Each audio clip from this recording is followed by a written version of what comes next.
The House will be in order. The chair lays before the House a communication from the Speaker. The Speaker's Rooms, Washington, D.C., February 1st, 2023. I hereby appoint the Honorable Mike Carey to act as Speaker pro tempore on this day. Signed, Kevin McCarthy, Speaker of the House of Representatives. Pursuant to the order of the House of January 9th, 2023, the chair will now recognize members from lists submitted by the majority and the minority members for the morning hour debate. The chair will alternate recognition between the parties with time equally allotted between the parties, and each member, other than the majority and minority leaders and the minority whip, limited to 5 minutes. But in no event shall debate continue beyond 11:50 a.m. Their chair recognizes the gentleman from Pennsylvania, Mr. Thompson, for 5 minutes.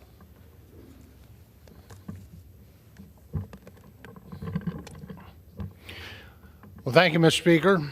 Mr. Speaker, I rise today on the first day of February to recognize Career and Technical Education Month. During this month, we highlight the impact of CTE programs. Programs can be referred to as Learn to Earn.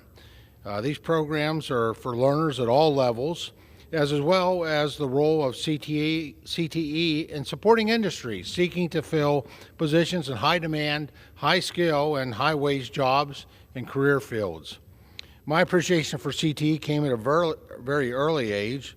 My father, coming out of the Navy, went through a CTE program which led him to a job as a tool and die maker. Eventually, he decided to start his own business, which became quite successful. As co-chair of the Bipartisan Career and Technical Education Caucus and a senior member of the Committee on Education and Workforce, I've always supported and will continue to support CTE programs that provide learners of all ages with career-ready skills. From agriculture to the arts, from marketing to manufacturing, CTE programs work to develop America's most valuable resource, its people. While one-size-fits-all approach to education is not an effective way to prepare students for the workforce, and we're doing students a great disservice when we only promote what is considered a traditional college experience. CTE has established itself as a path that many high-achieving students choose in pursuit of industry certification and hands-on skills that they can use right out of high school in skills-based education programs or in college. Mr. Speaker, CTE Month recognizes the benefits of a skills-based education and the valuable contributions CTE students make to the American workforce. Congress recognized the importance of CTE when we passed the Strengthening Career and Technical Education for the 21st Century Act, which helps to close the skills gap by modernizing the federal investment in CTE programs and connecting educators with industry stakeholders. This bill was later signed into law by President Trump in 2018. While this is a major milestone, there is still much more work to be done. That is why I will continue to put forward common sense pieces of legislation that update and promote workforce development throughout our nation. These include the Counseling for Career Choice Act, which ensures that high school students are made fully aware of their career and education options prior to graduation, including non-degree certificate programs, internships, apprenticeships, and 2-year and 4-year degree programs.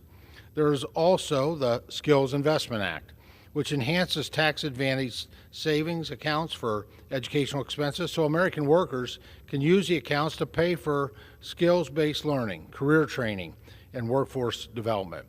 And lastly, the Cybersecurity Skills Integration Act, which creates a $10 million pilot program within the Department of Education to award competitive grants to education employer partnerships for the development, implementation, and/or expansion of post-secondary CTE programs that integrate cybersecurity education into curricula, preparing students for careers in critical infrastructure sectors. In closing, Mr. Speaker, I encourage my fellow colleagues to join my co-chair, Mrs. Bonamici of Oregon, and me on the Bipartisan House Career and Technical Education Caucus as we work to restore the rungs on the ladder of opportunity for all. Thank you, Mr. Speaker, and I yield back the balance of my time. The chair now recognizes the gentlewoman from North Carolina, Ms. Adams, for 5 minutes.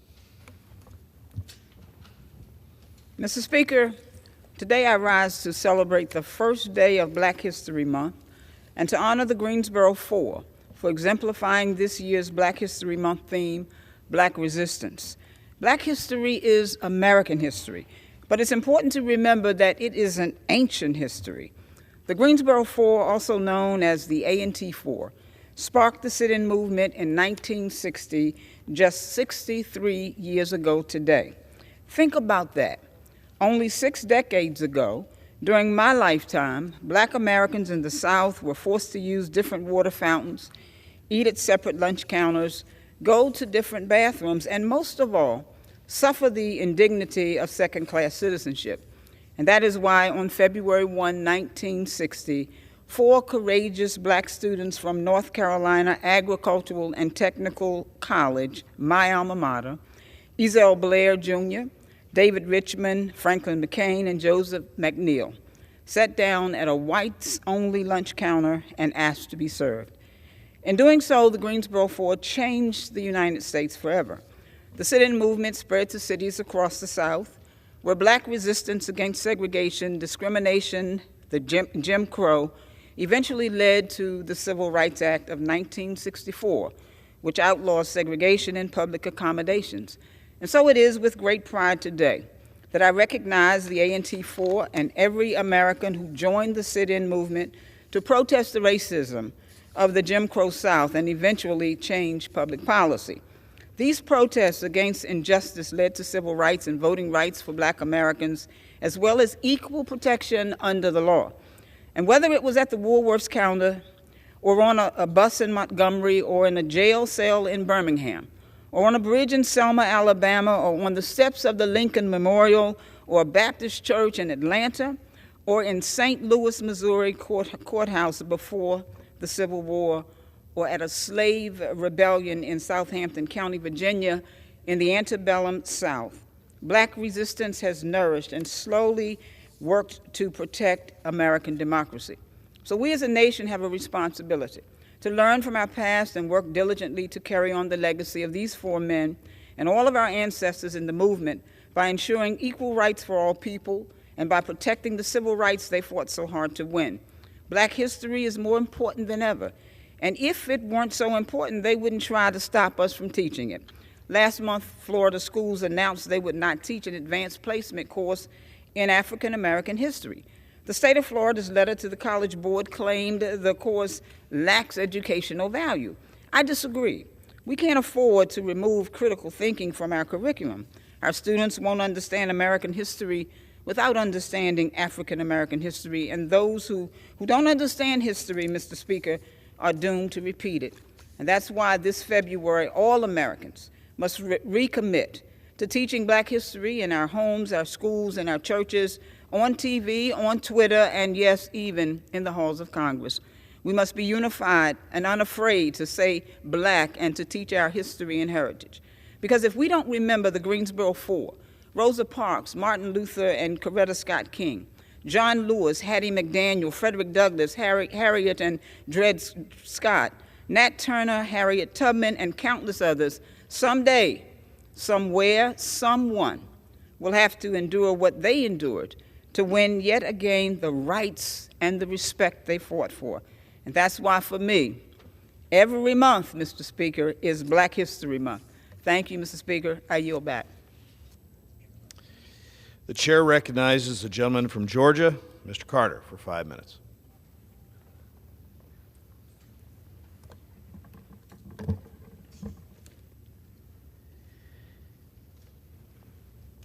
Mr. Speaker, I rise today to recognize the tragic passing of Devin Willock and Chandler LaCoy of the University of Georgia. Following the Georgia Football National Championship parade, Devin and Chandler were in a tragic accident that claimed their lives. Devin played offensive line for the Bulldogs and was a key part of their national championship run this past season. Devin will be remembered by all as a kind soul that loved his family, the game of football, and his teammates. Chandler graduated from the University of Georgia in 2020 with a master's degree and then went on to work as a recruiting analyst for the Bulldogs. Members of the Georgia football staff spoke about her passion for Georgia athletics and how she always went above and beyond in her work. Her warm spirit and love for her beloved Bulldogs will be remembered by all. I know that I speak for the entire 1st District, for the state of Georgia, and for the Bulldog Nation when I say that we will miss Devin and Chandler, but I know that their legacy will live on.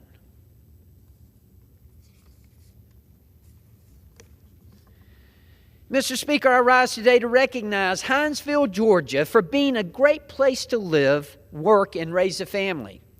Recently, Hinesville was erroneously named as one of the most miserable places to live in all of the state of Georgia. Nothing could be further from the truth. In fact, Hinesville is not only one of the best cities in the 1st District of Georgia, but it is arguably one of the best cities in all of the state. Hinesville is one of the fastest growing cities in all of Southeast Georgia. It's also home to Fort Stewart and the 3rd Infantry Division, the largest Army installation east of the Mississippi River. Across the city, Spanish moss gracefully drapes from the magnificent oak trees. There's a farmer's market every Thursday and countless festivals throughout the year. Hinesville is a wonderful community, full of Southern hospitality and a relaxed way of life. The only thing miserable about this city are the attitudes of people who won't give it a fair shake. I'm proud of Hinesville. It is a great city.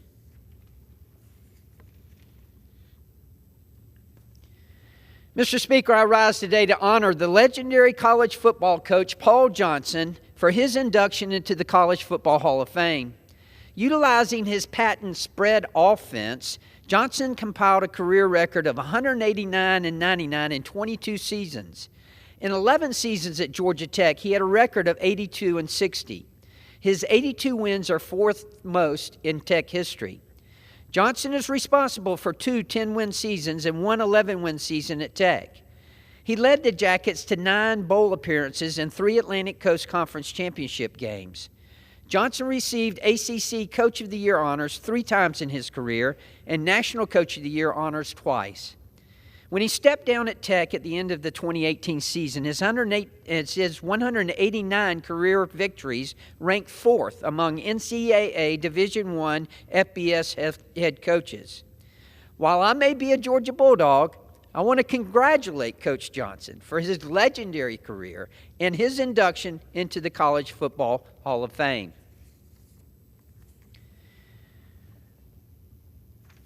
Mr. Speaker, I rise today to recognize Olympia Cafe, located in Savannah, Georgia. The cafe has been ranked in the top 10% of restaurants worldwide by a popular online travel company.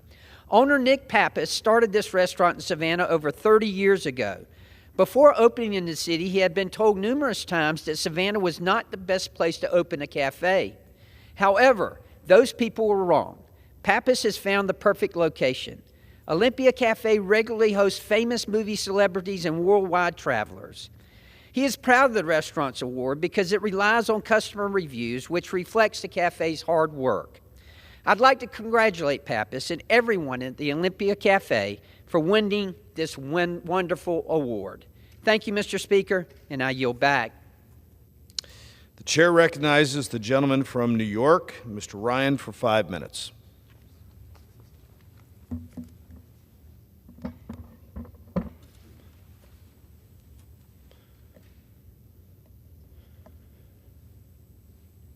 Mr. Speaker, I rise today to bring voice to my constituents who've been screwed over and ripped off by our utility company, Central Hudson.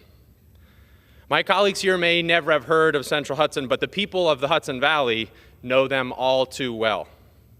Mr. Speaker, I rise today for the farmer in Ulster Park, New York, who received such a massive utility bill, $16,585, 17 times her normal bill, that she actually contemplated suicide.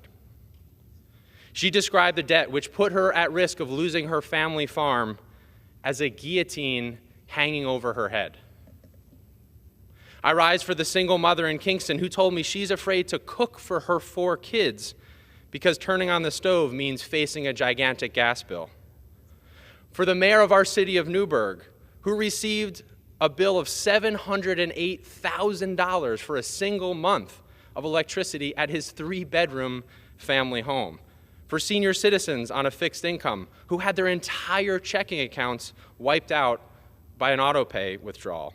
And I could tell hundreds more of these stories and still not scratch the surface of this incredible corporate ineptitude. Mr. Speaker, we rely on our public utilities for a necessary service. They exist for the public good, and they're built on a foundation of public trust. Central Hudson and its CEO, Mr. Charles Freni, have irrevocably broken this trust.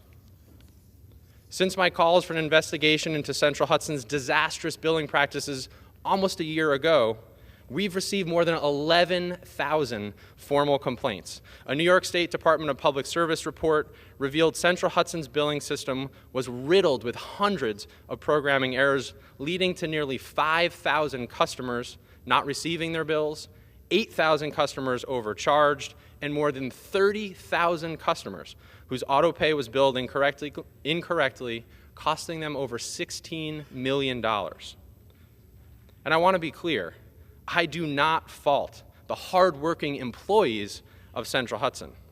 They begged for additional training. They suggested improvements to this system. They worked hours and hours of overtime. They wanted to do the right thing for the people of the Hudson Valley. But Central Hudson and its CEO clearly did not. Just 2 weeks ago, in response to this devastating Public Service Commission report documenting their systemic failures, Central Hudson doubled down on their deflection, their denial, and their deception. Rather than taking ownership of their failures, they claimed that no customers were overcharged and that nobody lost any money. I mean, give me a break. Central Hudson's leadership deliberately chose to sweep these problems under the rug. Why? Because now owned by a multi-billion-dollar multinational corporation, they chose to put profits over people. At the same time as our customers, my constituents' bills were skyrocketing and bank accounts were literally being emptied out, their revenues were up over 30% and their profits, surprise, surprise, they're up too. Central Hudson has had opportunity after opportunity to own their mistakes and take accountability.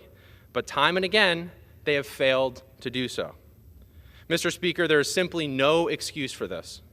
At a time when our families are facing tremendous economic pressure, the last thing they need to worry about is that their bank account will be emptied out just because they tried to power their home.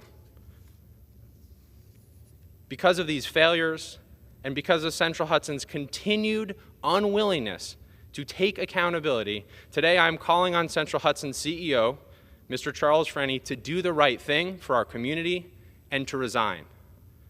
We need a new leader who will come in, who will improve service, who will finally fix these systemic problems and start the critical work to rebuild trust with our community. That is what the people of the Hudson Valley deserve. Thank you, and I yield back. The chair recognizes the gentleman from Georgia, Mr. McCormick, for 5 minutes.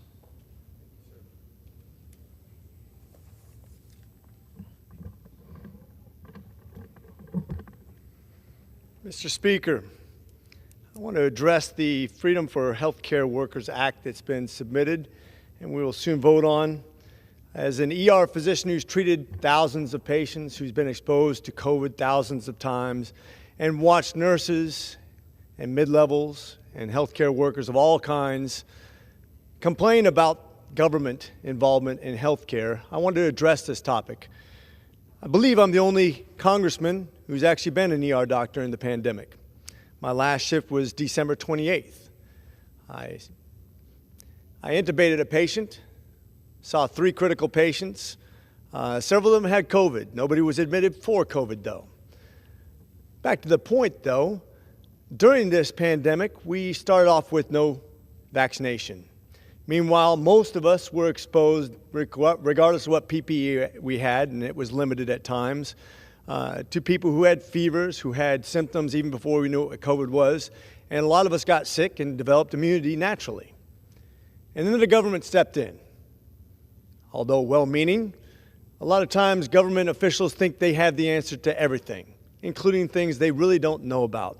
And what they will do is cherry pick the experts that agree with them to say, this is what experts believe, and that's why all healthcare professionals should believe this also. That's not how we make progress in medicine. As a matter of fact, it stifles innovation and progress. At one time, we had a president, Garfield, who was shot. And it was poor practice in medicine where doctors probed his wound and made him septic that caused him to die.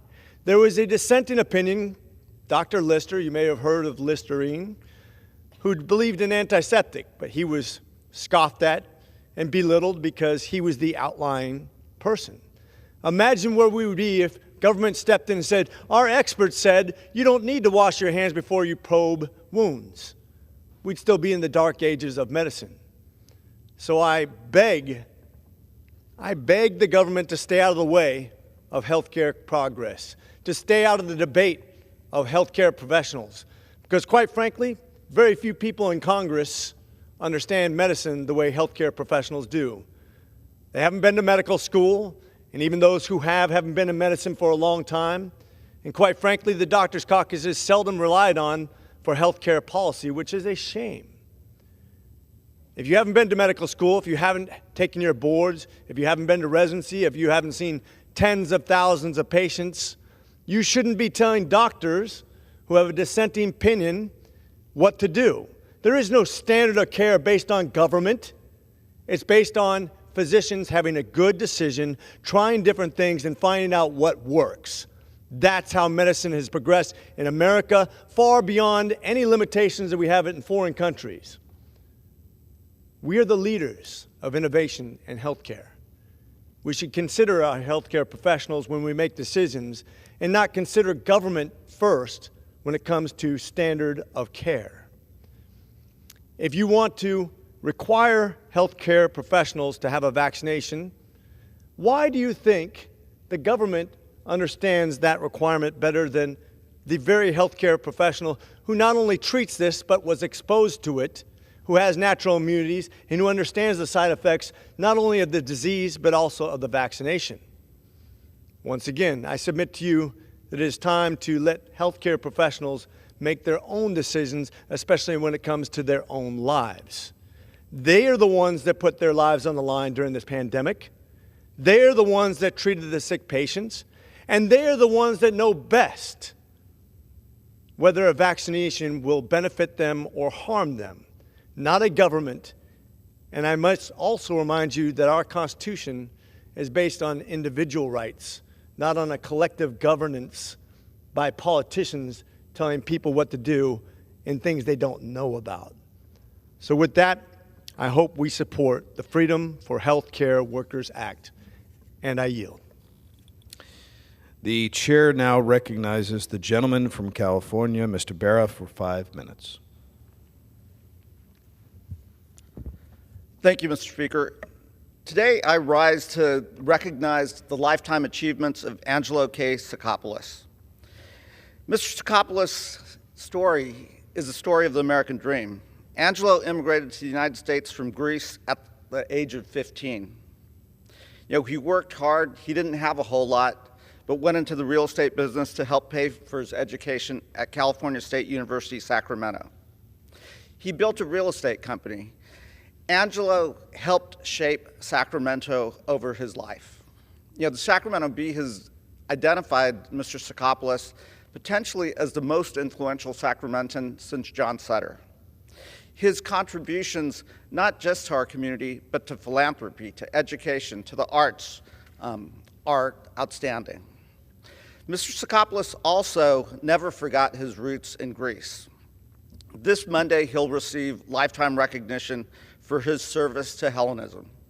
He's established multiple foundations and organizations to celebrate the values and the culture of his homeland.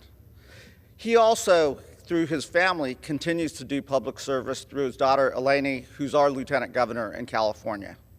So on Monday, February 6th, all of us in Sacramento, the United States, and all Greek Americans recognize the contributions of Angelo Sakopoulos and his family and the contributions to preserving Greek culture. Mr. Speaker, I rise today on the first day of Black History Month to recognize the importance of studying African American history and Black history in the United States. It's incredibly important for us to recognize the history and teach it to our young students, from elementary school to middle school to high school, but to all Americans. We have to understand the good and the bad. We have to understand the legacy of slavery, of Jim Crow, of mass incarceration. We need to understand, as I stand here on the floor of the House of Representatives in the United States Capitol, a beacon of democracy and freedom, that this is a building that was built by enslaved people. It's important for us to understand that because we need to recognize that and get better and teach that to future generations of Americans.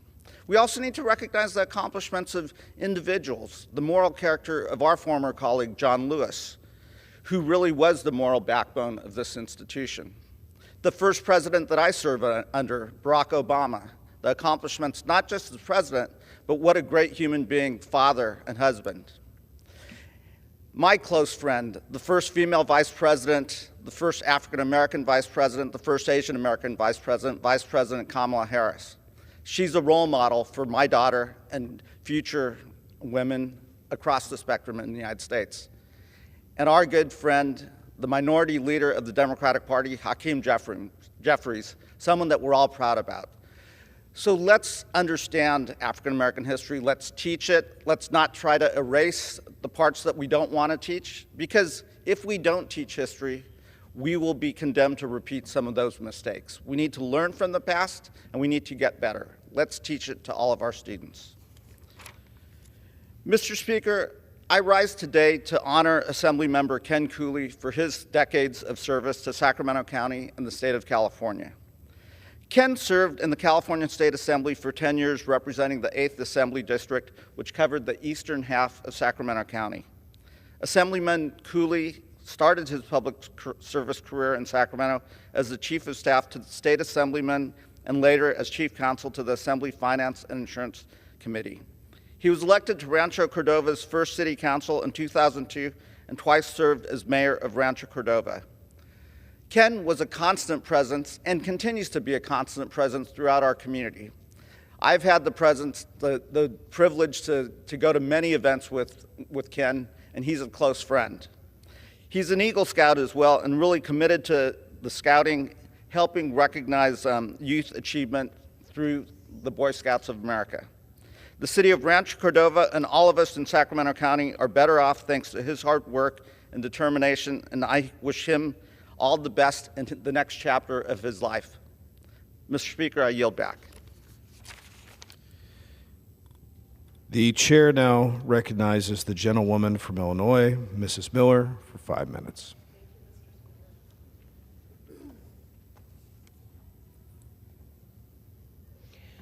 Americans have the fundamental right to keep and bear arms that shall not be infringed. The unelected bureaucrats at the ATF do not have the constitutional authority to ban guns and violate the Second Amendment rights of American citizens. I am proud to join my colleagues to block Joe Biden's pistol brace gun ban and also to fight against to defund the ATF. In Illinois, Governor Pritzker signed an unconstitutional gun ban that violates the Second Amendment rights of my constituents. Joe Biden and J.B. Pritzker's policies release dangerous criminals, defund the police, and then they want to take our Second Amendment right to defend ourselves. I'm a proud member of the House Freedom Caucus and the House Second Amendment Caucus, and we are united in our opposition to these unconstitutional attacks on the rights of the American people. I will always stand for our constitutional rights and protect our Second Amendment right in Congress. Thank you, and I yield back. The chair now recognizes the gentlewoman from Ohio, Ms. Capter, for 5 minutes.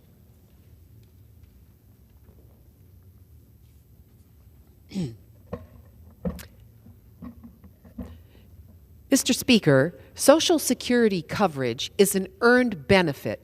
In January, Social Security beneficiaries began to see an 8.7% cost of living increase, the largest since 1981. This COLA covers retirees as well as workers who become disabled and surviving children under age 18 whose working parents died. For nearly a century, America has honored the sacred insurance promise intergenerationally. Those who work throughout their lives will benefit from the fruits of their labor. Yet this historic cost of living adjustment will help Americans manage their cost of living to pay bills and put food on the table. In addition, millions of Medicare users will now only pay $35 per month for insulin. This cost savings will benefit hundreds of thousands of Ohioans. Hundreds of thousands. The Social Security COLA, along with affordable insulin, are being championed by congressional Democrats. We know the foundation of financial stability for over 66 million retired Americans is their earned social insurance benefits. Respecting their lives and work, Democrats will always honor Social Security and vote to protect it and to strengthen Medicare. Mr. Speaker, in addition, I rise today to also call upon President Biden to fund the new Great Lakes Authority in the administration's fiscal year 2024 budget request. With support from our Great Lakes colleagues, the Great Lakes Authority was authorized in the fiscal year 2023 Omnibus Appropriation Bill and signed into law on January 2nd, 2023. Across America, regional development instrumentalities like this have existed for decades. But until now, the Great Lakes region was the one major region left out of our nation's toolkit for regional cooperation, reinvestment, and revitalization. Launched initially with federal resources to drive economic and environmental recovery, this authority now exists and aims to become self-sufficient sooner rather than later. So this new year brings new opportunities for public-private partnerships across our Great Lakes region for investment and revitalization. The Great Lakes Authority will harness the region's strengths, including stewardship of the largest body of fresh water on the continent and on Earth. Our region is home to America's industrial and agricultural strength, and we have hardworking men and women who manufacture the majority of automobiles and trucks this nation manufactures, as well, of course, farmers in our agricultural heartland who feed us all. We have these massive production assets in this region. And finally, the wealth of the region has allowed for an array of educational and corporate institutions as well, who now can be mobilized together to reboot and repurpose the region's recovery from massive job outsourcing and, frankly, outright neglect that has damaged its potential for far too long. Investing to strengthen the Great Lakes heartland will usher in a new era for our communities. It's time to fund the Great Lakes Authority to be the key regional economic development engine that becomes self-supporting through public-private sector partnerships that make a lasting impact. Onward, Great Lakes Authority. There's no time like the present to launch a stronger and more hopeful future for every community across our precious region. Thank you, and I yield back. The chair recognizes a gentlewoman from New York, Ms. Tenney, for 5 minutes. Thank you, Mr. Speaker. Sports and athletic competitions provide essential opportunities for women to thrive at every stage of their life. As children in youth sports, as teens in high school, in college, and throughout a healthy and productive life. As a former competitive athlete, an equestrian, a basketball player, a golfer, and yes, the teenage curling champion of 1975 in my hometown, I know the unparalleled opportunities that sports offer to women and girls. Competitive sports give women a chance to learn new skills, to develop lifelong friendships, and challenge themselves to compete at the highest levels. Title IX and the banning of discrimination against women in sports made so much of this possible for me and countless other women. But today, these opportunities are under threat. Joe Biden's Department of Education and state agencies across the nation are allowing, even encouraging, biological men to participate in women's sports. This is fundamentally unfair. It deprives women and girls of what so many of us fought for decades to achieve: equal opportunity to train, to compete, and to excel in athletics.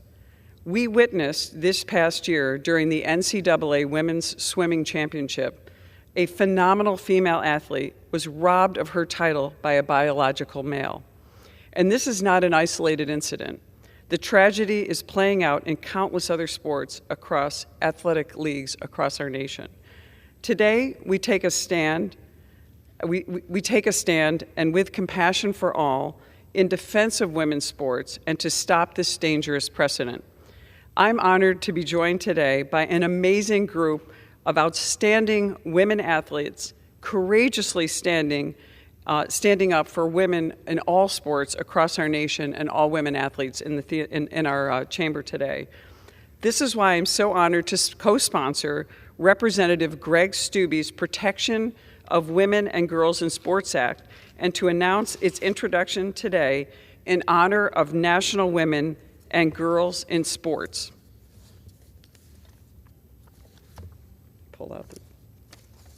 I have here the legislation. This bill will make a violation of Title IX for biological men to compete in sports designated for women or girls. Further, it sensibly defines sex-based on one's biological designation at birth. This bill isn't just anti-woke, it's actually pro-science. This bill will protect opportunities for women and girls to compete fairly on the athletic field and in life, without interference from woke agencies or politicians who are making up definitions of sex and gender as they go, all to fit toxic political agendas and ideologies. Women have fought hard over the years for equality of opportunity, and it is essential that we protect these opportunities we cherish today for generations of women and girls to come. The Republican majority has pledged to protect women's sports, and today we're delivering on that promise with Congressman Steube's bill. With that, Mr. Speaker, I yield back and shall introduce Mr. Steube's bill today. Thank you. The chair recognizes the gentlewoman from the Virgin Islands, Ms. Plaskett, for 5 minutes. Thank you, Mr. Speaker. The work of Congress, in particular the House of Representatives, is to advance the well-being, security, and economic growth of the American people. And let me define for you who the American people are. For all of us as members of Congress, that looks very different. For me, in my district, it means the young entrepreneur who's eager and excited about starting a new business, a startup company. It's the middle-aged couple who have government jobs, who have worked diligently, scrimped and saved to buy a home, and are now looking for financing and support to send their children to college. It's the veteran who has served this country and now has to navigate through the bureaucracy of federal government to get those rights and privileges that, having served this country, he or she deserves. It's the senior citizen, the retiree, who is always watching their budget to make sure that they have enough to meet all of their bills and somehow get by. Those are the people, those are the families that I fight for. And I know that on my side of the aisle, those workers, parents, seniors, young people are who we as Democrats are fighting for. And while we may come from different families with different standings, beliefs, and statuses, that's who we all should be working for in this chamber. Presently, however, the House Republican economic scheme, will only hurt working Americans' families whom we say we are here to support. As Congress, as the House of Representatives of the people, we must, in partnership with a president, continue to enact legislation to protect the financial security of American working families. That's why I am directly calling on my colleagues, the Republican conference members, to begin the work of legislating for the American people. The majority of Americans, not the performative politics required by an extreme social media fringe. Legislation to help work out the best possibilities to solve the growing challenges that our family, the American people, face every day. The current Republican-led plan to cut taxes in favor of the wealthy does not help lower and middle-income families. Instead, it increases our national deficit and makes inflation worse. The dismantling of Social Security will be devastating to retirees who have paid into that system and believe that it is something that they are going to have to live out their best days yet. Likewise, allowing prescription drug prices and health insurance premiums to rise while simultaneously allowing for an increasing energy bills and student loan payments only make it harder for families to financially stay afloat and take care of their health. In the last Congress, the 117th Congress, President Biden and House Democrats forged extraordinary progress, working in a bipartisan manner in the other chamber for American working families with many consequential new laws. The American Rescue Plan, which kick-started the fastest, strongest jobs recovery in modern times, creating more than 10 million jobs in just 2 years. The Infrastructure Law, which put Americans back to work while simultaneously rebuilding our roads, bridges, ports, and water systems. The Safer Communities Act, which deploys stronger tools to help guns out of dangerous hands. The PACT Act, which ensures that veterans who are exposed to toxic chemicals while protecting our nation can access the healthcare services they need. The CHIPS and Science Act, which will power American preeminence in science, innovation, manufacturing, and strengthen our national security and bring jobs back to America for decades to come. And the Inflation Reduction Act, which slashed prescription drug costs, lowering healthcare premiums, delivering the most consequential climate action in history, and reducing the federal deficit. All of this progress can continue if we continue to work to legislate, not to perform for cameras, social media, but to work for the American people. It is incumbent on us all, Democrats, Republicans, all of us, to work together to protect the health and security and freedom of families, the American families. I yield back. The chair recognizes the gentlewoman from Florida, Ms. Frankel, for 5 minutes. Oops. Let me get this. Wow, she's tall. Mr. Speaker, let me just first start and say this, that hatred and discrimination against any marginalized community is wrong, whether it be an ethnic minority, LGBT, a person with disability, women and girls. Today I want to focus on something that is very personal to me. My family was blessed. My grandfather came over to this country from Poland just before the rise of Hitler. And he saved his brothers and sisters, bringing them over. But too many people were not so blessed. So, Mr. Speaker, I rise today and start my comments by saying, never again.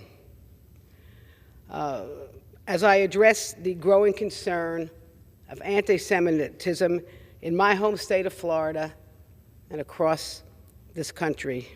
And this rise in anti-Semitism is deeply concerning, particularly the lessons of the Holocaust, where we saw or lost 6 million Jews and millions of others who were murdered by the Nazis in one of the worst human atrocities in our history of the world. Precious lives who were tortured, gassed, shot, and treated less than human. And it is terrifying that we find ourselves today having to defend the fact that it even happened. So we say never again, to remind the world that we just didn't wake up one moment to gas chambers and genocide. It was a slow and deliberate effort dehumanizing Jews and others, fomenting fear, and normalizing extremism and prejudice. Today, Holocaust denial and anti-Semitism is on the rise. The incidences of anti-Semitism reported, this is just reported to the Anti-Defamation League, has risen significantly by 34% in their last report. That's over 2,700 incidences just in a year that are reported. Vandalism, harassment, assaults, Molotov cocktails thrown at synagogues, defacing Jewish cemeteries. I could go on and on. The point is, it is clear that anti-Semitism is real. And in my own hometown county of Palm Beach County, which is home to tens of thousands of Jews, just this month, or I should say in January, there were Nazi symbols projected on buildings. There were hundreds and hundreds of anti-Semitic flyers thrown into the yards of people. So, Mr. Speaker, I say, what should we do? What must we do? Combating anti-Semitism is everyone's responsibility. There's something for all of us to do to promote a more inclusive and respectful society. And so let me just give a to-do list. It's not necessarily inclusive, but some things that we should all take to heart. Believe it or not, a significant number of our young people don't have any understanding of the Holocaust. And so, of course, education and awareness about the Holocaust and the history of anti-Semitism and the harm it causes, that is something that's very important, education. And all of us must speak out and condemn anti-Semitism wherever and whenever it calls, whether it's using your voice, your Facebook page, your Twitter, writing letters to the editor. If you see something, you must say something. And we should be working with our great partners who, across different sectors and levels of government, to combat anti-Semitism and protect our Jewish communities. Partners like the ADL and the American Jewish Committee and many others. And we have to keep our house of worship safe. And not just synagogues, but churches and mosques. People must be free in this country to go to a house of worship and feel safe. And we must support the laws and policies that protect people and communities from discrimination. That's all, as I said, discrimination, and that is improving hate crime reporting and prosecuting hate crimes. Building a bridge, Mr. Speaker, as I finish up, let me just refer to a magnificent hero in my community, Ben Ferencz, who the last living Nuremberg prosecutor, who tells us that creating a world of tolerance and compassion would be a long and arduous task. It is a task we must all take up in words and actions. And I yield back. The chair recognizes the gentlewoman from Florida. Without objection, 5 minutes.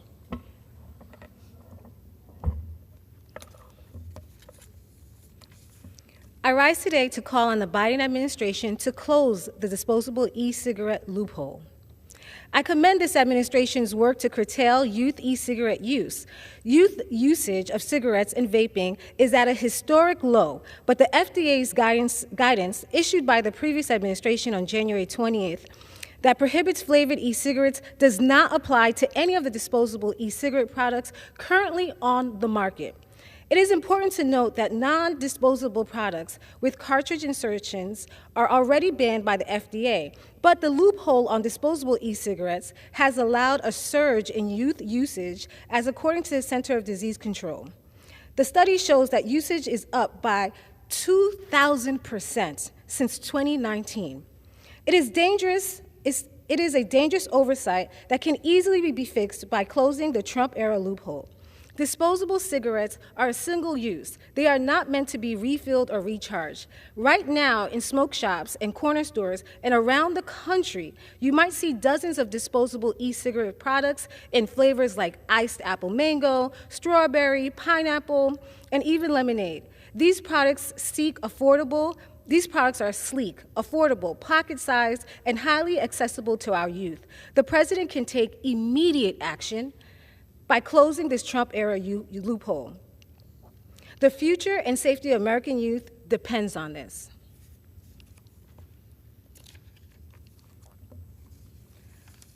Mr. Speaker, last week, Florida Governor Ron DeSantis' administration blocked a new advanced placement African American history course from being taught in Florida high schools, arguing that the course violates state law and is historically inaccurate.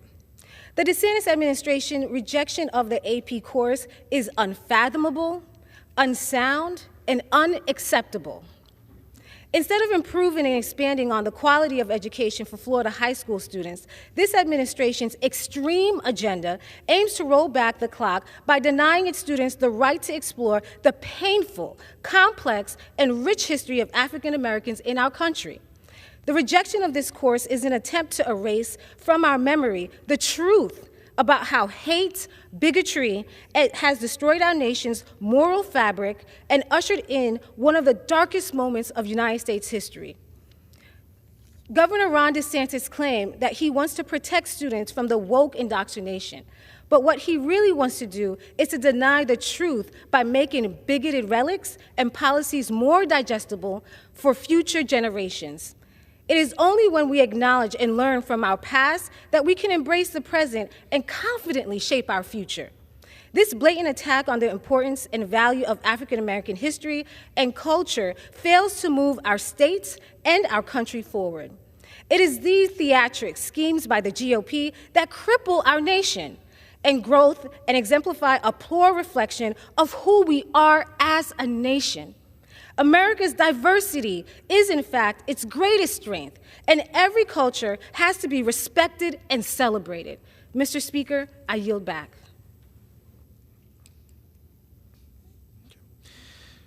Pursuant to Clause 12A of Rule 1, the Chair declares the House in recess until noon today.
The House will be in order.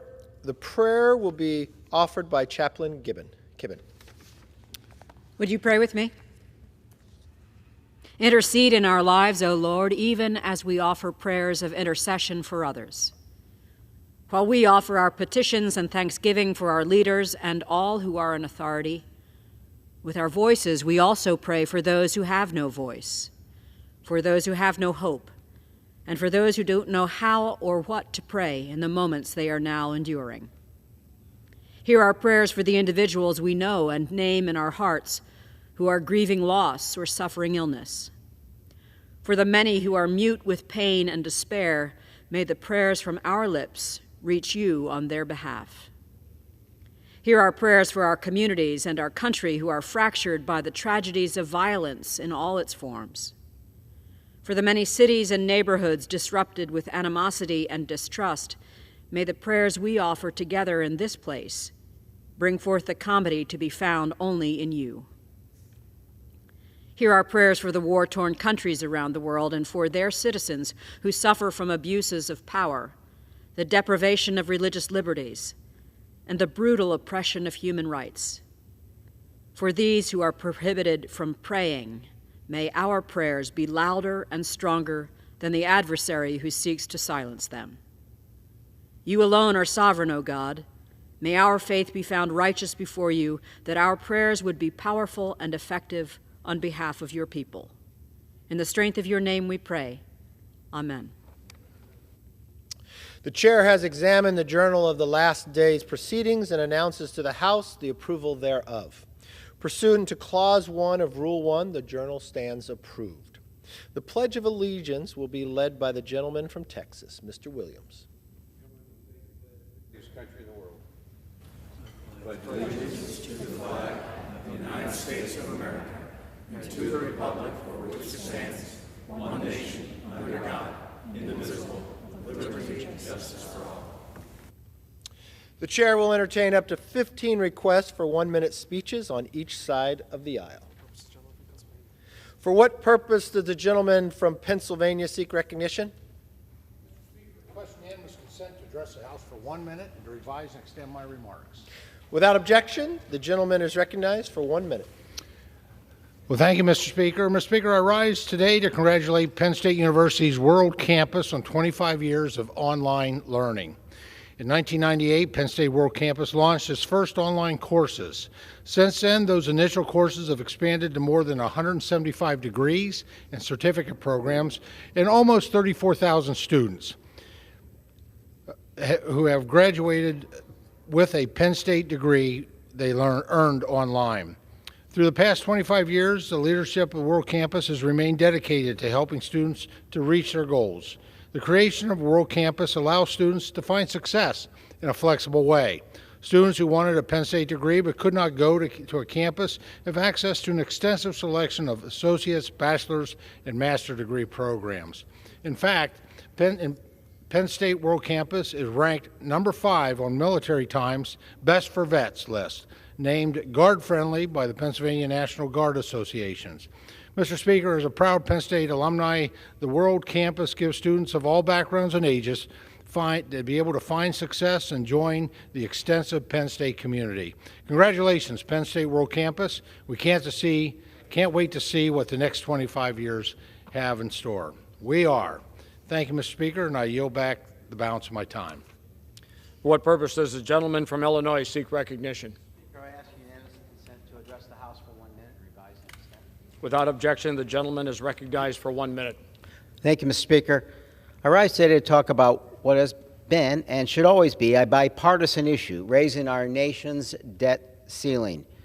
Raising America's debt ceiling ensures we do not default on our financial obligations to those we've borrowed from and prevents economic catastrophe in the process. But don't take my word for it. Listen to American businesses, economists, and financial institutions who know the drastic consequences a debt default would have for the U.S. economy and working Americans. The Business Roundtable, which represents the CEOs of some of the nation's largest companies, has said about raising the debt limit, failure to lift the debt federal debt limit to meet U.S. obligations would produce an otherwise avoidable crisis and pose an unacceptable risk to the nation's economic growth, job creation, and financial markets. And if you don't want to take their word for it, I recommend heeding these words. The full consequences of a default, or even the serious prospect of a default by the U.S., are impossible to predict and awesome to contemplate. Mr. Speaker, those are the words of President Ronald Reagan, and I yield back. For what purpose does the gentleman from Texas seek recognition? Without objection, the gentleman is recognized for 1 minute. Mr. Speaker, this week, the Vice President traveled to North Carolina to tout the Biden administration's so-called accomplishments in helping our nation's small business. Well, the American people can see through the Vice President's PR stunt and know sky-high inflation, worker shortage, and supply chain disruptions are nothing to celebrate. I have been a small business owner for 52 years and still am, and know these economic headwinds job creators are facing firsthand. The reality is small businesses are worse off due to this administration's disastrous policies and out-of-control Washington spending. As the chairman of the Small Business Committee, I welcome anyone who wants to celebrate entrepreneurship and recognize our great small businesses. However, no amount of media events will change the dire reality Main Street continues to experience under this administration's 2-year crackdown on job creators. More needs to be done to unleash the full potential of Main Street, and the direction must change before anyone goes on a victory lap or asks for a trophy. In God we trust. I yield back. For what purpose does the gentlelady from Ohio seek recognition? Mr. Speaker, I ask unanimous consent to address the House for 1 minute. Without objection, the gentlewoman is recognized for 1 minute. Mr. Speaker, I rise today, the first day of Black History Month, to honor Black history as American history. Black history is about the sung and unsung Black heroes and sheroes who have contributed to our nation's progress, from the Revolutionary War to the fight against COVID and everything in between. So therefore, we say thank you to the Black Americans who stand for justice, for voting rights, for women's rights, for saving Black lives, for better health care, climate reform, and education.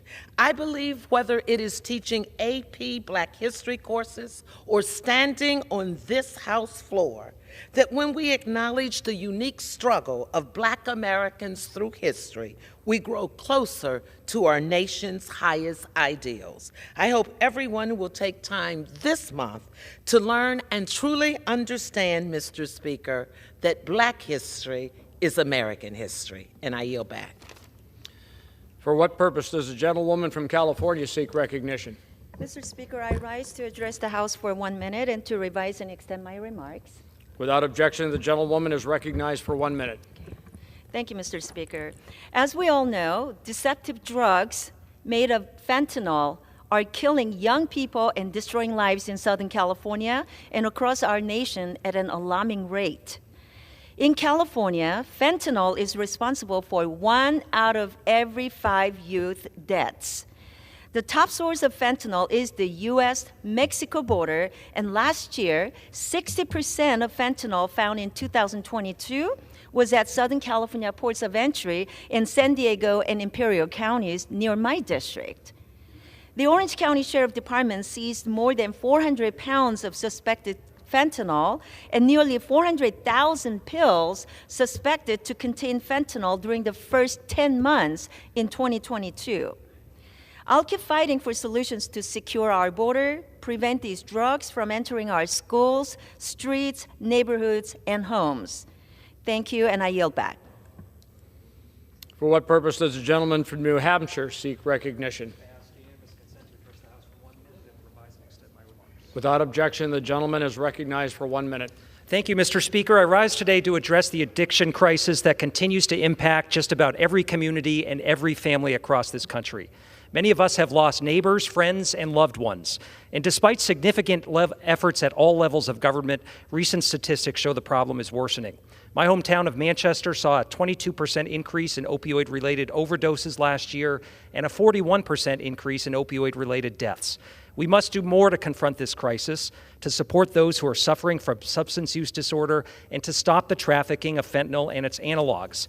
These substances, which authorities are now finding in nearly all illicit drugs, have only made this crisis more and more deadly. That's why last week, alongside Representatives Dan Newhouse and Tony Gonzalez, I reintroduced the Save Americans from the Fentanyl Emergency Act. Our bill would permanently schedule all fentanyl-related substances as Schedule I drugs. This would ensure that law enforcement retains an important tool to get these deadly drugs off the streets and hold traffickers accountable. It will help save lives. I urge my colleagues to support this bipartisan legislation, and I yield back my time. For what purpose does the gentlewoman from Oklahoma seek recognition? Mr. Speaker, I ask unanimous consent to address the House for 1 minute and revise and extend my remarks. Without objection, the gentlewoman is recognized for 1 minute. Thank you, Mr. Speaker. I rise today to celebrate the launch of the Greater Oklahoma City Asian Chamber of Commerce, which will empower businesses and support the economic growth of the Asian community in Oklahoma. The Asian community is one of the fastest growing populations in the nation, and in Oklahoma, with nearly 50,000 Asian residents and more than 5,300 businesses in the Greater Oklahoma City metro area, resulting in $203 million in payroll and $1.25 billion in sales. Clearly, the Asian community has fostered great innovation and boosted our local economy.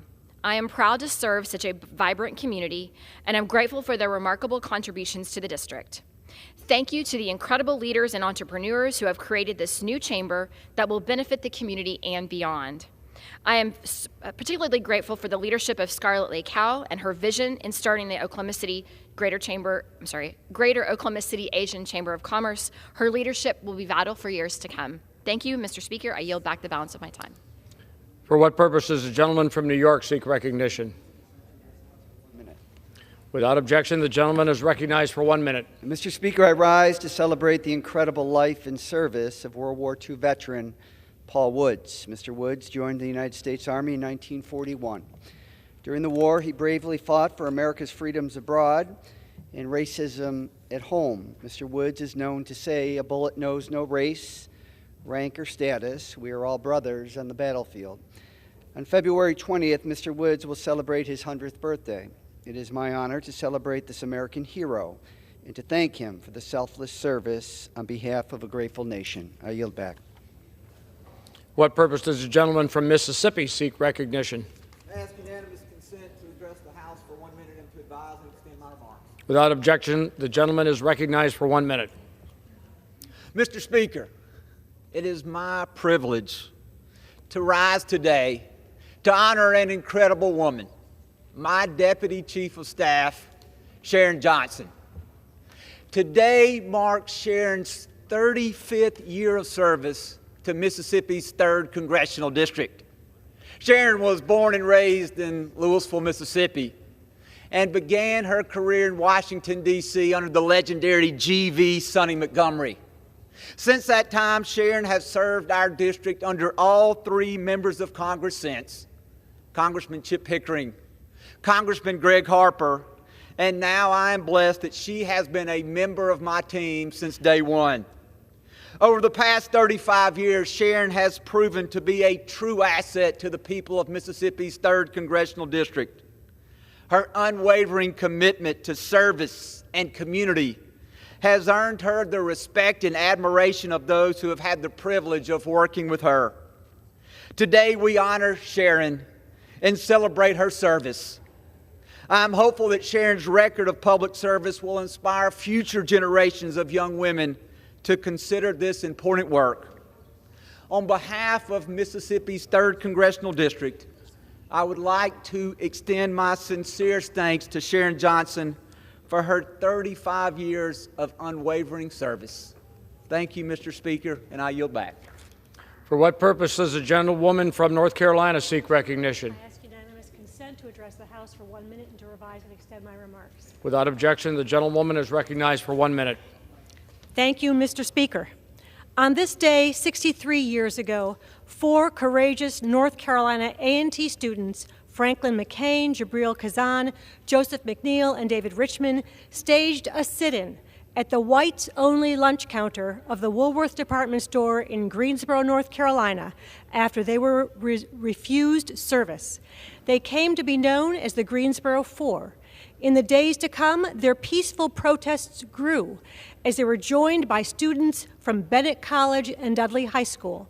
Their courageous actions inspired over 700,000 people across the nation to participate in sit-ins, sparking a revolution that moved our nation forward in the fight for civil rights. Today, as we celebrate the first day of Black History Month, we remember their legacy, which is honored at the International Civil Rights Center and Museum that is in that very Woolworth's building in Greensboro. Oops, thank you. I'm proud to co-lead a resolution with Congresswoman Adams to encourage states to include the Greensboro sit-ins in school curriculums. Thank you, and I yield back. For what purpose does the gentleman from Texas seek recognition? Seek to address the House. Seek unanimous consent to address the House for 1 minute. Revise and extend my remarks. Without objection, the gentleman is recognized for 1 minute. Thank you. Mr. Speaker, I rise today to honor a lifelong public servant and a valuable member of the Texas 11 team, Mrs. Jan Lentz. For 7 years, Jan has devoted her time and talents to our district as a constituent services aide. She previously served with the Veterans Administration, West Texas Counseling Guidance, and many other organizations, and has led a veterans support group for over 15 years, most of this as a volunteer. Jan's impact on our community exceeds everything beyond words, and her service has extended far beyond our district.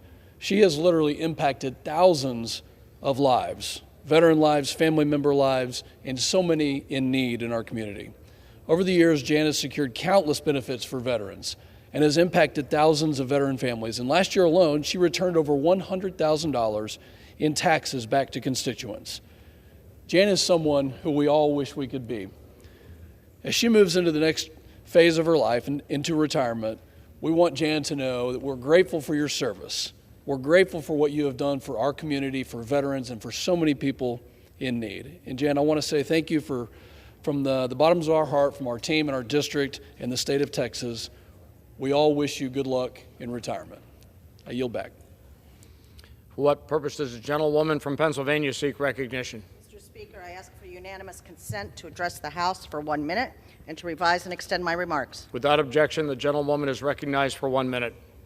I rise today as we approach the 1-year anniversary of the heroism of Benjamin Steidinger of Germansville, Pennsylvania. When Benjamin saw smoke coming from a house across his street, he didn't just call 911. He climbed up a ladder to the second story, knocked out a window, and crawled across the floor, where he rescued 2 women, a baby, and a dog from the smoke and flames. Benjamin thought he might not make it out of that house alive, but he put his life at risk in sacrifice for others. He is among the best of us. Today, I commend Benjamin for representing and living out the values of our community, grit, determination, and courage in the face of immense challenge. Benjamin, on behalf of Pennsylvania's 7th District, thank you for your courage. Thank you, Mr. Speaker. I yield back. For what purpose does the gentleman from Missouri seek recognition? Mr. Speaker, I rise to address the House for 1 minute. Without objection, the gentleman is recognized for 1 minute. I rise today to honor a great man, Deputy Jay Benezet from Cass County Sheriff's Office, who recently received the Life-Saving Award. Deputy Benezet was on his way home from an extra-duty assignment at the Sheriff's Office, heard a dispatch call, and an incident had happened nearby. He answered that call for service. Deputy Benezet got on the scene where 2 motor vehicles were involved in an accident. One vehicle was completely overturned and had water pouring into it. With 2 people trapped inside and one struggling to keep her head above water, Deputy Benezet was able to quickly rescue both of them, saving a life, preventing a drowning. His action shows dedication to duty under the most extreme circumstances, and he has been recognized with a life-saving award by his department. Deputy Benezet serves Cass County in our 4th District faithfully. He is a hero for our community. He will be our guest at the State of the Union address next week, and I thank him and every member of our law enforcement community across America for the service they do for us and for you. And I yield back. what purpose does the gentlewoman from California seek recognition? I ask unanimous consent to address the House for 1 minute. Without objection, the gentlewoman is recognized for 1 minute. Thank you, Mr. Speaker. This week marks the 83rd anniversary of the first Social Security check being issued. Since then, Democrats have worked to protect and strengthen Social Security, which has kept seniors from poverty and helped to ensure and secure economic future for working Americans. This year, Social Security beneficiaries received an 8.7% cost of living adjustment, the largest increase in decades. And while 70 million Americans are benefiting from this increase today, Republicans are working hard to slash Social Security and Medicare. To add further insult to injury, the Republicans' economic scheme includes a 30% sales tax that will impact every American family. Our children, our families, our seniors do not deserve to carry the undue financial burden of Republican tax breaks for large corporations and billionaires. I urge my colleagues on the other side of the aisle to realign their priorities and start working for the people. That I yield back, Mr. Speaker. What purpose does the gentleman from South Carolina seek recognition?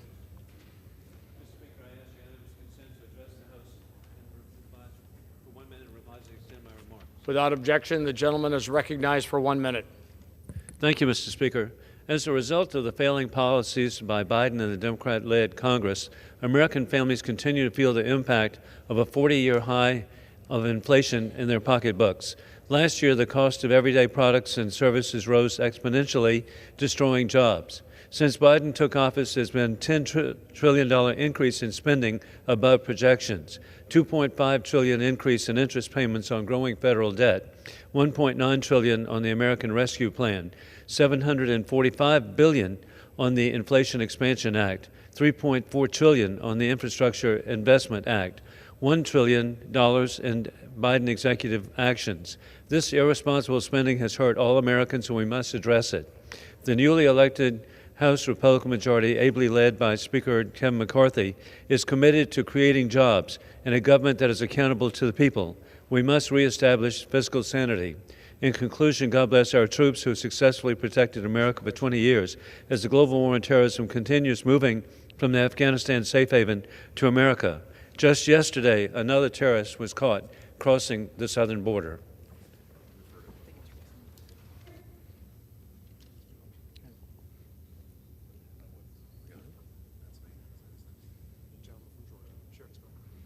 For what purpose does the gentleman from Georgia seek recognition?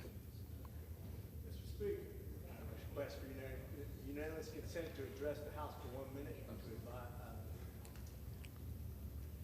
extend or revise our rule. Without objection, the gentleman is recognized for 1 minute. Thank you, Mr. Speaker. For the last 2 days, I've heard repeatedly the other side of the House say that Republicans want to cut Social Security or reduce spending on Social Security, reduce benefits from Social Security. I will call that a lie. Just because you repeat it multiple times does not make it a fact. I haven't heard one. I actually asked around my entire delegation, my entire caucus, does anybody want to reduce spending on Social Security? Not one person said yes. Matter of fact, everybody said no. As a caucus, we've discussed this multiple times, both on the floor and in conference, and we have all unanimously said we are not going to reduce spending on Social Security. As a matter of fact, I would challenge anybody who says differently to show me in writing where the secret document exists or where the secret statement exists, because I haven't seen it.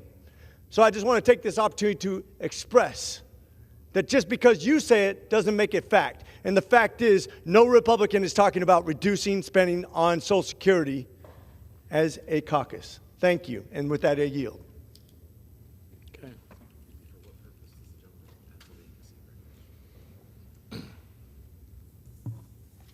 For what purpose does the gentleman from Pennsylvania seek recognition? Thank you, Mr. Speaker. By direction of the House Republican Conference, I sent to the desk a privileged resolution and asked for its immediate consideration. The clerk will report the resolution.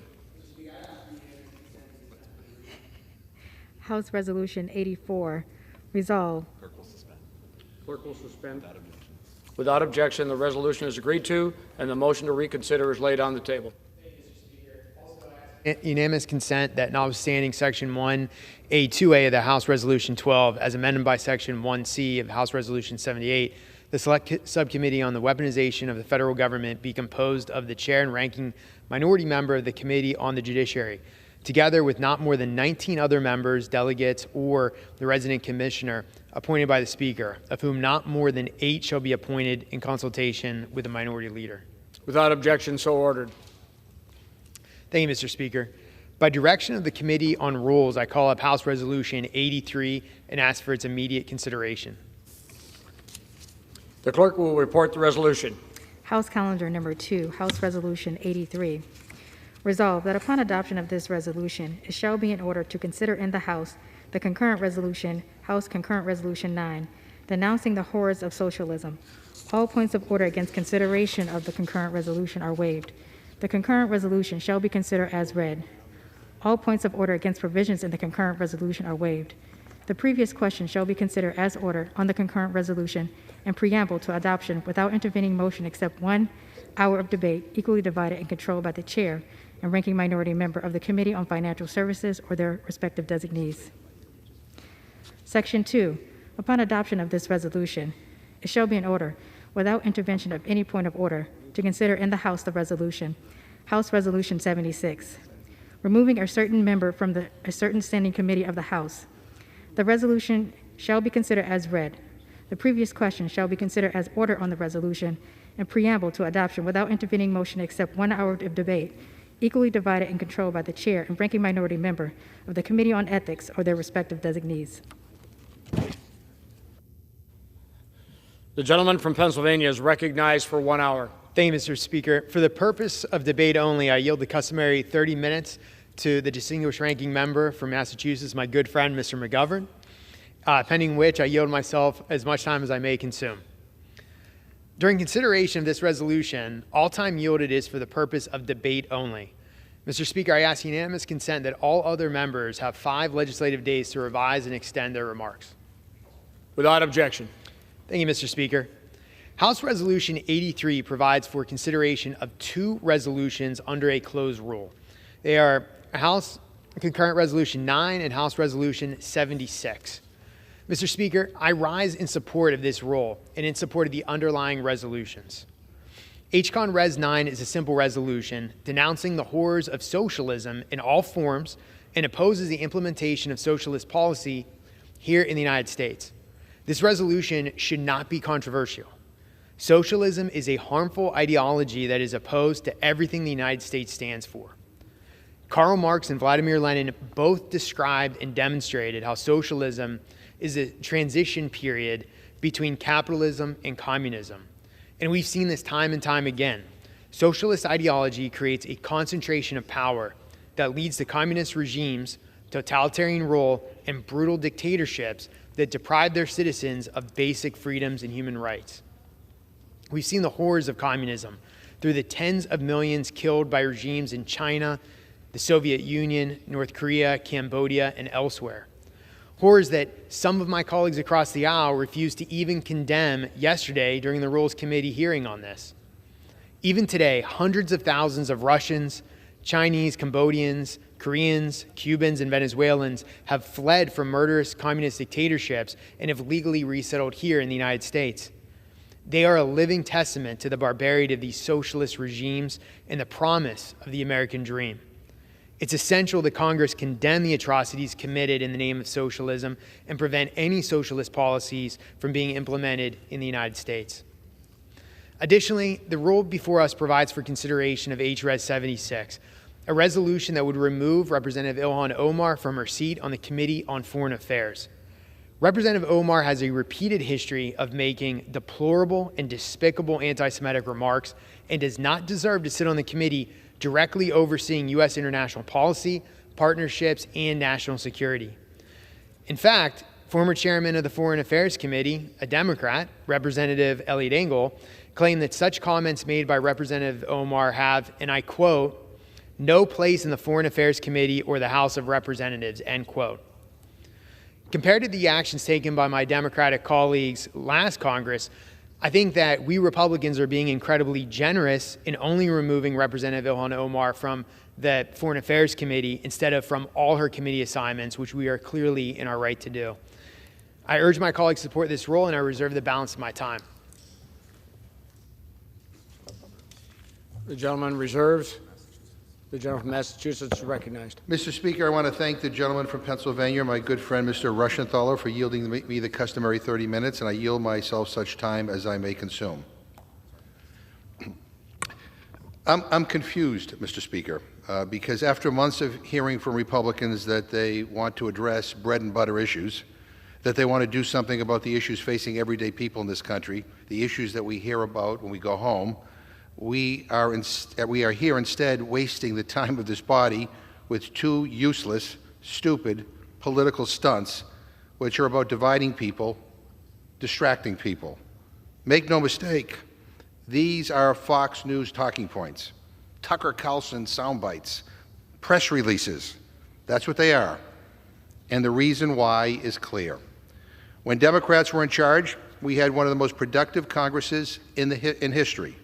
We passed the biggest climate change bill ever. We passed the biggest infrastructure bill since the interstate highways were built. We passed a bipartisan gun violence bill, stood up to greedy corporations, lifted kids out of poverty, brought jobs and manufacturing back to America. And what are Republicans doing? What are they pushing instead of kitchen table issues? Conspiracy theories, nationwide abortion bans, a 30% national sales tax on groceries and gas, cuts to Social Security and Medicare, giveaways to billionaire corporations so they can cheat on their taxes. That's the kind of garbage that they're wasting the American people's time on. H. Con Res 9 claims to denounce the horrors of socialism. What is this, the Red Scare? I mean, I have to say this is about the stupidest bill I've ever seen. Just a stupid, stupid, stupid bill. And let me just say to my Democratic colleagues, vote however you want on this. Doesn't matter because it does nothing at all. Oh, it denounces Pol Pot. Of course we denounce Pol Pot. I've never heard anyone say anything nice about him. We denounced Stalin. Didn't know that needed a resolution. We denounce Kim Jong-un. Well, not all of us, actually. Because, in fact, if I remember correctly, it was the leader of the Republican Party, Donald Trump, who said he fell in love with him, who talked about how talented he was, who called him a great leader, who bragged about their chemistry. Did any of my Republican colleagues speak up when a brutal tyrant named this resolution was applauded on the world stage by the President of the United States? Did they denounce that? You know what's interesting, Mr. Speaker? One name I noticed was missing from this list, Vladimir Putin. Like, what's up with that? I mean, we condemn Lenin and Stalin, but not Putin? Is that like a Trump thing? Did he put in a call? Seriously, why is Putin left out? And by the way, this isn't just a stupid bill, it's a badly written stupid bill. It lays out all of these awful people and then says we're, quote, rejecting the implementation of socialist policies in the United States of America. And nobody, not a single person so far, has been willing to clarify for me what exactly that means. What the hell are they talking about? Are we talking about public schools here? Fire departments? Roads? What about Medicare and Social Security? Republicans have called Medicare and Social Security socialist programs for years. So we would just like a little clarification here. And we got none last night in the Rules Committee. None. We even tried to include an amendment to clarify that the language here does not imply cuts to Social Security and Medicare. And every Republican, every single Republican on the Rules Committee voted no. So there's our answer. There's our answer. And here's what I think. I think this is about scaring people, and it's about dividing people, and it's about distracting people, which brings me to our next resolution, which removes our colleague Congresswoman Ilhan Omar from the House Foreign Affairs Committee. I mean, the hypocrisy here is staggering. I mean, it literally takes my breath away. Congresswoman Omar has apologized for the things that she said. She said she wants to be an ally in the fight against anti-Semitism. She even voted to condemn anti-Semitism. Every Democrat did as well. You know who voted no? 23 Republicans. 23 Republicans voted against condemning anti-Semitism. Now, maybe the gentleman can explain whether or not they should be removed from their committees. And then, we gave our colleagues in the Rules Committee the chance to add an amendment to their socialism resolution condemning the mass murder of 6 million Jewish people by the Nazis, also known as the Nationalist Socialist German Workers' Party. And guess what? They all voted no. They all voted no. Oh my God, wow. I mean, I keep hearing this both sides stuff, trying to make false equivalences, saying the Democrats opened the door to removing her. Give me a break. Congresswoman Omar never posted a video pretending to kill another member of Congress. She never advocated putting a bullet in the head of the Speaker of the House of Representatives. She never had dinner with neo-Nazi Nick Fuentes and anti-Semite Kanye West. She never spoke at a white supremacy conference. She never said that she would have won January 6th because she was armed. No, those are things Republicans have done and have said. And I will ask again, why aren't those members being removed too? So please, to my friends on the other side, please spare us the absurd comparisons and lectures about anti-Semitism. Republicans refuse to condemn anti-Semitism. Republicans refuse to add an amendment condemning Nazis to this socialism resolution. Republicans have been silent while members of their conference say things that are blatantly anti-Semitic and appear beside Holocaust deniers and bigots. These are awful, awful bills designed to divide and distract people. And I get it. I mean, I get why. I'd want to divide and distract people too if my agenda was as extreme as the agenda that the Speaker of the House is now advocating for. They have spent their entire time and power so far pushing for higher gas prices, higher middle-class taxes, higher inflation, and higher drug costs. They're screwing working families, screwing poor people, and using stupid BS like this to distract from their plans to reward billionaire corporations and hurt working families. And in the middle of it all, they're threatening to trigger a default if we don't cut Social Security and Medicare. Now, we can waste all the time in the world on these resolutions. And on the social resolution, again, I don't even care how people, it is such a waste of time. People can vote any way they want. I just may have made it a habit to always vote no on stupid bills. But this is a waste of our time and a waste of the American people's time. And with that, I reserve. Gentleman reserves. The gentleman is recognized. Thank you, Mr. Speaker. I'd like to remind my good friend from Massachusetts that I don't think you'll find anybody on this side of the aisle or in this chamber that's more of a hawk on Russia than me and Vladimir Putin. I'd gladly condemn Putin. And let's not forget, Putin is a communist. This is a man that started his career as a KGB agent. So this resolution clearly covers Vladimir Putin. We all condemn him. Additionally, I'd like to remind the gentleman that the first time I ever spoke on the House floor, I waited weeks to speak as a freshman. The first time I spoke, though, was on anti-Semitism. I spoke to condemn the shooting at the Tree of Life Synagogue in Squirrel Hill, Pennsylvania. So I'd like to remind my friends across the aisle that we have been mischaracterized by some of the comments that were just said. But let's talk about who won't condemn socialists.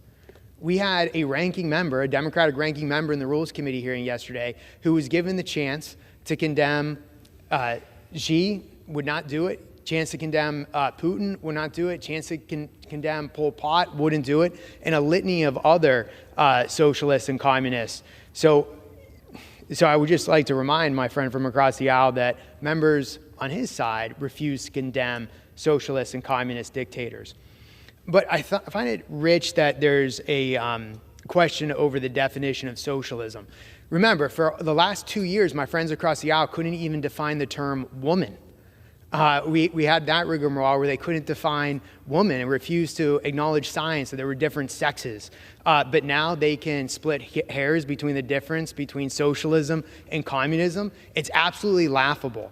But let's just define socialism since we're here having this debate. Socialism is a political and economic theory of social organization which advocates that means of production, distribution, and exchange should be owned by the community as a whole. And it's not me saying that socialism leads to communism. That's Marx saying that. That's Lenin saying that, because part of their entire theory was you had a transition period between between capitalism and communism. That transition period, they called, again, Lenin and Marx, they called that socialism. So let's be very clear what we're talking about. Let's not play games with language, especially when we can't even define incredibly basic terms that even kindergarten students could define. But let's talk about what Representative Omar has said talking about that, because I think it's important to put this in context. In February of 2019, Representative Omar tweeted, and I quote, "It's all about the Benjamins, baby," in reference to American support for Israel. She said that AIPAC was buying U.S. representatives. House Speaker Nancy Pelosi and the entire Democratic leadership actually condemned Representative Omar for these anti-Semitic comments. Then, again, just to show this is a pattern, this isn't some one-off incident, February 27, 2019, she doubled down on her stance at a forum in Washington, D.C. when she said, and I quote, "I want to talk about the political influence in this country that says it's okay for people to push for allegiance to a foreign country," end quote. Clearly, she's going back to the trope that Jewish Americans have a dual loyalty between the United States and Israel. That offended Chairman Eliot Engel, who at the time was the Democratic chairman of the Foreign Affairs Committee. And he said, and I quote, "It's unacceptable and deeply offensive to call into question the loyalty of fellow American citizens because of their political views, including support for the U.S.-Israeli relationship. We all take the same oath. Worse, Representative Omar's comments leveled that charge by invoking a vile anti-Semitic slur," end quote. Again, that's not me saying that. That's a former Democratic chair of the House Foreign Affairs Committee. Further, in March 2019, Representative Omar trivialized the terrorist attacks of September 11th that killed just about 3,000 U.S. citizens by describing it as, and I quote, "some people did something." Her words. In 2021, a few months before the death of 13 service members during the botched withdrawal from Afghanistan, Representative Omar compared service members of the United States and the Israeli Defense Forces to terrorist groups like Hamas and the Taliban. She tweeted, and I quote, "We have seen unthinkable atrocities committed by the U.S., Hamas, Israel, Afghanistan, and the Taliban," end quote.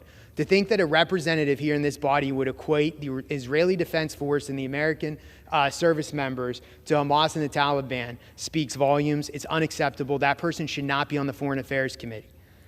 Representative Omar's Democratic colleagues sent a statement asking her to clarify those remarks because it was offensive and misguided. Again, the words of my colleagues across the aisle about Representative Ilhan Omar's words, and she refused to apologize. In May of 2021, Representative Omar accused Israel of committing war crimes following days of conflict between Israel and Hamas, where Hamas was launching rockets into Israel that saw thousands of missiles fired indiscriminately at Jerusalem and Tel Aviv, killing civilians. And she described Israel's defensive posture as war crimes, saying nothing about the terrorist attacks of Hamas. So spare me the false outrage over her comments. She has proven time and time again that she should not be on the Foreign Affairs Committee. But I'd like to yield 5 minutes to my good friend from the state of Florida, Representative Maria Salazar. 5 minutes. The gentlewoman is recognized. Thank you, Mr. Speaker, and I rise in support of the rule to bring up to the House concurrent resolution number 9, denouncing the horrors of socialism. And why am I bringing this resolution to the floor of the United States House of Representatives?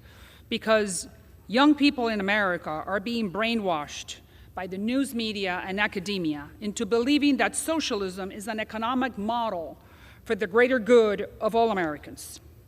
And the problem is that they are falling for it. They're believing it. And here is the proof. Almost 40% of Gen Z and millennials think the Communist Manifesto, written by Karl Marx, the father of Marxism, is a better defense of freedom and equality than the Declaration of Independence, written by Thomas Jefferson, one of the creators of the American experiment, the American exceptionality, and the document which gave birth to the most prosperous and resilient democracy in the history of the world, ours, the United States of America. Worse yet, in a recent poll that shows that 40% of Americans of all ages, not only the youth, 40% believe that socialism is good, while 33% of them say that they are likely to support a member of the Democratic Socialists of America, the organization that has shaped the ideology of many of our colleagues with the poison of neo-Marxism. If you go to their website, to the Democratic Socialist of America website, you will read their neo-Marxist positions with pride. I represent District number 27 in the city of Miami, or in Florida, the city of Miami, a bastion of hundreds of thousands of Cubans, Nicaraguans, and Venezuelans who have fled, who have escaped from the despicable horrors that you cannot imagine produced by that ideology. So why did the Venezuelans flee? Well, because Venezuela, why would they do that if Venezuela has almost 20% of the world's oil? In other words, that means the largest reserves of oil in the world. The Venezuelans have more oil than the Saudis in Saudi Arabia. In the 50s and the 60s, they had the same GDP as Germany. Now, inflation is 156% a year, the third largest in the world. The average Venezuelan has lost 15 pounds for lack of food. In the last 20 years, over 7 million Venezuelans have escaped the democratic socialist paradise anywhere they could go. That is more people than have fled the violence in Syria. So that indicates that socialism is more devastating than a civil war. Another country who has lost everything is Nicaragua. In the 70s was the breadbasket of Central America. But then the Sandinistas arrived. Daniel Ortega took power under the guidance of Fidel Castro in Cuba. He expropriated almost 30,000 properties in a few years. Right now, their citizens are poorer than they were in 1977. But Ortega promised democratic socialism, but delivered a dictatorship. In the last presidential election, 7 people dared to run for president, and he put them all in jail. Still today, they're either under house arrest or in jail. Every socialist is a dictator in disguise. In Cuba, after 60 years of living the socialist paradise, the average Cuban, 70% of the Cuban eats only once a day. The average Cuban makes $23 a month, that is 40 cents a day. And the retirees, the seniors, make $12. Cuba in 1960 had the highest per capita income in the hemisphere, and it was comparable to Italy.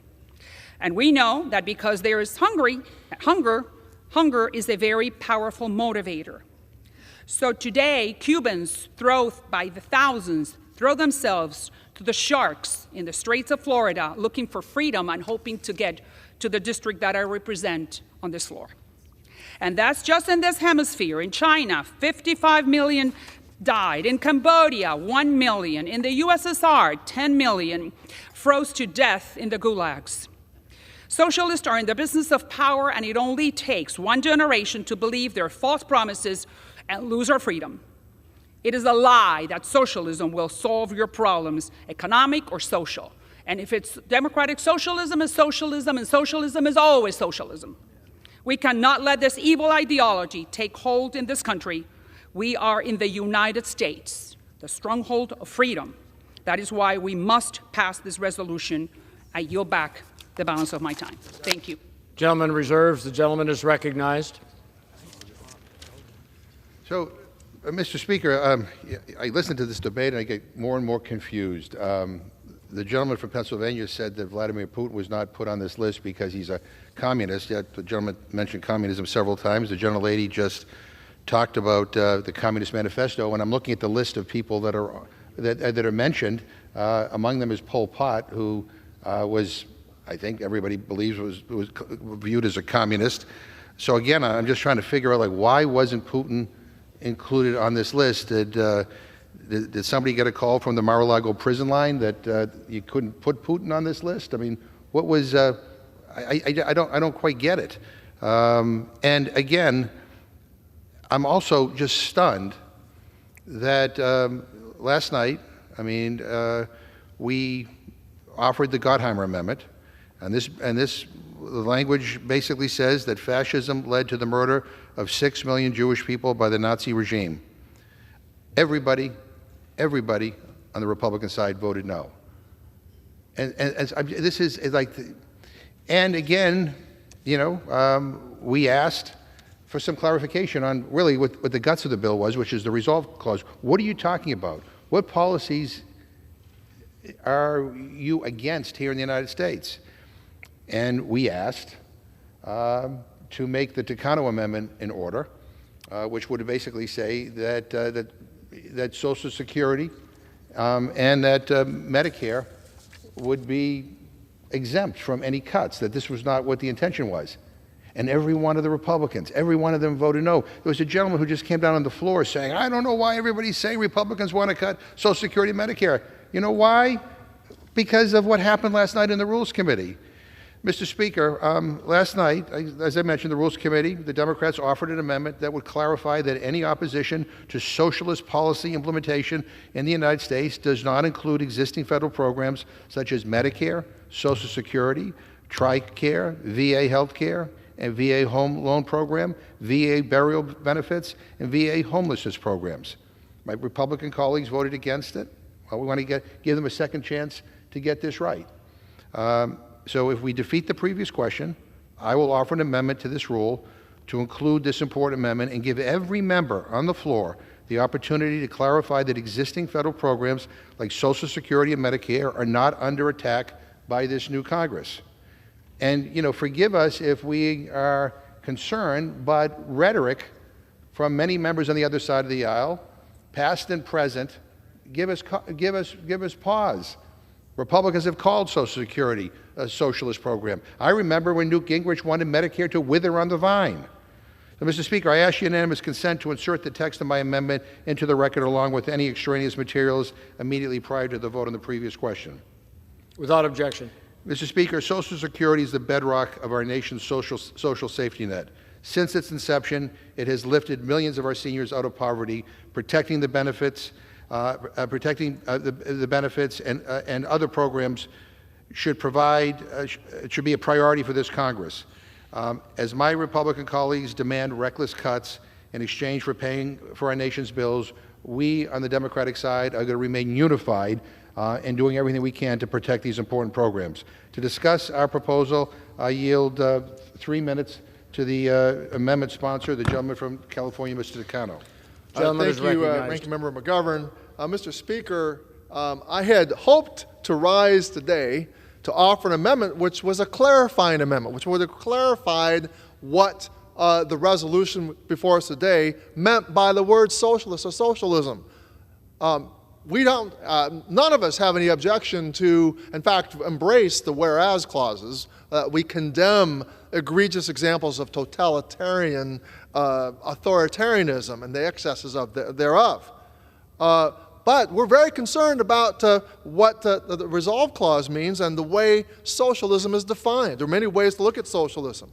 And my amendment simply was to clarify that the implementation of any opposition of socialist policy in the United States does not include federal programs such as Medicare, Social Security, TRICARE, VA health care, the VA home loan program, VA burial benefits, and VA homelessness programs.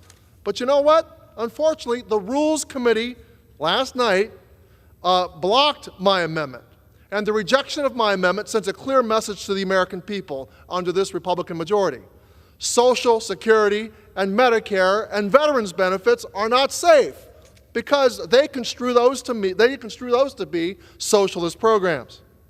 This resolution being considered today is really ridiculous. It dishonestly conflates any effort to improve the lives of Americans with the violence of totalitarian communist regimes. Without my amendment, it can only be read as an attack on Social Security, Medicare, and veterans benefits.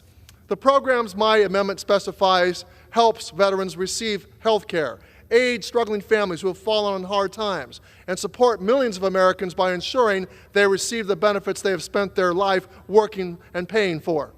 Medicare, Social Security, TRICARE, VA healthcare, the VA home loan program, VA burial benefits, and efforts to end veteran homelessness are programs every member of this body should be proud to support, but instead, my colleagues on the other side have spent years attempting to undermine and dismantle them, and they're doing it again with this so-called resolution.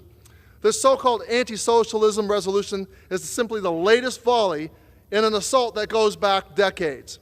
And despite these attacks, the programs my amendment defends are overwhelmingly supported by the American people. Americans know that these policies work, they're practical, they're beyond ideology, they're simply common sense, and they want to they want us to join us. The people want us to join together and bolster them and expand them, not to denigrate and defund them and play stupid games to distract and do red herring amendments such as this to get us off the track of working for the American people. Thank you. Now yield back. Gentleman reserves. The gentleman's recognized. Thank you, Mr. Speaker. We all know why we're here today. We're here to condemn socialism. And let's not play games. We know what socialism is.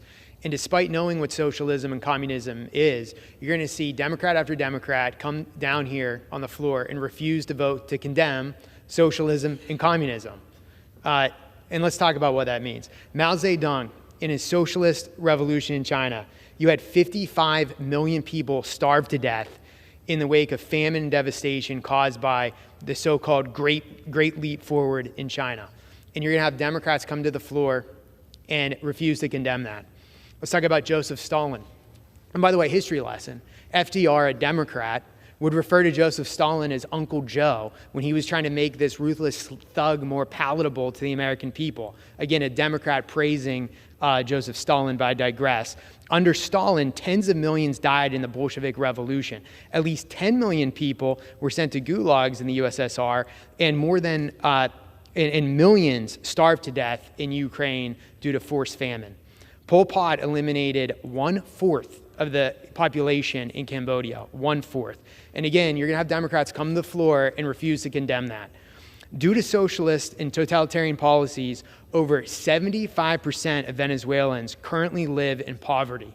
Only 3% of Venezuelans consider themselves food secure. This was the largest GDP in South America before Chavez took over. And now they're literally eating their pet dogs to stop starvation. Marxist socialist policies and communism regimes are responsible for hundreds of millions of deaths worldwide. And again, my Democratic colleagues will come to this floor later today and refuse to condemn it. It's truly astounding. 3.5 million have starved to death in North Korea just since the 1990s alone. In the current communist regime in Cuba, the government continues to repress and punish virtually all forms of dissent and public criticism as Cubans endure the worst economic crisis seen in decades. And again, Democrats will come to the floor and refuse to condemn that. During Castro's rule, thousands of Cubans have been incarcerated in abysmal prisons, thousands more were harassed and intimidated, and entire generations were denied basic political freedoms. And again, my Democratic colleagues, some of them will refuse to condemn that. I'd like to yield 3 minutes to the gentleman from Missouri, my good friend, Mark Alford. Gentleman is recognized. Thank you, Mr. Speaker. Mr. Speaker, there seems to be a lot of confusion today, a lot of bewilderment, a lot of dismay from our friends from the other side of the aisle, and exactly why we're here today. I'm here to tell you it's a shame we have to be here today, that we have to publicly put everyone on record to denounce socialism. I rise today in somber support of this resolution, a resolution to denounce the evils, the horrors of socialism. Mr. Speaker, this is a somber issue because our nation was founded on the principles of liberty and freedom, enshrining our founding documents as the thesis of our very nation.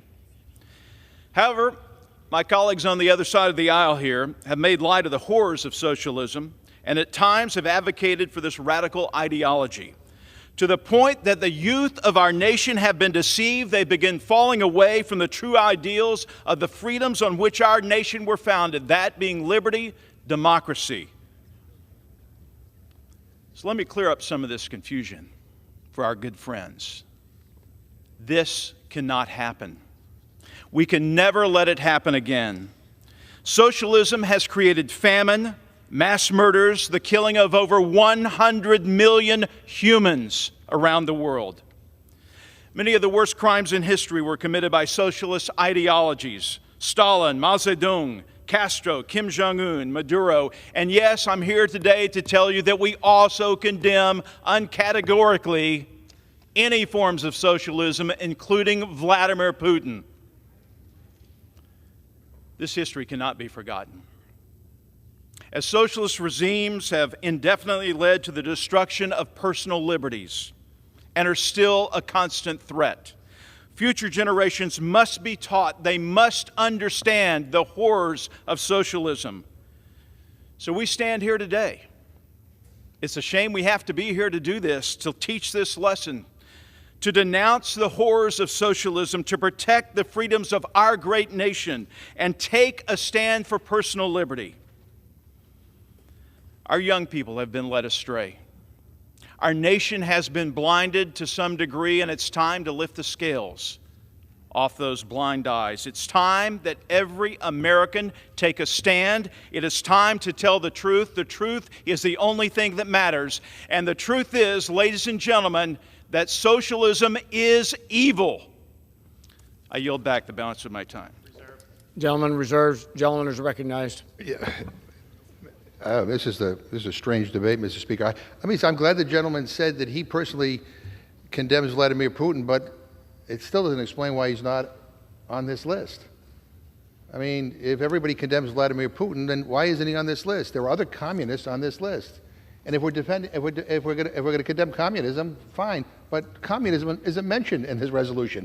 And people were talking about supporting capitalism, and capitalism isn't even mentioned in this resolution. So this is a stupid resolution that was written poorly to begin with.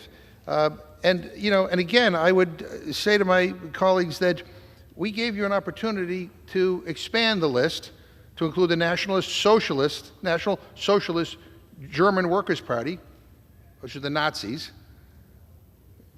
who were responsible for the killing of 6 million Jews, and everybody voted no on the Republican side.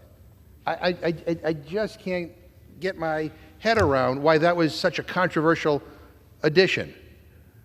And our concern about this bill, and this is an interesting back and forth on history, and by the way, when I go home, people are not bringing up Stalin and Lenin and Pol Pot all the time. They are bringing up Putin, and they are concerned about what he's doing in Ukraine.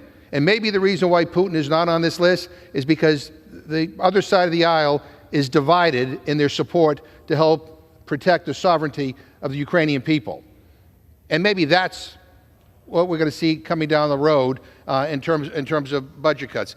I also want to say, I want to ask unanimous consent, Mr. Speaker, to insert into the record a piece by roll call entitled House GOP Overlooks Internal Anti-Semitism, Points at Democrats. Mr. Speaker, House Republican leaders have repeatedly declined to condemn and punish anti-Semitism, hate, and violence pushed by members within their own party. I'd like to insert this in the record. Without objection. Yeah, and again, my concern, I don't care how people vote. This is a meaningless, ridiculous waste of time. But my particular concern with this resolution is not all the whereas clauses, it's the resolve clause. It's the resolve clause. And many of us are concerned because of the rhetoric on the other side of the aisle, because so many of you have referred to Medicare as a socialist program and Social Security as a socialist program. We asked last night simply to reassure us, and we had an amendment. You heard the amendment, Mr. Takano spoke about it, that none of this has anything to do with Social Security and Medicare. And guess what, everybody? They all voted no. All voted no. So that's what our concern is about. And people can say whatever they want on this. I mean, I can't believe with all that's going on in the world, we're spending a day talking about this. But whatever. This is the new Republican list of priorities, and there's no wonder why the poll just came out showing that the majority of American people do not share the views and values and priorities of this current Republican House. I reserve my time. Gentleman reserves. The gentleman is recognized. Thank you, Mr. Speaker. You know, it's nice to hear that people in Massachusetts are not talking about communism. But you know where they're talking about communism? Places like South Florida, places like Miami. It's because unlike those in Massachusetts, they experienced communism. They've experienced socialism. Ask any Cuban refugee. That's why you have individuals here like Mario Diaz-Balart, like Maria Salazar, like Carlos Jimenez that represent those districts. This is an issue to a lot of Americans because they never want to see the horrors of socialism and communism here on our shores. But you know, it's just not Cuba. Let's talk about China, because my friends across the aisle always hesitate to criticize and condemn China. It's quite remarkable. China has deprived 1.4 billion human beings of their fundamental human rights. Since March of 2017, China has detained and persecuted 1.8 million Turkic Muslims, the Uyghurs. And they put them in so-called political re-education camps. We all know what those are. Those are death camps, those are gulags, and the Chinese have them in their western province. In the world is silent on it, and my colleagues from across the aisle refuse to condemn socialism. Those Uyghurs being held in the western province without due process. They're being forced to engage in labor, forced organ harvesting. They're suffering atrocities like torture. And yet again, my Democratic colleagues will refuse to condemn socialism today. The CCP hasn't just violated the rights of the Uyghurs in Western China, they've also subjugated Tibet. It used to be a cause célèbre for my friends across the aisle to talk about freeing Tibet. When I was growing up in the 90s, you saw the bumper stickers everywhere. Where's that outrage now from my Democratic colleagues? Why won't they call out China? In Tibet, the CCP has engaged in severe repression of the Tibetan unique religious, cultural, and linguistic heritage, and is engaged in gross human rights violations in Tibet, including, but not limited to, extrajudicial detentions, disappearances, and torture. Elsewhere, the CCP is widely alleged to be a major harvester and trafficker of forcible acquired organs. Organ harvesting targets minorities, including the Falun Gong, Uyghurs, Tibetan, Muslims, and Christians in China. Yet where's the outrage from my friends across the aisle? Why won't they condemn socialism here today on the House floor? The CCP attempts to eliminate minority peoples through forced abortion and sterilization. Where's the outrage from across the aisle? There are 30 million more men in China than women due to forced abortions in the one-child policy, the result of big government socialism. And yet again, my friends from across the aisle will refuse to condemn socialism. I want to yield 3 minutes to my good friend, the gentleman from Georgia, the good doctor, Representative Rich McCormick. The gentleman is recognized. Thank you, sir. I can understand why there's some confusion. I understand why we can get distracted by foreign nations and communism, which most of us agree is a bad thing. What I think is enlightening, though, is how we opened. And what was stated in my understanding or recollection was that it was just said that the last democratically controlled Congress was the most effective and productive in recent history, which you just agreed to. The standard that this statement was made, though, and measured by, shows why we're having this discussion, why my Democratic colleagues are confused. They equate record spending, record debt, and unprecedented control by government over private business as success. That is why they're confused about what this bill is about and why it is germane. They do not understand what socialism is, or worse, don't recognize that their policies are in direct support of socialist leanings. Their policies have continuously placed government in position to control businesses, picking winners and losers, and decide what is moral and immoral, and continues to advance the idea that government somehow should have been empowered to solve the very problems that it created. To clear things up and to create less confusion, we're trying to counter a movement that is moving towards something we have never been, a socialist nation. We are a unique government created by the people, for the people, empowered to protect, not to provide for, and not to determine the outcome for people's endeavors. We're uniquely positioned to benefit our citizens by empowering them, not through more government. And I believe that we, the people, are far more valuable than we, the government. And that is why we speak against bigger government and socialism. With that, I yield. The gentleman reserves. The gentleman is recognized. Yeah, well, Mr. Speaker, let me just, to the gentleman who just spoke, who talked about record debt, yeah, we worry about that as well, but I will remind him that 25% of this nation's debt was accumulated in the 4 years of Donald Trump. Let me repeat that. A quarter of our nation's debt, total in all of our history, was accumulated in the 4 years of Donald Trump. So if that's the standard, if you know, increasing debts are the standard where you say a president failed, then there is no question that the previous president, Mr. Trump, was a miserable failure. And let me say to my colleague from Pennsylvania who brought up China, again, I'm so having trouble following this debate. I will not be lectured by anybody on commitment to human rights in China. I co-chaired the Congressional Executive Commission on China. I co-chaired the Tom Lantos Human Rights Commission. I authored the bill, the Uyghur Labor Force Prevention Act, by the way, which died in a Republican Senate, and we managed to get it passed in a Democratic House and a Democratic Senate. I have passed major legislation on behalf of the Tibetan people. And by the way, this is all happening now under President Xi of China. And I'm looking in this resolution, and there's no mention of President Xi. So, you know, we're debating issues that aren't even in this resolution. I mean, this is nuts. But I do want to get back to the other bill, the bill that my colleagues are bringing to take Representative Ilhan Omar off her at the Foreign Affairs Committee. I read in some of the publications that to get votes, the Republican leaders apparently promised some of their Republican members who were concerned about this process that there would be some due process put in place.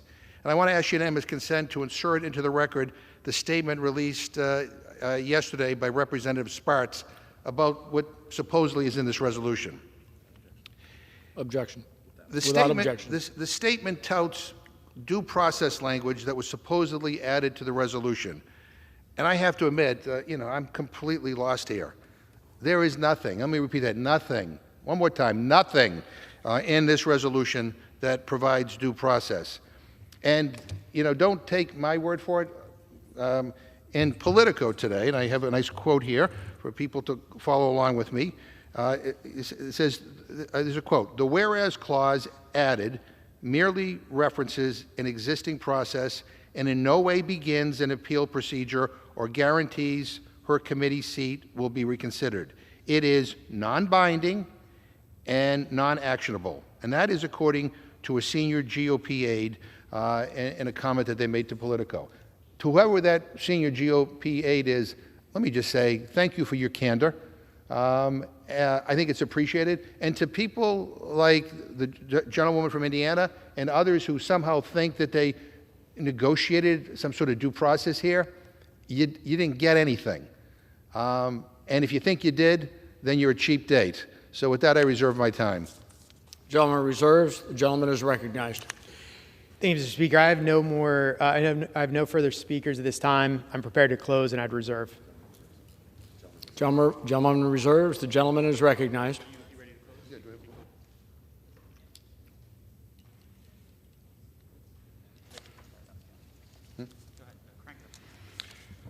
Mr. Speaker, I yield myself the remaining time. And I assume the gentleman has no more speakers, right? Their speaker, okay, thank you. Ranking member. Yeah. All right, Mr. Speaker, I'm not going to reiterate the long list of reasons that these resolutions are a waste of time, and quite frankly, they're an insult to the intelligence of the American people. Let me be clear. This socialism resolution is useless. It does nothing. It does not matter. Who the hell cares how anybody votes on it? But we're here for one reason, and we're here for one reason only. My Republican colleagues are pushing an extreme far-right agenda that benefits the rich and powerful and screws over working families and everyone else. They are not paying attention to the problems of everyday people, and that is clear based on the recent polling that has come out that shows just how out of touch they are with where people are at all around this country. They are not paying attention to the kitchen table issues that people anguish over every night. And I can assure you, I don't care what part of the country you come from, people aren't sitting around the table talking about Pol Pot. But anyway, that's what my Republican friends think is a national priority. You know, I mean, we're talking about socialism in this resolution, but we're not talking about a definition of what it is. Are we talking about public schools? Are we talking about roads? Are we talking about Social Security? I mean, give me a break. We've been hearing this stuff for decades and decades. Republicans saying Democrats want socialism. And it's always some big scary takeover that's just over the horizon that everyone needs to be afraid of. When you don't have any good issues on your side and fear is all you have, that's what you run with, I guess. And that's the Republican playbook. You know, and you know what's funny is that the same Republicans who decry anything that government does as socialism never seem to have a problem when it comes to huge handouts for billionaire corporations. They want socialism for the rich, but capitalism for the poor. Now, call me crazy, but here's what I think. This resolution is not about socialism. It is about scaring people. It is about dividing people. And quite frankly, I think, based on what happened in the Rules Committee last night, it is about setting the stage to go after the social safety net in this country, which includes Social Security and Medicare. If that wasn't the case, why in the world would my Republican friends not allow a clarifying amendment to make it clear that that was not the intent? They all voted no. And when it comes to Congresswoman Omar, a good Congresswoman who fights hard for her district and for her values, this isn't about punishing her for anything she said. It's about scoring political points. If this was about condemning anti-Semitism, Republicans would be condemning the folks on your side who dine with Holocaust deniers and appear at white supremacy rallies. If this was about condemning anti-Semitism, Republicans would have accepted our amendment to condemn the Nazis who slaughtered 6 million Jews during World War II. And every one of them voted no. So please spare us the false equivalence. This is total BS. And I urge all of my colleagues to vote no on this rule. This is really a sad day for this chamber with all that needs to be done. With all that needs to be done. This is the priority. This is the priority. And I should add, for good measure, all of this is being brought to you under closed rules. All the amendments that were offered, all the suggestions that were brought on this and other bills by Democrats and Republicans were all ruled out of order. I mean, some of this is non-controversial stuff, all closed. And the issue with Congresswoman Omar was brought to the Rules Committee as an emergency. I mean, an emergency? I mean, really? I don't get it. But I shouldn't be surprised because the last time the Republicans were in charge, they brought a bill to the floor as an emergency to deal with cheese curd. So I get it. You know, everything is an emergency, especially when it comes to messaging and making political statements. But look, we have to get back to the people's business, Mr. Speaker. We have to get back to focusing on kitchen table issues, the stuff that people worry about every night. This is not it. This is not it. And I really regret that we're wasting this time on these poorly crafted bills that do nothing to help anybody in this country. And with that, Mr. Speaker, I yield back the balance of my time. The gentleman yields back. Gentleman is recognized. Thank you, Mr. Speaker. Just in the spirit of rebuttal, I'd like to address some of the comments made by my friend across the aisle. The spending under President Trump. There was spending under President Trump, but you know what? He also had a pandemic that we haven't seen in the last 100 years. So where's the excuse for the $1.7 trillion that was just rammed through? You want to talk about closed rules, things not going through regular order? That $1.7 trillion was rammed through. It was architected, it didn't even go through the Senate Appropriations Committee. It was rammed through by 2 senators that are no longer here who had zero accountability to the American public. What about Build Back Better? Where's the excuse for that? All Build Back Better did was increase inflation, hurt workers who have wages that aren't keeping pace with inflation. And what about the Recession and Inflation Act? Where's the excuse for that and why we had rampant spending there? There is no excuse for it. Let's talk about China. To paraphrase Marcus Aurelius, it's not about one's words, it's about their deeds. Let's talk about the deeds of my friends across the aisle.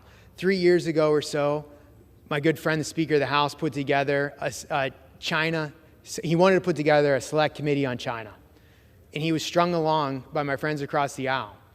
Finally, the Speaker had to move forward on his own as the minority Republican leader to put together the China Task Force. I was privileged to be on the task force. You know how many Democrats were on that task force? Exactly 0. 0 Democrats joined that task force. So it's quite amazing how I hear that the Democrats want to condemn China, but when they have the chance to have a select committee to address the threat of China, they won't go along with it. When they had the chance to join a task force explicitly put together to combat China and their malign influences on the world, 0 of them joined that task force. So spare me the talk on China. We've seen how you treated China. No, it's my time. Thank you. Let's talk about the definition, playing these silly games that we can't define socialism and communism. We all know, we're all educated. We all know what socialism is. We all know what communism is.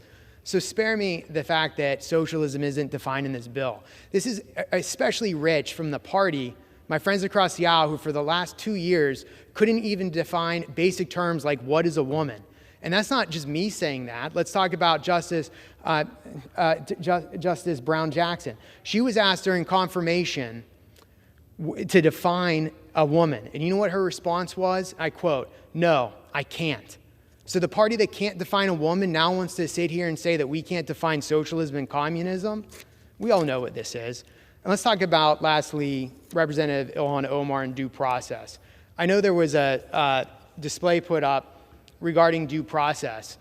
It's quite amazing how my friends across the aisle have now discovered the principle of due process after 2 years of one-party rule here in Washington, D.C. 2 years where due process wasn't followed at all. Where's the due process for my good friend from Georgia when she was removed from all her committees? And again, that's all her committees. We're only removing Representative Ilhan Omar from Foreign Affairs.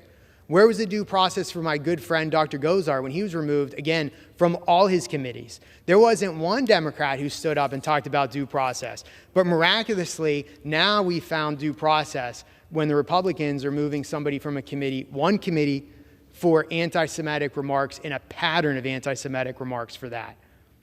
But let's just go back and talk about socialism. Let me be clear. Socialism must never take root in America. President Trump himself said, "America will never be a socialist nation."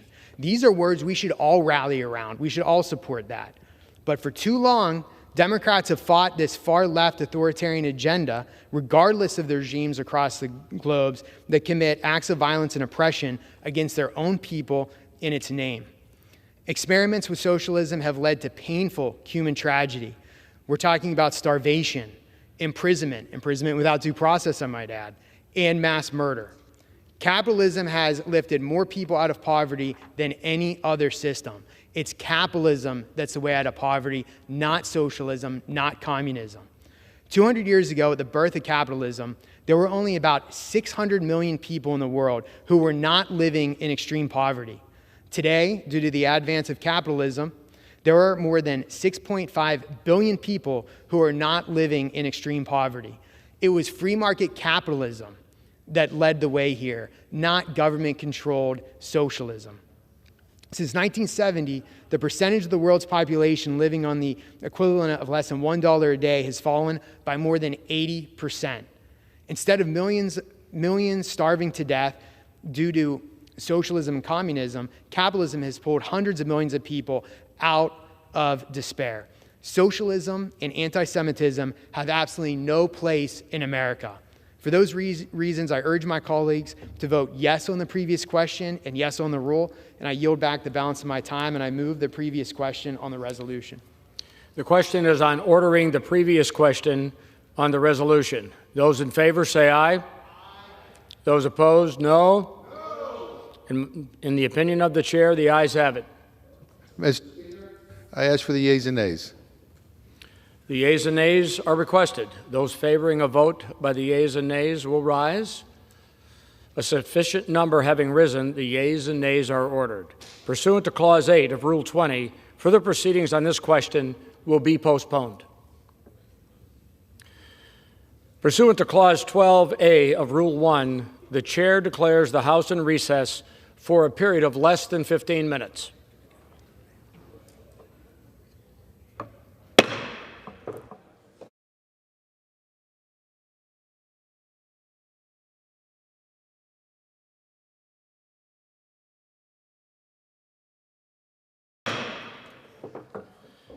The House will be in order. Proceedings will resume on questions previously postponed. Votes will be taken in the following order. Ordering the previous question on House Resolution 83 and adoption of the House Resolution 83 if ordered. The first electronic vote will be conducted as a 15-minute vote. Pursuant to Clause 9 of Rule 20, the remaining electronic vote will be conducted as a 5-minute vote. Pursuant to Clause 8 of Rule 20, the unfinished business is the vote on ordering the previous question on House Resolution 83, on which the yeas and nays are ordered. The clerk will report the title of the resolution. House Calendar Number 2, House Resolution 83, resolution providing for consideration of the concurrent resolution, House Concurrent Resolution 9, denouncing the horrors of socialism, and providing for consideration of the resolution, House Resolution 76, removing a certain member from a certain standing committee of the House. The question is on ordering the previous question on the resolution. Members will record their vote by electronic device. This is a 15-minute vote.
On this vote, the yeas are 217.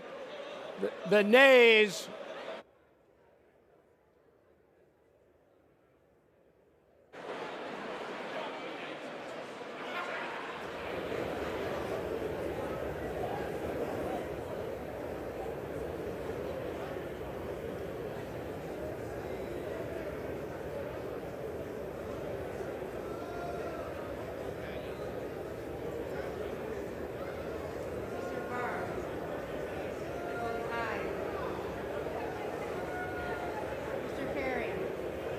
Votes aye.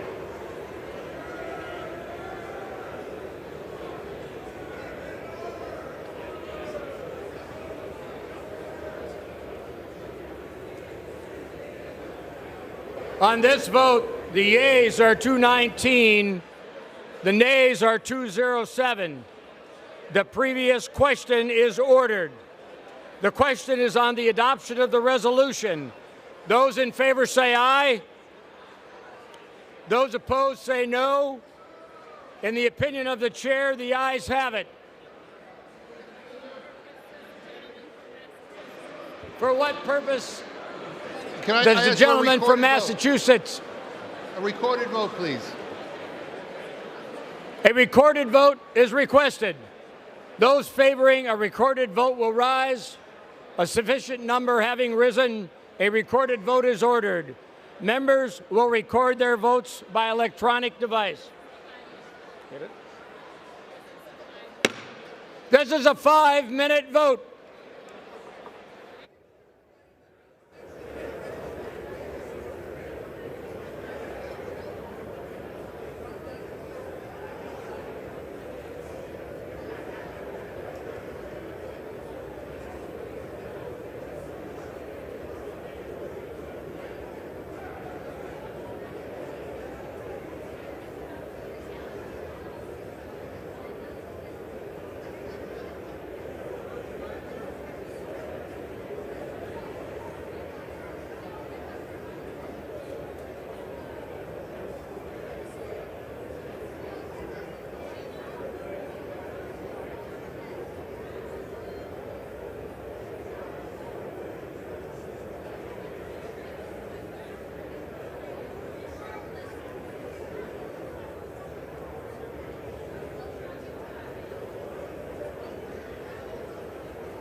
members voted.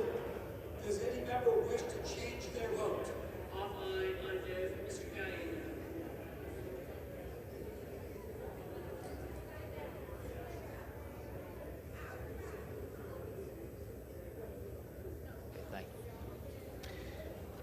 On this vote, the yeas are 218, the nays are 209. The resolution is agreed to. Without objection, the motion to reconsider is laid on the table.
The House will be in order. For what purpose does the gentleman from Kentucky, Mr. Comer, seek recognition? Mr. Speaker, pursuant to House Resolution 75, I call up the bill H.R. 139, the Show Up Act, and ask for its immediate consideration. The clerk will report the title of the bill. H.R. 139, a bill to require executive agencies to submit to Congress a study of the impacts of expanded telework and remote work by agency employees during the COVID-19 pandemic and a plan for the agency's future use of telework and remote work and for other purposes. Pursuant to House Resolution 75, the bill is considered read. The bill shall be debatable for 1 hour, equally divided and controlled by the chair and the ranking member of the Committee on Oversight and Accountability, or their respective designees. The gentleman from Kentucky, Mr. Comer, and the gentleman from Maryland, Mr. Raskin, each will control 30 minutes. The chair recognizes the gentleman from Kentucky, Mr. Comer. Mr. Speaker, I ask unanimous consent that all members have 5 legislative days to revise and extend their remarks and include extraneous material on the measure under consideration. Without objection. I yield myself such time as I may consume. Without objection. Thank you, Mr. Speaker. I rise in strong support of H.R. 139, the Stopping Home Office Work's Unproductive Problems Act, or the Show Up Act. This legislation is urgent. The federal workforce needs to get back to work. Federal agencies are falling short on their missions. They are not carrying out their duties. They are failing the American people. During the COVID-19 pandemic, most of the federal workforce stayed home. They relied on telework because they could. But as the rest of America went back to work in person, Many federal workers did not. And the American people have suffered as a result. They have waited for months for their tax refunds from the IRS. They have waited for months for their Social Security Administration to answer their questions and provide their benefits. Our veterans have even waited for months to get their medical records from the National Archives. The National Archives is responsible for maintaining medical records for our veterans, but our veterans could not get access to these records because the archive staff were at home. This is unacceptable, and it should be downright embarrassing to these agencies. The American people have struggled with high inflation, scarce goods, prolonged and disruptive lockdowns, and other hardships. Meanwhile, the Biden administration has showered federal workers with perks and pay increases, all while working from home. But federal employees not being in the workplace hurt the federal government's ability to achieve its missions and deliver vital programs. House Republicans have fought hard to find out just how much expanded telework has decreased agencies' ability to deliver services to our constituents. And we have tried to get this information from the Biden administration, but to no avail. During the last Congress, as House Oversight Ranking Member, I wrote to the administration requesting information on federal workforce return-to-work policies.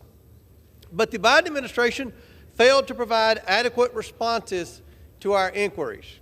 Instead, it kept expanded telework policies in place long after the pandemic was over. And it used its expanded telework policies not to help our constituents, but to help recruit new employees to the federal government. The federal workforce already enjoys many perks not enjoyed by the private sector, including unparalleled job stability, healthy retirement benefits, and a reliable pay growth expectation. One would have thought that, as the pandemic wound down, federal workers would have returned to their offices just as private sector workers across the nation did. But that's not the case. According to the Office of Personnel Management's most recent report on telework, 47% of federal workers teleworked routinely or situationally in fiscal year 2021. That was a 2% increase over fiscal year 2020, the year in which the pandemic struck. According to a Federal Times report this past October, just 1 in 3 federal workers had returned to their office full-time in 2022. But just last week, the Wall Street Journal reported that a new study by Cushman and Wakefield found only 5% of the pre-pandemic workforce returned to work in federally leased buildings in Washington, D.C. in October and November. The federal government's abuse of telework has gotten so bad that Washington, D.C. Mayor Muriel Bowser has called on President Biden to suspend its telework policies for federal workers or turn over federal buildings in D.C. for conversion to affordable housing. And the current OPM director has stated that federal employees are actually getting transfers to agencies where they can telework more, not so they can serve our constituents and the American citizenry the best. The Show Up Act offers a much-needed solution to this problem of federal agencies and federal employees putting their own comfort before our constituents' needs. It requires federal agencies to immediately return to pre-pandemic levels of telework. This ensures that from the day of enactment, priority number 1 for the federal workforce will be prompt and effective service to our constituents, not increasing the perks for an already privileged federal bureaucracy. The Show Up Act also requires a government-wide review of pandemic-era teleworking policies. This will help Congress see how much expanded telework either improved or harmed agency by agency effectiveness, costs, and network security across our vast federal government. And the bill would prevent the Biden administration from locking in higher levels of telework until Congress receives detailed plans on how mission performance would be impacted. If the agency's plans show increased telework would substantially improve agency performance, lower agency costs, ensure agency network security, and better disperse federal employees across the nation, then increased telework can then be considered as an option. But not until increased telework has been proven to better serve our constituents and the nation. I urge all my colleagues to support this vital legislation and reserve the balance of my time. Gentleman reserves. The chair recognizes the gentleman from Maryland. Thank you, Mr. Speaker, and I yield myself such time as I may consume. We strongly oppose this bill, which is an assault on all the progress we've made over the last several years in telework policy. Telework has strengthened private and public workplaces across the land, enhanced productivity, increased efficiency, improved the morale and satisfaction of the workforce, reduced traffic congestion, and made positive environmental changes. When the chairman says it's time to return to work, I believe this is a misnomer because people who participate in telework are working. They're already working, and so they don't need to return to work. This bill would take a sledgehammer to federal telework policy and law, which the sponsors seem completely oblivious to, and you can hardly blame them because the leadership brings this measure forward without the benefit of even a single hearing in the Oversight Committee, which means Congress has not heard from the Office of Personnel Management, it's not heard from any of the federal agency chiefs, it's not heard from any federal workers or their collective bargaining representatives. It hasn't heard from any of the stakeholders other than secondhand, I guess, through hearsay, the mayor of Washington, D.C., who, not surprisingly, seems to be resistant, at least according to that report, to telework policy. But this is an arbitrary effort to roll back all of the progress that has been made under legislation and administrative rules over the last decade without any participation at all of the key stakeholders. The bill falsely equates the development of telework as part of a balanced federal workplace policy by OPM and the agencies, with the sudden and near complete shift to virtual work in certain sectors because of the pandemic. And those are two completely different things. This conflation produces nothing but confusion, and the bill is a wrecking ball against telework policy, which has been a critical success in so many workplaces. Colleagues, the workplace is changing because of extraordinary new technology and a new focus on productivity and efficiency, as opposed to industrial age assembly line seating and command and control work relations. Before the pandemic, hybrid and remote work were already growing far more prevalent across professions, particularly for jobs performed in an office setting.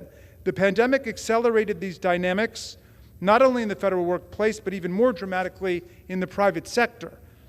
But from fiscal year 2019 to 20, as we entered the pandemic, federal telework doubled from roughly 500,000 people to more than 1 million. Practically overnight, traditional barriers to telework, such as technological obstacles and management resistance, began to disappear. Federal agencies implemented sweeping new guidelines as an essential tool for the continuity of government operations. This was the pandemic, of course, will not last forever. Indeed, the president announced that he plans to end the public health emergency on May 11. So the federal government will not maintain a pandemic-level telework posture in perpetuity, but we cannot ignore the lessons that we've learned over the last several years. As the OPM put it in its 2021 annual report on the status of telework, there is no going back.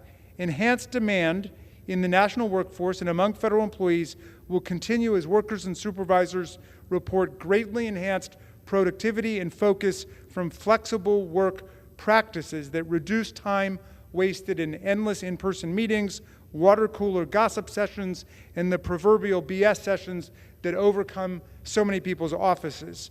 According to a survey by the Conference Board, 82% of companies are going to offer hybrid work options to employees going forward. And the number of private companies willing to let at least some portion of their workforce go fully remote has tripled to an astonishing 36%.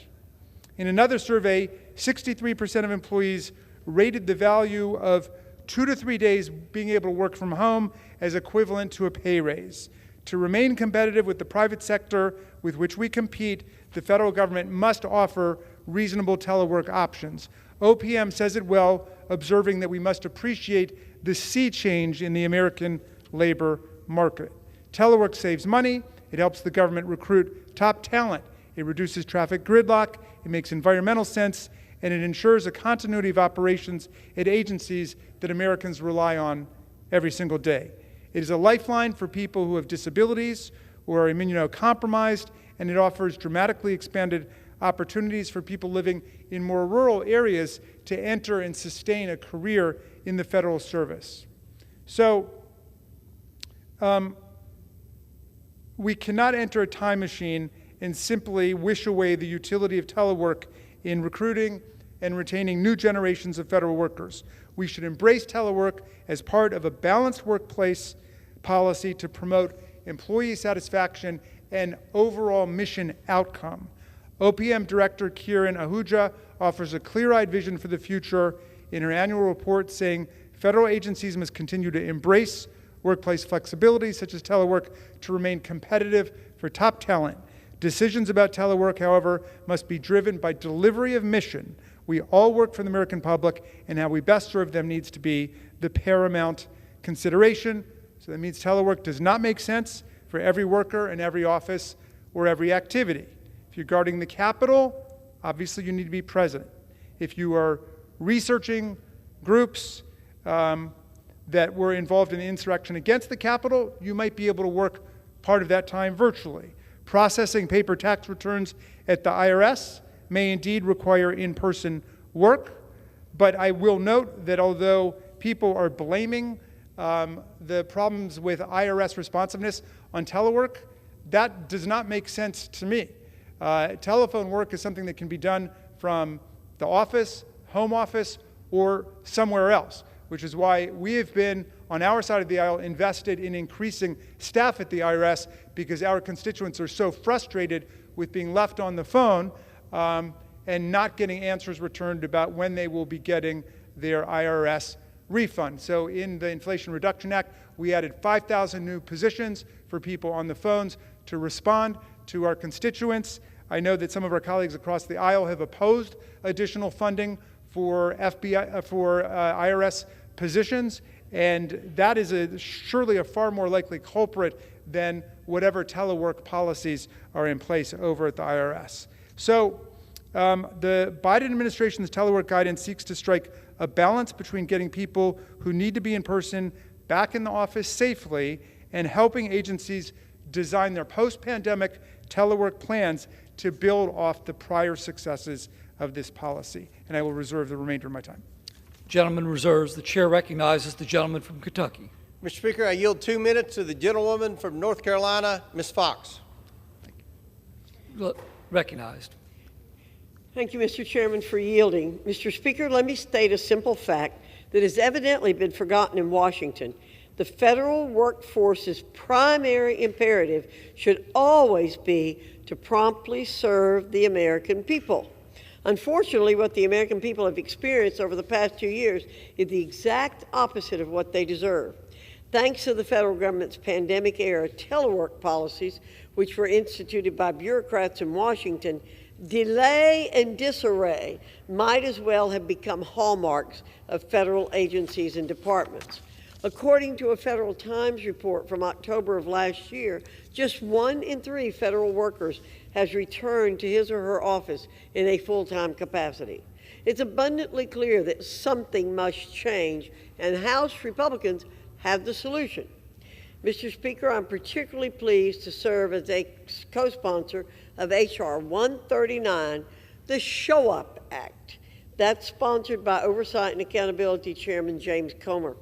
Under this legislation, the Biden administration would be prevented from cementing pandemic-era telework policies for the federal workforce until it provides Congress with a viable plan to avoid the negative impacts of remote work.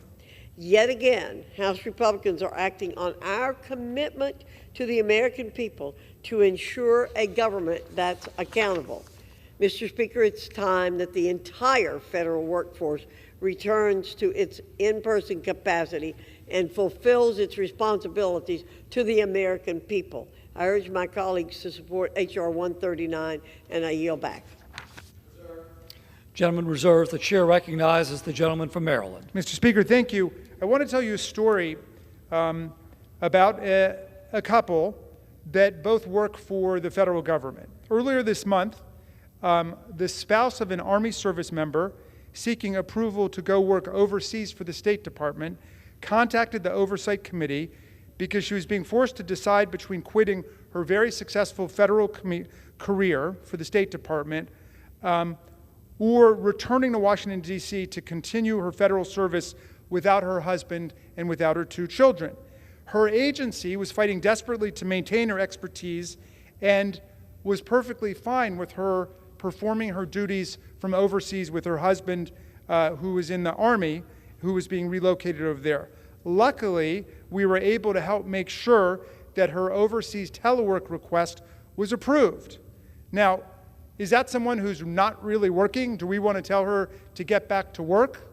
Her situation is common for thousands of families in the federal workforce, where you have one member who's in the military, who's being relocated, the other who might be working at a site in Washington, who is now able to work out the terms of service under the telework policy. But that's precisely an element of the policy that will be crushed by the legislation that's been brought forward without the benefit of a single hearing in the Oversight and Accountability Committee, despite the fact that our colleagues have said that they will only bring legislation to the floor after there's been a hearing, and we're just a few weeks into the session, and yet this legislation comes forward without hearing from anybody like this constituent who is being put in such a tough posture, or the directors of the agencies, or the head of the Office of Personnel Management, who's in charge of actually supervising and coordinating overall telework policy and making the annual report to Congress. Telework is a vital tool for the government to recruit and retain and grow the talented workforce we need to make the federal government work. It ensures the federal workers can serve the nation even during disasters. And again, it was the pre-existing telework policy that established the infrastructure that made for such a relatively smooth transition when we got into the pandemic. But I have to say that denials of telework for the spouses of military personnel are still common, and they are consequential, and they would be pervasive if the legislation passed. So I hope that all of our colleagues will reject this and at the very least send it back to the Oversight Committee for some real hearings so we can talk about what this really means. I will reserve my time. The gentleman reserves. The chair recognizes the gentleman from Kentucky. Mr. Speaker, I yield 2 minutes to the gentleman from Texas, Mr. Fallon. Gentleman's recognized. Thank you, Mr. Chairman, and thank you, Mr. Speaker. This is about common sense. For 2 years, our constituents have been calling our office and wondering why the IRS, the Social Security Administration, the VA aren't answering their phones. Why can't they get in-person meetings with federal workers? Why have they have to talk to a robot on the phone for hours or wait for months on one end just for an email to update their case? Well, today, folks, House Republicans are going to stop the lackadaisical policies of the Biden administration. The Show Up Act is a wonderful bill that I'm proud to support, and it's going to make an end to COVID an actual reality. Federal workers should do the same thing that the private sector industry has done, which is they've gotten back to work for over 18 months in large measure. And it's time the federal workers get back to work and start serving the American people to their full capacity. This bill requires federal agencies to return to the 2019 pre-pandemic telework levels within 30 days. Reasonable common sense. Requires federal agencies need to, show up to Congress and show them how pandemic-era telework impacted their missions. And finally, the bill requires new oversight for agencies that seek to expand telework. This oversight will help save money and create jobs outside the D.C. Beltway. It's important to stress that this bill is not some radical notion. We're not ending all telework, and we're just snapping back to 2019 pre-pandemic levels and ensuring a reasonable pathway for agencies to retain telework employees and under the right conditions allow for expansion of telework. The bottom line is the pandemic is over.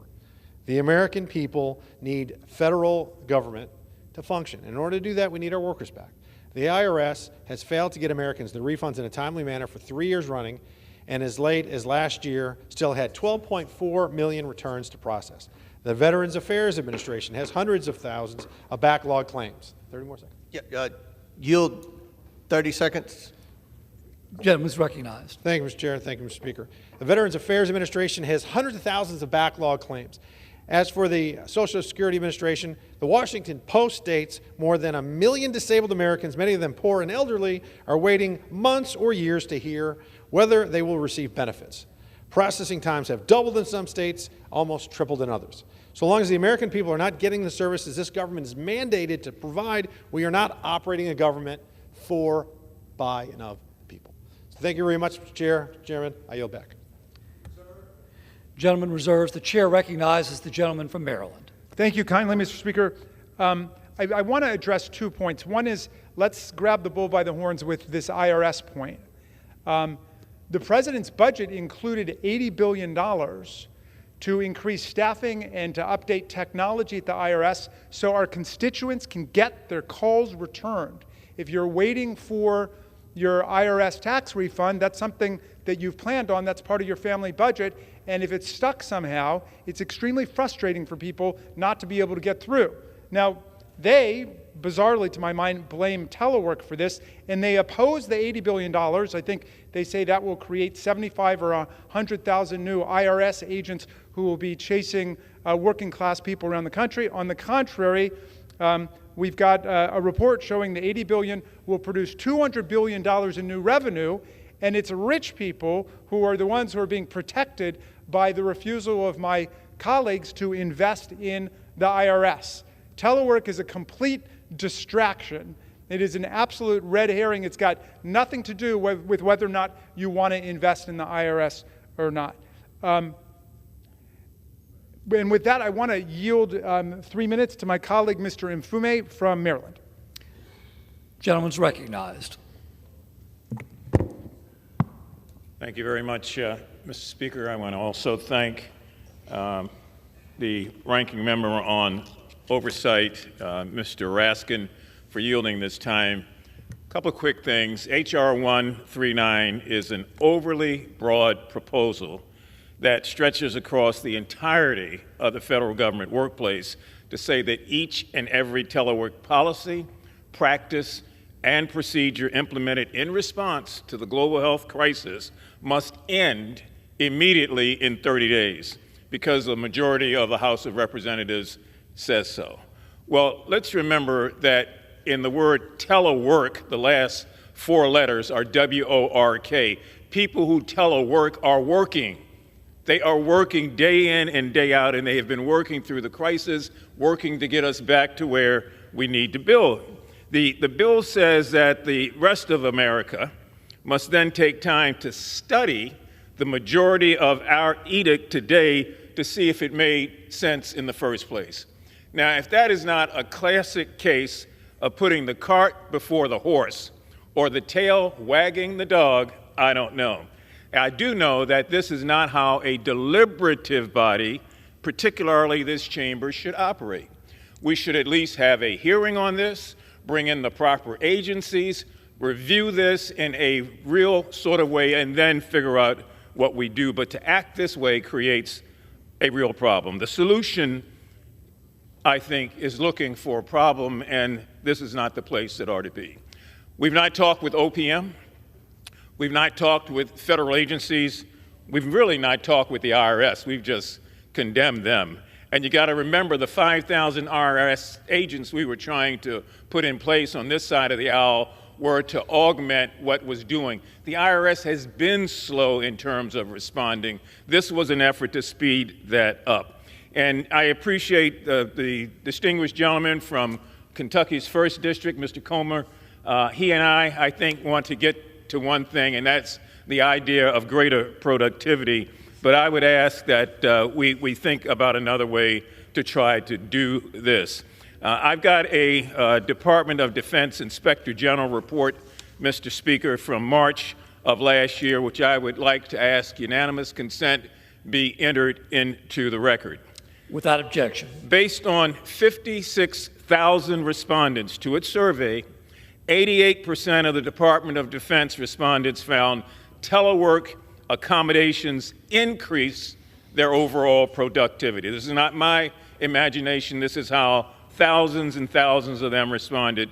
in the survey. A similar 2021 survey conducted by the American Federation of Government Employees, which represents 700,000 federal employees all across the country, found that 62% of them surveyed thought significantly that their productivity had been increased while teleworking based on what their previous levels were. So federal workers are performing for the American people and have been under the most difficult circumstances even before we got to COVID.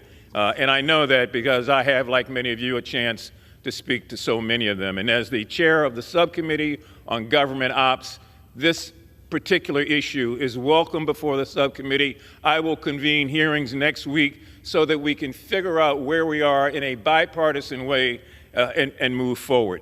And so I just want to make one point. Federal workers are not here in Washington, D.C. alone. I mean, that's the misnomer. Federal workers are in everybody's district in this entire Congress. And they're looking to us to try to find a way to help them, not to punish them in 30 days. We're not going to save money on gas. We're not going to save money on energy. We're going to just go back to where we were. And I would strongly urge that this measure be defeated, and I yield back. Thank you, sir. Gentleman reserves. The chair recognizes the gentleman from Kentucky. Mr. Speaker, I yield 2 minutes to the gentleman from Florida, Mr. Donalds. Gentleman's recognized.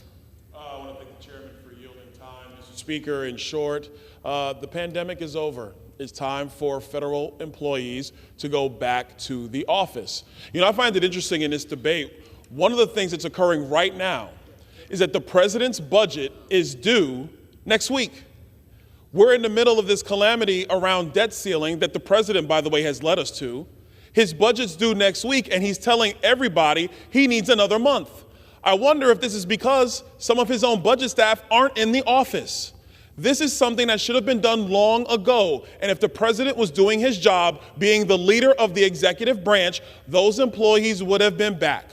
And since Congress is the body responsible for appropriating funds to the executive branch, and the president does not do his job of making sure it's working effectively, then Congress does have a responsibility to make sure that these employees come back and get back to work, like has been happening here in the People's House. A couple of things. It's already been said about the IRS delays. Right now, it's shocking that it takes 2 to 4 months to get assigned an agent. And if you call the IRS, you won't get a call back for 4 weeks. It's also important to understand that right now it takes 30 days for USCIS to respond to a congressional inquiry. There are many backlogs at the VA, some of them almost 2 years, 197,000 backlogs. How is that affecting the men and women who have served our country with honor and with dignity? Mr. Speaker, this is simple stuff. Most of the American people have gone back to work. All we're saying is let's go back to pre-pandemic protocols, which does have telework provisions throughout all of the federal agencies. But it is clear, looking at the backlogs that have occurred through COVID-19 and continue, the extended telework situation in the federal agencies is not working for the American people. My colleagues should be supporting this legislation. This is good legislation. It will help all of the American people and frankly help the president probably pass his budget on time. I yield back.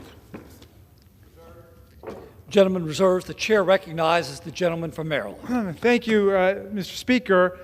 They complain about delay at the IRS, and then they oppose funding to assist the overwhelmed workforce at the IRS, which is staggering under the weight of all of these obligations.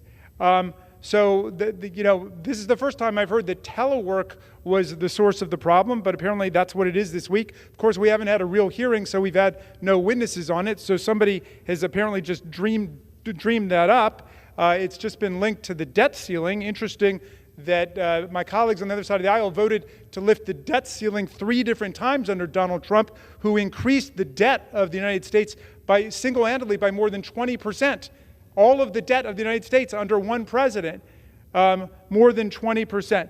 Well, look, let's get back to the issue at hand. Members of Congress make very strange opponents of telework policy. Not because we don't work hard, because I think we do work hard, but we use telework all the time.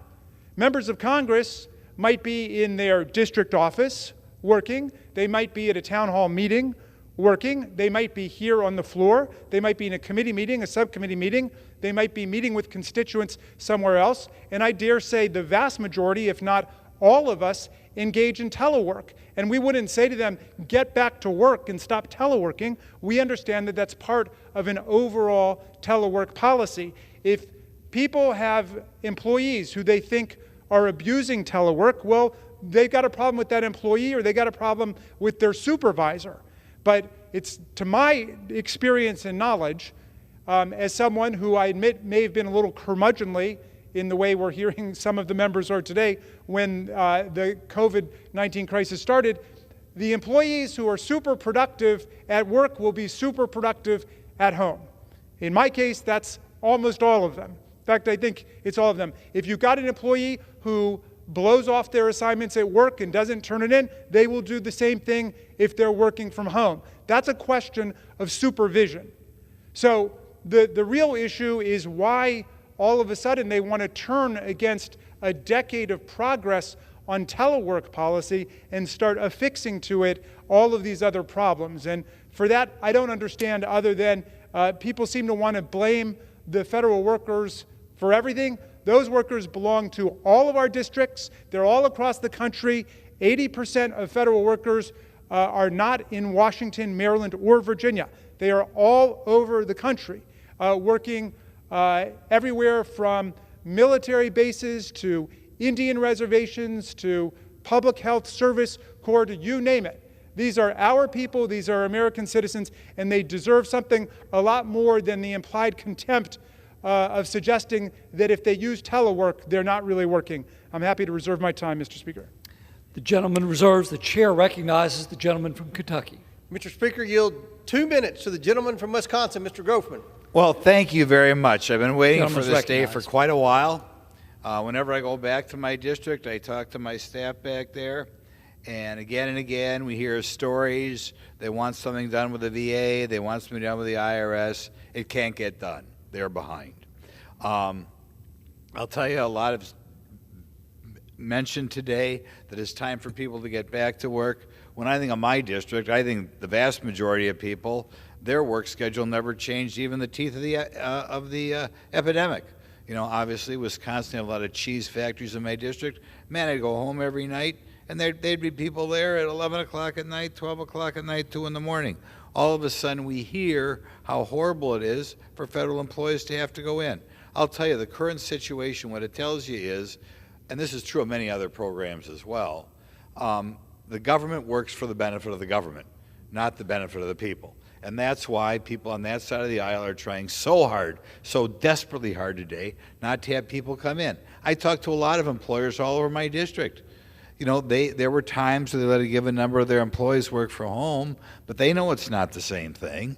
And why in the world the government should be operating on a separate schedule, I don't know. I'll give you an example. The National Personal Records Center is an egregious example.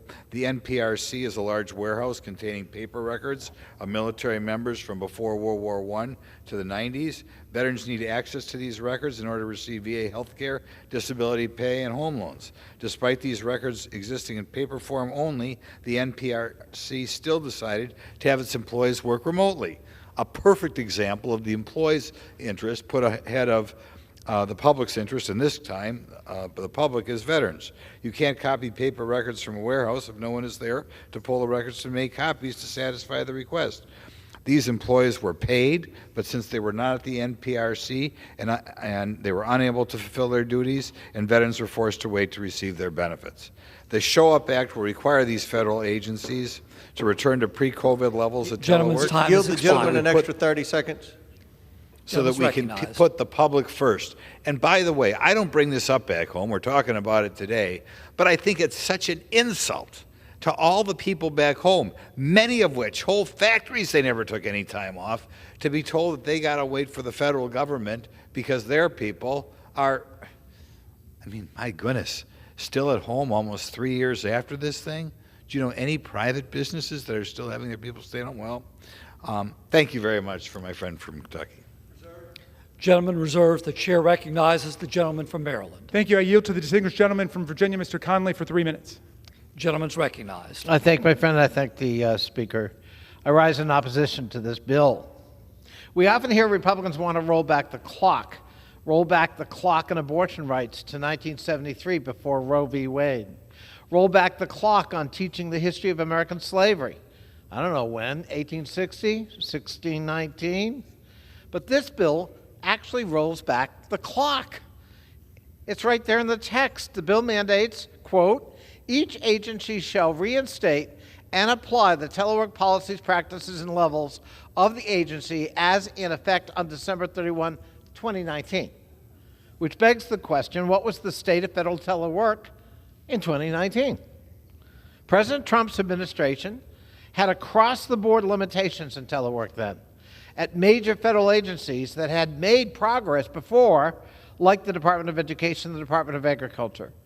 The overall telework participation rate had recorded its first drop since the enactment of the Telework Enhancement Act, authored by myself and Mr. Sarbanes-Maryland.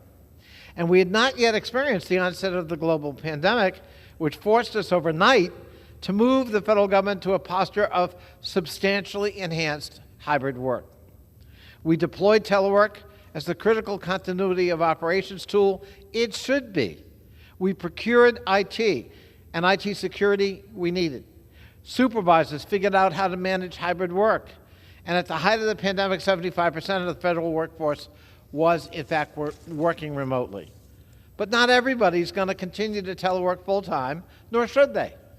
Federal telework participation rates have already decreased substantially as more federal employees move back in person. The most recent telework survey showed that 47% of federal employees teleworked in the last fiscal year. But the fact remains that increased availability of telework is here to stay in the private as well as the public sectors. The Bureau of Labor Statistics found that 80% of U.S. businesses expect increased telework levels to continue after the pandemic. That's in the business community. That is the nature of the workforce of the future. We should be embracing the productivity and employee satisfaction gains realized through telework. I offered an amendment to this bill that would have done just that, but unfortunately, we're considering this bill under a closed rule. We should be using a measured approach to determine where hybrid or remote work might not be the best fit. I know I've done that in advocating for more in-person work at the IRS, processing paper tax returns, and at the State Department, responding to passport applications, and at the National Archives, fulfilling veterans' document requests, all of which require in-person functioning. And I've supported it, as have my colleagues. I've also offered a telework legislation bill, the Telework Metrics and Cost Savings Act. I asked for 30 Gentleman's time has expired. I would grant him 30 seconds more. Which would help agencies track telework goals, measure cost savings, and focus on using telework effectively. But this bill is sort of a one-size-fits-all, come back to work no matter what. And let me say to my friend from Wisconsin, I had a constituent die from COVID because there were no protocols in his federal workplace. There ought not to be any more casualties to COVID. We ought to have systematic protocols in place, and that's what I think has to precede this kind of legislation we're considering on the floor today. I thank my friend and thank my friend from Kentucky for introducing this bill. Gentleman reserves. Gentleman from Kentucky is recognized. Mr. Speaker, I yield 2 minutes to the gentlewoman from Colorado, Ms. Boebert. The gentlewoman is recognized. Thank you, Mr. Chairman. The pandemic is over. Joe Biden has said so. I don't know why he's waiting until May to do something about it, but the pandemic is over. It's time for the federal government to get back to the work. It's far past time for the policies of the federal government to reflect this reality and the policies of hardworking Americans, and for federal employees to show up and get the job done. In my district, the Bureau of Land Management headquarters was a hot topic of debate, because this administration's, one of their first actions, they wanted to take that from my district and move it back to Washington, D.C. But why so haste? Why so fast to do this? No one's going to work. The building is empty. They didn't have anywhere to bring the employees to a new building here. And in fact, the employees that they did relocate to Washington, D.C., still only show up to work 1 day a week. And according to one disturbing report by the Federal Times, just 1 in 3 federal workers has returned to their full-time job. Equally disturbing, a leaked memo from January 2021 to then Chief of Staff of the Department of Health and Human Services showed that between 20 and 30% of the department's employees did not log into work on any given day between March and December of 2020. This negatively impacts all of our constituents. The VA has been incredibly slow to fulfill records requests that our veterans can get the care that they need, the care that they deserve. The Social Security Administration faces a massive backlog of appeals, and as of last month, the IRS had a backlog of 2.5 million returns from 2022 that are still unprocessed. This Republican-led Congress is moving to end Biden's emergency powers. He won't do it at the executive level. We have created these agencies, we fund these agencies, and now we are demanding that these federal employees get back to work. I'm proud to be a co-sponsor of this legislation, and I strongly support it. I urge adoption, and with that, Mr. Chairman, I yield back. Gentleman reserves. The chair recognizes the gentleman from Maryland. Thank you, Mr. Speaker. The gentlelady makes an interesting argument. Of course, if physical presence in Washington is necessary, then that agency never should have been stripped from Washington and relocated in Colorado in the first place. One could say that entire workforce is calling it in or not really working because the entire office has a telework policy. But obviously, she's carved out an exception for that. She thinks they can be effective even though they're not in Washington, D.C. Look, Mr. Speaker, this has been not just a closed rule, but a closed process. There was no hearing in the Oversight and Accountability Committee, despite the fact that those hearings have been promised, but there's been no hearing about it. Here, let me tell you one of the things we would learn if we actually had a hearing about it. The bill contemplates rolling the clock back to 2019 for every federal agency. Well, what would that mean for one small agency, the Federal Communications Commission, which has decided upon a plan to reduce its leased office space with savings of $119 million, precisely because of the existence of telework, saying we don't need all that space. Well, now, since we roll the clock back and presumptively say you can't do that, we're going to be costing the taxpayers $119 million a year because we've got to go back to their pre-pandemic plan, simply because we've got this one-size-all, categorical, cookie-cutter approach undertaken without any hearings. The U.S. Patent and Trademark Office similarly would be forced to abandon its $12.5 million a year in savings in leasing costs made possible because of reduced office consumption space by telework. So do we really want to say that we hate telework so much, we distrust our own workers so much, even though the studies show that it's yielding benefits in office productivity, that we are going to force the taxpayers to pay more money for more expensive office space in downtown Washington, D.C.? And we haven't even looked at the question because there was no hearing, because there was just a rush to get this to the floor so we could tell workers who are already at work to get back to work. I'll reserve my time. The gentleman reserves. The chair recognizes the gentleman from Kentucky. Mr. Speaker, may I inquire as to how much time we have remaining? The gentleman from Kentucky has 14 minutes remaining. Mr. Speaker, I yield 4 minutes to the gentleman from Texas, Mr. Arrington. The gentleman is recognized. I thank my friend from Kentucky and to my colleague across the aisle. They need to get back to work. You know, only in Washington, D.C., and only with this president are we operating with COVID as a national emergency. The only national emergency coming out of Washington is the economic disaster from the failed economic policies and the reckless spending of my colleagues. And it's created an inflationary firestorm, and people can't sustain it. Soaring interest rates, an economy teetering on recession, and $5 trillion of debt that have us dangerously close to the precipice of a debt crisis. Now that's an emergency. But our constituents across America, they got to go back to work. They got to take their kids to school. Somebody's got to teach them. Somebody's got to save a patient, serve a customer. They don't live in this fantasy world of Washington. My colleagues, unfortunately, have used the public health emergency in large part not to protect the public from COVID, but to promote the big spending, big government bailout agenda. And what I'm talking about is this, in the name of COVID, bailing out student loans that cost taxpayers $1 trillion, bailing out schools that don't open their doors to their students, bailout after bailout. That's what this is about. So while Democrats are jamming us with all these bailouts in the name of COVID, taxpayers can't get their Social Security benefits or their tax returns or their passports. You heard the stories. Here's my question. It's a simple one. How can the people's government serve the people if the people in the government don't come to work? That's the question for my constituents in West Texas. Here's the answer. It can't. It doesn't. And if hardworking Americans don't have the luxury of not coming to work and teleworking for the rest of their lives, then the Biden administration and our government employees should do the same.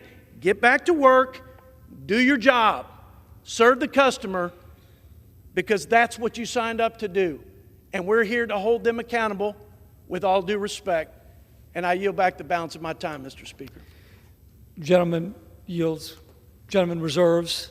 Chair recognizes the gentleman from Maryland. Thank you, Mr. Speaker. Some of my colleagues seem to betray no understanding at all of what federal telework policy is. To say that the workforce is not going to the office and it's time to get back to work simply suggests they don't know that every agency, every commission, every department makes its own decisions about this as part of the complete workplace policy, going job classification by job classification, defining when it makes sense and when it doesn't make sense. That's the way that it works. But they want to have a broad brush, one-size-fits-all straitjacket policy where they just decapitate a decade of progress using the pandemic or the end of the pandemic as the excuse for doing that. To repeat, this is not a Washington problem. The vast majority of the federal workforce is spread out across the country. The hardworking people we see in front of us today who work for the clerk of the U.S. House of Representatives and for the House are just a small example of the workforce located in Washington, which is a tiny minority of the federal workforce, which is all over America. So that flexibility has been given to federal workforce supervisors all over the country to deal with. And they would clearly try to elevate what I think is a frivolous talking point over the cost savings that have been created because of telework policy. They would elevate it over the increased job performance and job satisfaction that is being demonstrated in studies around the country, and they would elevate it over the clear success of telework within the private sector. Oftentimes my colleagues will say, well, we've got to be more like the private sector. Well, it's the private sector that's been leading the way here. The federal workforce has been very much in the rear guard doing it. But in any event, remember that they're conflating two completely different things. One is the federal telework policy that has evolved over the last decade, and the other is the pandemic. And it's true that the pandemic response was made far more efficient because there was an infrastructure in place in order to make telework possible.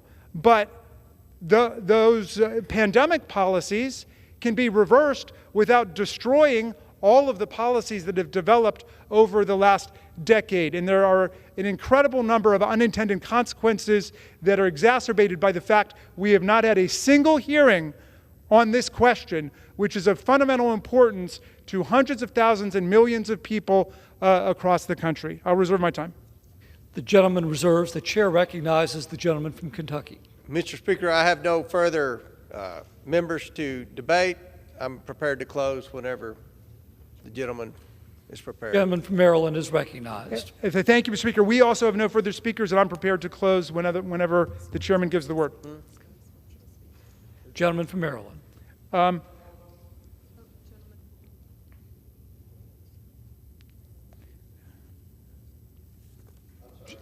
Gentleman from Maryland is recognized.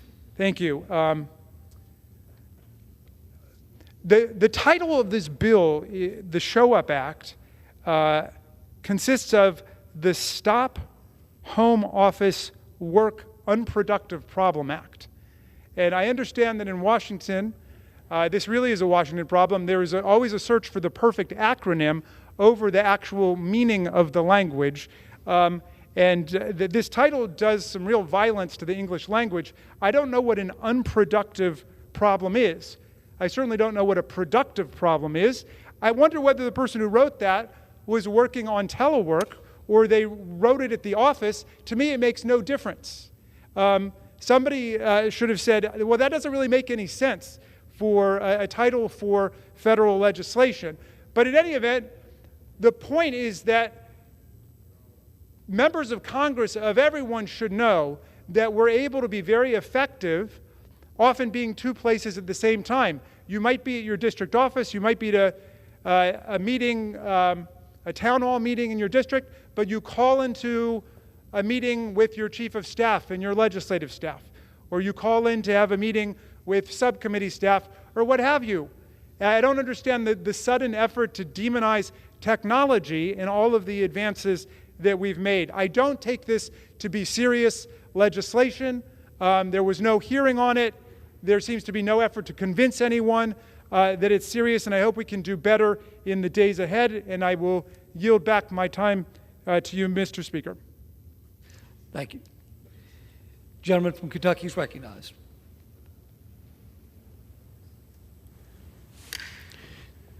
Mr. Speaker, may I yield 1 minute to the gentleman from Louisiana, the Majority Leader, Mr. Scalise. The gentleman is recognized. Thank you, Mr. Speaker, and I thank my friend from Kentucky for yielding and for bringing this important legislation to the floor. You know, when you look across the country as people have worked hard to get their lives back in order, to get their small businesses back up and running, states that pushed to open their states up again because they knew that the health of their people, the mental health, the ability for kids to get back in school was so critical. And of course, data is out there all around, but especially amongst our young kids, who many millions of young kids in America lost a year plus of learning because of virtual learning, because being in the classroom just wasn't the same. And those communities that made the effort to open back up again were able to provide a much higher level of education than those schools that went out of their way to stay shut down, and damage was caused to so many. And so, as you see most of the country now back at work, they look at Congress and say, why isn't Washington back at work? When you look at federal agencies who are there to provide a service for the 330 plus million people all across this great nation. Mr. Speaker, those people expect that when they pick up the phone and they call those agencies, if you're a military veteran who served this nation, you surely showed up for work. You showed up, in fact, overseas in some cases, risking your life, receiving injuries, and you want to get your military record so you can be eligible to go get the health care you deserve. And when you call the VA and they can't get your health care records because there's still people not at the office, those are things you can't do remotely. And those veterans wait for help. That hurts people. When you've got millions of people who are trying to get basic services like a passport, maybe they're trying to go on their honeymoon, they're waiting for a loved one to come back home that they haven't seen who lives overseas, and they've been waiting for years. They want to go visit a relative, and they have waited 6 months in some cases. We get calls to our office on this problem. People that have been waiting over 6 months to get a passport renewed. That's something you cannot do remotely. If you call that office and somebody's at home, they're not able to process your passport from their home. So you just have to wait and miss dates and deadlines. When you see what's happening with so many other people that are counting on the federal government to take care of their needs, and they wonder, why haven't they gone back to work when I've had to go back to work? You know, you saw the president wanting to hire 87,000 more IRS agents. Well, there are many IRS agents that aren't showing up for work. We still get calls to this day from constituents, hard-working people who live paycheck to paycheck, who filed their tax returns in 2021, who still haven't gotten their check back. And they're wondering, why is somebody sitting at home not able to process that payment? Why do they have to wait over a year to get their money back from their government? The answer is not to double the agency and hire another 87,000 people. It's to let people go back to work. This bill just says show up to work, to do your job, to serve those millions of people who are paying your salaries and counting on you to get the job done. This should have been done a long time ago. I'm glad we finally are getting this bill brought to the floor. Thank the gentleman for bringing it, and I yield back. Gentleman yields. Thank the gentleman for yielding back. This legislation asks every member to answer a simple question. Do you put the needs of your constituents first, or do you put the preferences of federal bureaucrats first? We know that expanded telework during the COVID-19 pandemic harmed agency service to our constituents across multiple vital agencies. But instead of fixing those problems and making sure they never happen again if increased telework needs to continue in certain cases, the Biden administration is just blindly doubling down on federal telework across the board. Not to improve service to our constituents, but to dangle a shiny perk in front of existing federal workers and prospective new federal hires.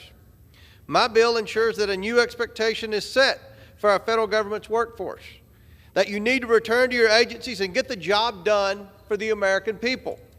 Federal telework should only be utilized when it has been proven to improve agency performance, lower agency costs, ensure agency network security, and better disperse the federal workforce across the nation.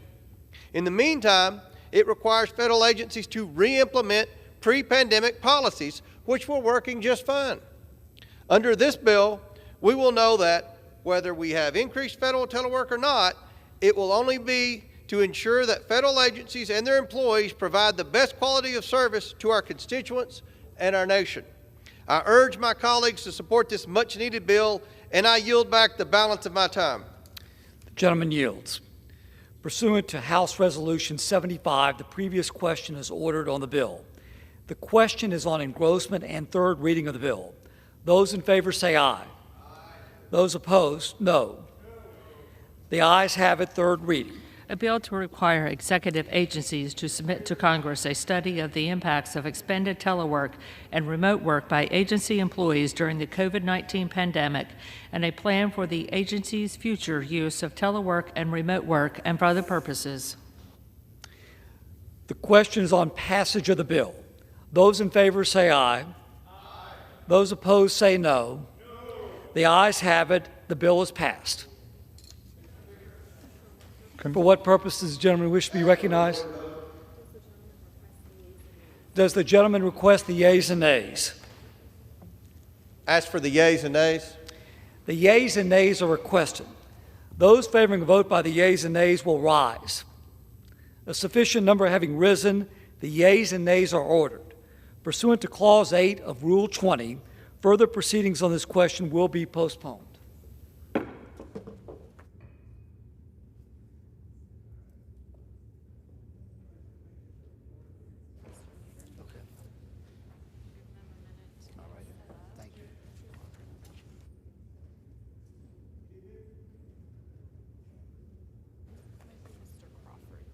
Okay.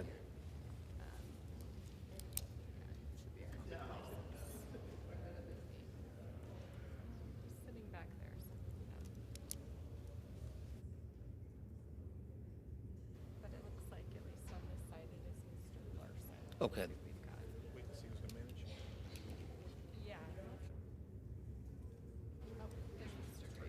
Okay, thank you.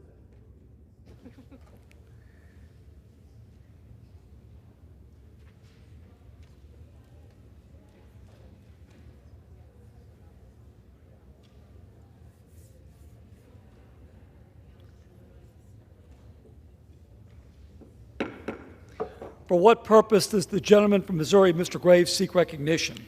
Mr. Speaker, pursuant to House Resolution 75, I call up HJ Resolution 7 and ask for its immediate consideration in the House. The clerk will report the title of the joint resolution. House Joint Resolution 7, joint resolution relating to a national emergency declared by the President on March 13, 2020. Pursuant to House Resolution 75, the joint resolution is considered read. The joint resolution shall be debatable for 1 hour, equally divided and controlled by the chair and the ranking member of the Committee on Transportation and Infrastructure or their respective designees. The gentleman from Missouri, Mr. Graves, and the gentleman from Washington, Mr. Larson, each will control 30 minutes. The chair recognizes the gentleman from Missouri, Mr. Graves. Thank you, Mr. Speaker. I ask unanimous consent that all members have 5 legislative days to revise and extend their remarks and include extraneous materials on HJ Resolution 7. Action. Mr. Speaker, I yield myself such time as I may consume. Without objection. Thank you, Mr. Speaker. Today I rise in support of House Joint Resolution 7, which terminates the March 13, 2020 national emergency declared for COVID-19 under the National Emergencies Act, or the NEA. The time has come to move past the COVID-19 pandemic. It's no longer a global emergency as it was nearly 3 years ago. It's that simple. President Biden said, in his own words, the pandemic was over. He said that last September, and our Senate colleagues, with a bipartisan vote, agreed by passing a resolution last Congress on November 15th of 2022. The NEA was intended to provide emergency authorities to the President to respond to extraordinary situations in which the President must act quickly. We're no longer in that spot.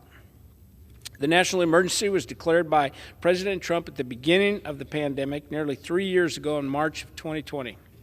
At that time, it was a new virus. The American public and the world at large had little information, and we had to get a handle on the spread of COVID-19. Today, we are in a vastly different spot. We have treatments, we have better methods to track COVID, we have a better understanding of the virus itself, and the federal government has spent trillions combating the virus and protecting the economy from the fallout of the global shutdown. At this point, there's no longer a need for the declaration to utilize extraordinary authorities provided under the NEA, and it seems that the White House agrees with this too, but just thinks we need to wait until May 11th. That logic and math just doesn't seem right to me. Consider this, the declaration is scheduled to end on March 1st of this year, so the President is suggesting he does intend to once again extend the emergency, and that is why Congress needs to act on this resolution. It's simple. Absent the President ceding these emergency powers, it is incumbent on Congress to rein in the executive branch to ensure these powers are not abused and that these authorities do not continue in perpetuity. America should be fully open, our kids should be back in the classroom, our families should be back at work, and here in the House we're starting by removing this emergency declaration. With that, I would urge support of this resolution, and I would reserve the balance of my time. The gentleman reserves. The chair recognizes the gentleman from Washington. Thank you, Mr. Chair. I yield myself as such time as I may consume. Gentleman's recognized. Thank you. Today I rise in opposition to House Joint Resolution 7, a resolution to terminate the COVID-19 emergency declaration, a resolution introduced by Representative Gosar. The coronavirus pandemic has been a public health and economic calamity for our country. We lost over 1 million of our fellow citizens to this deadly virus, in wave after wave of devastating news for families.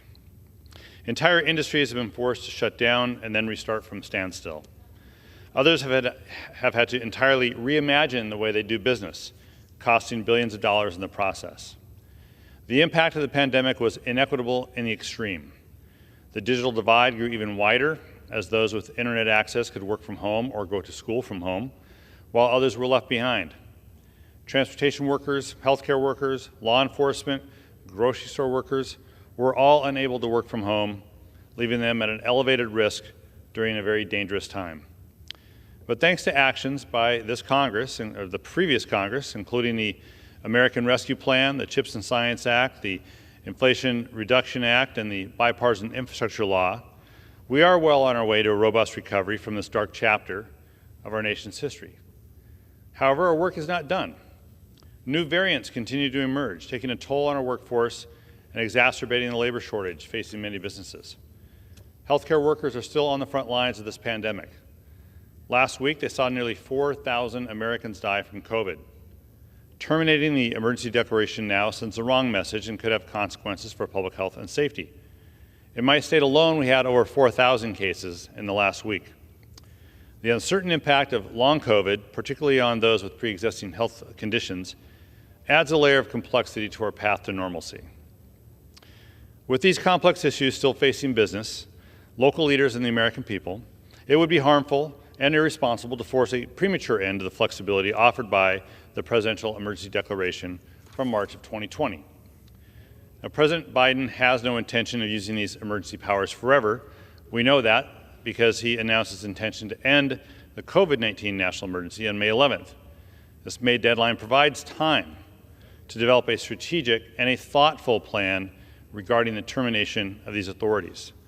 There's no need for Congress to act now before the President acts on this issue. Forcing an end to the emergency declaration without regard to the consequences is short-sighted and wrong. There are many examples where a rushed move to end the national emergency declaration could have unintended negative consequences for the U.S. Ending the emergency declaration would roll back the enrollment and payment deadlines for individuals who have lost their jobs to sign up for COBRA or pay COBRA premiums. This will mean burdened deadlines on consumers who get health care coverage through job-based plans, including laid-off workers and their families. Ending the emergency declaration will reverse efforts to address mass incarceration and prison crowding by terminating the CARES Act home confinement provisions. This makes it difficult for the Bureau of Prisons to protect inmates who are at high risk of serious illness or death from COVID-19. Ending the emergency declaration will end video court proceedings. This is inefficient and will cost marshals time and money if they resume transporting inmates back and forth to court. Ending the emergency declaration will cut pre-planned sickness benefits and unemployment benefits for rail workers. It is wrong to cut these earned benefits when rail workers need them most. Ending the emergency declaration will also threaten victims of crime assistance funding, or VOCA funding, a critical lifeline for individuals and children dealing with the aftermath of being a victim to crime. The administration has a plan to bring the National Emergency Declaration to an orderly end on May 11th, aligning with its commitment to give at least 60 days notice prior to termination. I think this is a sensible and reasoned approach that Congress should support. We shouldn't be using an axe when a scalpel will do, and rushing this resolution to the floor is the wrong approach, and I urge my colleagues to oppose it. And with that, I reserve the balance of my time. Gentleman reserves. The chair recognizes the gentleman from Missouri. Thank you, Mr. Speaker. This time, I would yield 2 minutes to the Chairman of the Committee on Highways and Transit, the gentleman from Arkansas, Mr. Crawford. The gentleman's recognized. Thank you, Mr. Speaker. The pandemic is over. At least that's what we were told by President Biden several months ago in a September interview. And yet here we are almost 5 months later, and the White House has failed to roll back the emergency declaration. In fact, it wasn't until House Republicans scheduled a vote to do just that, to terminate that declaration, that President Biden announced that he would actually end it on May 11th. What he really did was announce that he was giving our friends on the other side of the aisle a little bit of political cover to vote no on this bill. Instead, they'd rather continue to watch the American economy suffer for an additional 3 months while we continue this unnecessary declaration of an emergency. I'm glad President Biden has followed House Republicans' lead on this, but why wait months? We can vote to end it right now. Today, we've already let this measure drag on for nearly 3 years, signifying an egregious abuse of presidential powers. These emergency powers have been used to harm our economy and exacerbate our supply chain problems, and the President is content to allow that to continue for another 3 months. Our supply chain doesn't need this to continue anymore. It needs to end now. It's time for us to stop living in the past. Americans are ready to move forward. They're tired of hearing mixed messages that the pandemic is over, but still seeing all the consequences of these emergency declarations and implementing COVID regulations. Let's finally deliver on this promise that the end isn't near. It's right here, right now. I urge my colleagues to support the underlying resolution. I yield back the balance of my time. Gentleman reserves. The chair recognizes the gentleman from Washington.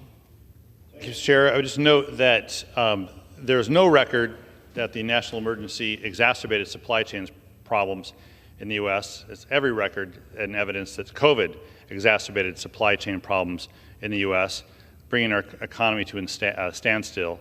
And in my view, every evidence that the investment in the bipartisan infrastructure law and the CHIPS and Science Act are doing exactly what they needed to do, is to bring our economy back. There's no evidence otherwise, and I just for to say that for the record, and we, at this point, reserve the balance of our time. The chair recognizes the gentleman from Missouri. Thank you, Mr. Speaker. At this time, I would yield 3 minutes to the gentleman from Arizona, Mr. Gosar. Gentleman's recognized. Thank you, Mr. Chair. Mr. Speaker, I rise in support of H.J. Res. 7, legislation I introduced requiring the Biden administration to finally end the outdated and abusive COVID national emergency declaration. Nearly 3 years have passed since President Trump rightfully declared a national emergency concerning the COVID pandemic. The factual basis for this declaration was apparent then. As time has progressed and as we've learned about this virus, we know that it is no longer a national emergency. Since President Trump's initial declaration, the House of Representatives has not once voted, let alone debated, whether to terminate this national emergency or keep it as required. Let me repeat that. Required under the National Emergencies Act. The National Emergencies Act requires Congress to review termination or continuation of a national emergency no later than 6 months after its implementation, and at least every 6 months thereafter. Yet former Speaker Pelosi repeatedly blocked my attempts to simple debate about the merits of extending or terminating the COVID national emergency declaration, despite the law requiring its review.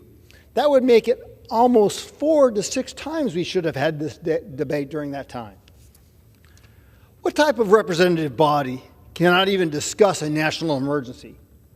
Until now, the House of Representatives has failed to perform its most basic constitutional duty, checking the powers of the executive branch and the power of the purse. In contrast, companion legislation has twice passed the Senate, most recently with an overwhelming bipartisan support. Last September, Mr. Biden declared, the pandemic is over. Cases are down. America is opened back up.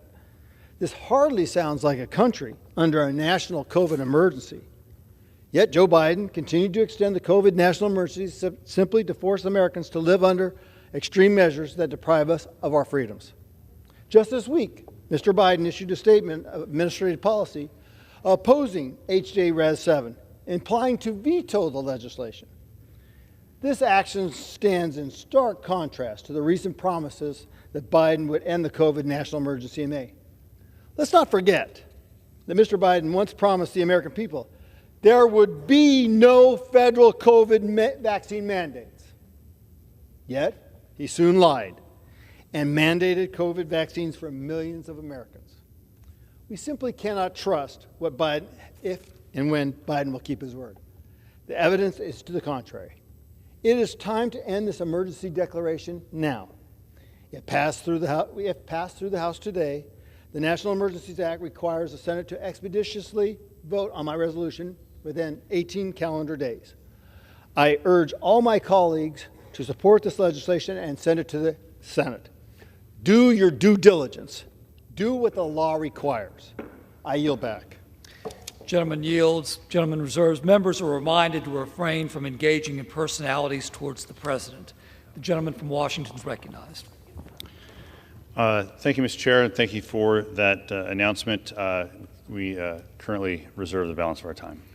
Gentleman reserves. The chair recognizes the gentleman from Missouri. Thank you, Mr. Chairman. At this time, I'd yield 2 minutes to the Chairman of the Public Buildings and Economic Development Committee, the gentleman from Pennsylvania, Mr. Perry. The gentleman is recognized. I thank the Chairman for the opportunity and would just tell the body and everybody listening, not since World War II and that crisis that our country had to deal with has the cause of socialism and big government been advanced more than during the declaration of this national emergency. And people might disagree with me, but let me make it real for you. The federal government, state governments use this national emergency to stop people from working in their businesses, stop their businesses cold, force them to inject something into their body if they wanted to go to work. if they wanted to go to school, if they wanted to travel. If that's not big government and oppression, I'm not sure what is. People say, well, what does it matter? Well, it's 120 special statutory authorities granted to the administration that are now going to go away. Anybody say, well, he's going to do it on May 11th. Well, he said last September he was going to do it then. What's taken so long? The rest of the country knows that the pandemic is over, and they know that the national emergency should be over as well. They know that part of the 122 special statutory authorities includes allowing the president to suspend a prohibition on testing chemical and biological substances on unwitting human subjects. Think about that. Or allowing the president to shut down or take over radio stations or freeze any asset or financial transaction. Indeed, the pandemic is over. The president announced it last September. The Senate, just in November, just a couple months ago, voted for it to end it overwhelmingly. For anybody that's concerned about Title 42, the statute governing Title 42 does not make any mention of the emergency declaration. It needs to be ended. It needs to be ended now. Americans need to be free and not oppressed by this federal government and these extraordinary powers that have advanced the cause of socialism like no other time in our history. And I yield the balance. Gentleman yields. Gentleman reserves.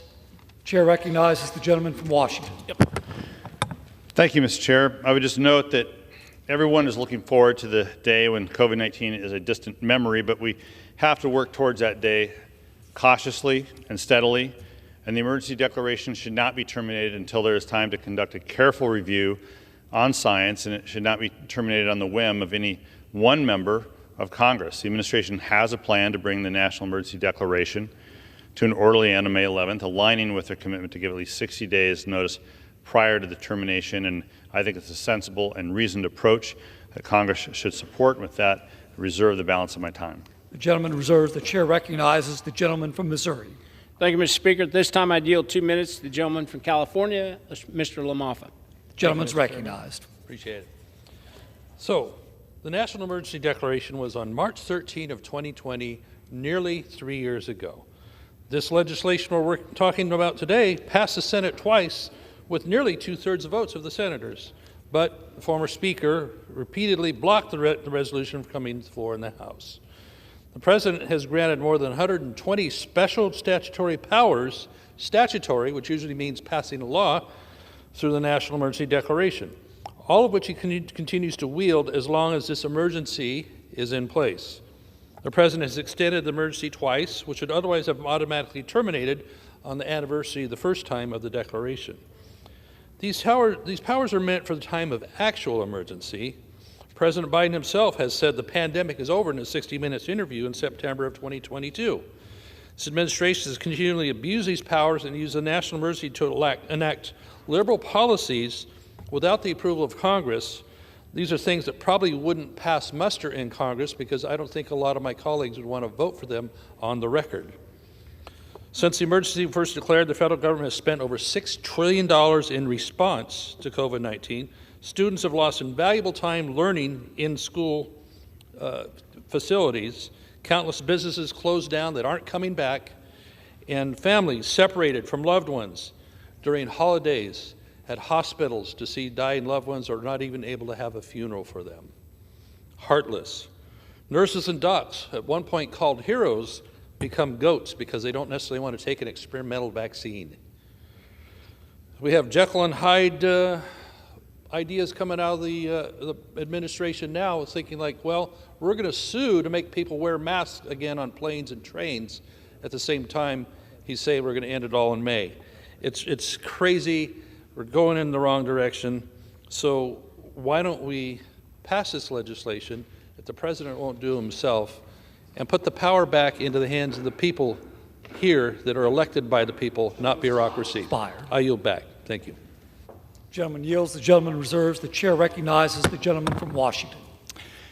Thank you, Mr. Chair. I would just note that if we're going to cite the President Biden's comment that the pandemic is over, will the House also agree with the President that there will be no cuts to Social Security and Medicare?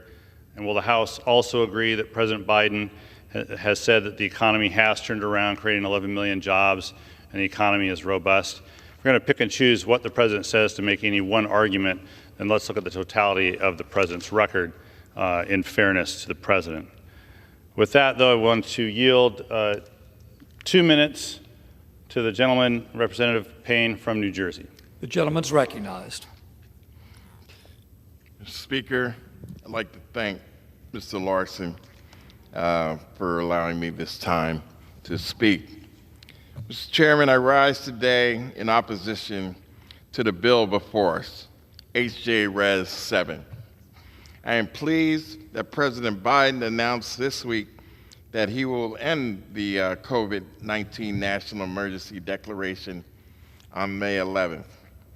This will provide a reasonable path to winding down the pandemic measures without leaving states and cities caught off guard with sudden shifts in their budgets. COVID was a once-in-a-lifetime emergency, and an abrupt end to the spending under the emergency declaration would cause chaos for Americans. The wind down aligns with the administration's previous plans to give cities, states, and businesses and taxpayers at least 60 days notice prior to the termination of the emergency declaration. Mr. Chairman, this is a sensible policy making and it is welcome change from the prior administration's frantic, poorly considered, and dangerous approach to any sort of emergency, including COVID. I agree with the President's plan to wind down the emergency declaration, and I know my colleagues on the other side of the aisle agree with this plan as well. Why? Because this bill was rushed to the floor without allowing our committee to review it, without soliciting input from any of the cities or states that would be impacted. Nobody has been working with the Senate or the White House to find a solution that makes sense. Thank you. The majority knows that abrupt policy shifts are bad, and yet they are free to vote for a bill which they know would cause chaos. They also know that it won't be considered by the Senate. But I can forgive a messaging bill. We all do that from time to time. What's so galling about the bill before us today is that it shows just how far outside the mainstream the Republican Party is. The American people want common sense solutions that protect our economy, not a far-right agenda driven by the most extreme voices in their party. It is the same voices that brought us yesterday's anti-vax bill, who knows that what other secret promises the Speaker made to the extremists to secure the gavel. So let's get the bill over with, because we all know that it's not going anywhere. 30 seconds. Yield additional 30 seconds, please. Thank you, gentlemen. Then we can get on to debating the majority's economic plans, like a 30% national sales tax or holding the debt limit hostage. I urge my colleagues to vote no, so we can stop wasting time with this nonsense and get back to the work for the American people, and I yield back the balance of my time. Gentleman yield, gentleman reserves. Gentleman from Missouri is recognized. Thank you, Mr. Speaker. At this time, I'd yield 2 minutes to the gentleman from Kentucky, Mr. Massey. Gentleman's recognized. I thank the gentleman from Missouri. I find it incredible what the other side of the aisle is saying. They said this bill was rushed to the floor, rushed to the floor. Do you remember when this was invoked, the National Emergencies Act? March 13th, 2020. After that, we were told 15 days to slow the spread. How many days are we up to? Does anybody over there know? It's over 1,000 days. And what has happened in that period of time? How did we get to this position? The law that Congress passed that was invoked by the president, former president, and extended by this president, the National Emergencies Act, requires at least every 6 months you vote on whether to extend it. We did not follow the law under the former speaker. They used the Rules Committee to prevent this bill from coming to a vote. And then the claim that the Senate would need time to deal with this. The Senate has already passed this. Even the Senate, the bipartisan Senate, passed 61 to 37. I expect there would have been a lot of votes here, but the president came in to try to save their skin. The gig is up. The gig is up, but he wants to keep the music going a little bit longer. Mr. Biden says that he wants to honor his commitment to give 60 days notice before ending it, because he's issued this statement of administrative policy and he only issued this when this bill came to the floor, but he's issued this policy, says he's going to honor his commitment to 60 days notice. Why is he taking 100 days? Somebody, if anybody over there can do the math for me, is May 11th, is that 60 days from now? No, it's more like 100 days from now, roughly. So the notion that this is rushed to the floor is ridiculous. Biden wants to keep it going. He wants to spend money under his emergency authorities, which he shouldn't have right now. And it's very irresponsible with the debt limit looming, with us in extraordinary measures. The reality is he wants 100 more days to shove money out the door and to waste money that hasn't been guarded very well or audited. It's been 1,000 days into 15 days to slow the spread. It's time to end this emergency now. I support Mr. Gosar's bill, and I yield back. Gentleman yields. Gentleman reserves. The chair recognizes the gentleman from Washington. Reserve. Gentleman reserves. The chair recognizes the gentleman from Missouri. Thank you, Mr. Speaker. At this time, I'd yield 1 minute to the gentleman from Illinois, Mr. Bost. The gentleman's recognized. Thank you, Speaker, and I thank my friend from Missouri for yielding to me. You know, back in September, President Biden said the pandemic is over. In early January, he extended his public health emergency for COVID for the 12th time. Now he says the public health emergency will end May 11th. The emergency's been ended, then extended, then expired, when all of us know that it hasn't existed for months. But I guess we can say now that COVID will magically disappear in May because he says so. Who knows? We might even get new guidance tomorrow. I guess the Americans should watch out. But the American people, regardless of what was said on the other side of the aisle, are tired of this. They want to get back to business as usual. The American people are fed up with shutdowns that killed our jobs and restricted our rights. We're going to end this madness now, and we need to. That's why I'm a co-sponsor of the bill. And with that, I yield back the balance of my time. Gentleman yields. Gentleman reserves. Gentleman from Washington is recognized. Thank you, Mr. Chair. My colleagues on the other side of the aisle are fond of quoting the president, saying the pandemic is over, and I just hope they will also agree that with the president that we've had the 2 strongest years of job growth in history the last 2 years. We have the lowest level of unemployment in 50 years. We have a near record low unemployment for Black and Hispanic Americans, and record low unemployment for people with disabilities. I hope as they're picking and choosing what they choose to agree with the president on, that they look at these facts and also come out in agreement with the president that these are also the facts. With that, I'll reserve the balance of my time. Gentleman reserves. The gentleman from Missouri is recognized. Thank you, Mr. Speaker. At this time, I'd yield 2 minutes to the gentlelady from Colorado, Ms. Boebert. The gentlewoman is recognized. Thank you very much. Mr. Speaker, it's been nearly 3 years since the first national emergency declaration was issued related to the COVID-19 pandemic on March 13th, 2020. Since then, the federal government has authorized over $6 trillion in response to COVID-19. Our children have suffered severe learning loss due to school closures, and countless small businesses have been forced to permanently close their doors. The Democrat Party has used and abused the national emergency authorization to push their unpopular radical agenda like the eviction moratorium, student loan forgiveness, and reckless spending that has led to skyrocketing inflation that is impacting my constituents today, your constituents today. When they go to the grocery store and are paying $9, $10, $11 for 12 eggs, this is a problem.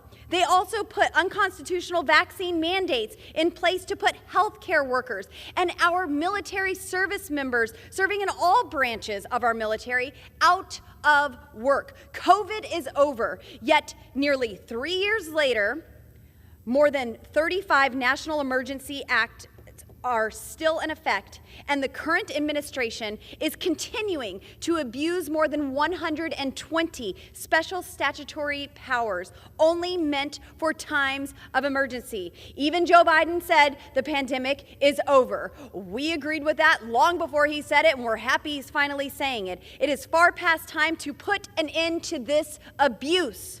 I thank my friend and colleague, Representative Gosar, for his strong leadership on this issue. I am proud to be a co-sponsor of this legislation, and I strongly support it. And with that, I yield back. Thank you. Gentlewoman yields. Gentleman reserves. Gentleman from Washington is recognized. We reserve. Gentleman reserves. Gentleman from Missouri is recognized. I don't have any more speakers. I'm prepared to close. Gentleman is. Gentleman reserves. Gentleman from Washington is recognized.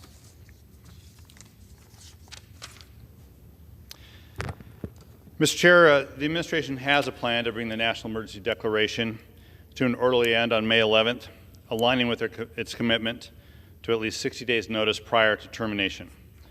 This gives time for a deliberate and sensible wind down of the national emergency. So I'd ask my colleagues to oppose HJ Res 7, and with that, I yield back the balance of my time. Gentleman yields. The chair recognizes the gentleman from Missouri. Thank you, Mr. Speaker. In closing, last year President Biden, he acknowledged that the pandemic was over, as has been pointed out. There's no compelling need for the President to continue exercising the extraordinary authorities under the NEA. The Senate, on a bipartisan basis, they agreed in November, and here in the People's House, I think it's time that we do the same. With that, Mr. Speaker, I'd urge support of this joint resolution and yield back the balance of my time. Gentleman yields.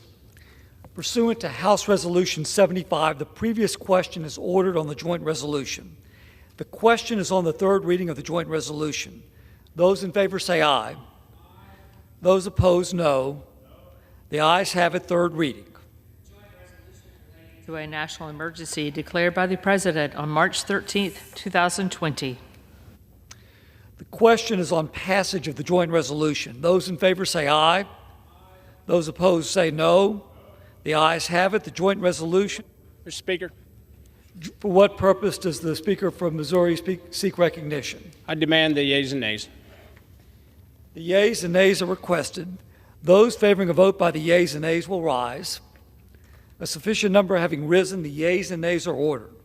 Pursuant to Clause 8 of Rule 20, further proceedings on this question will be postponed. Pursuant to Clause 12A of Rule 1, the Chair declares the House in recess, subject to the call of the Chair.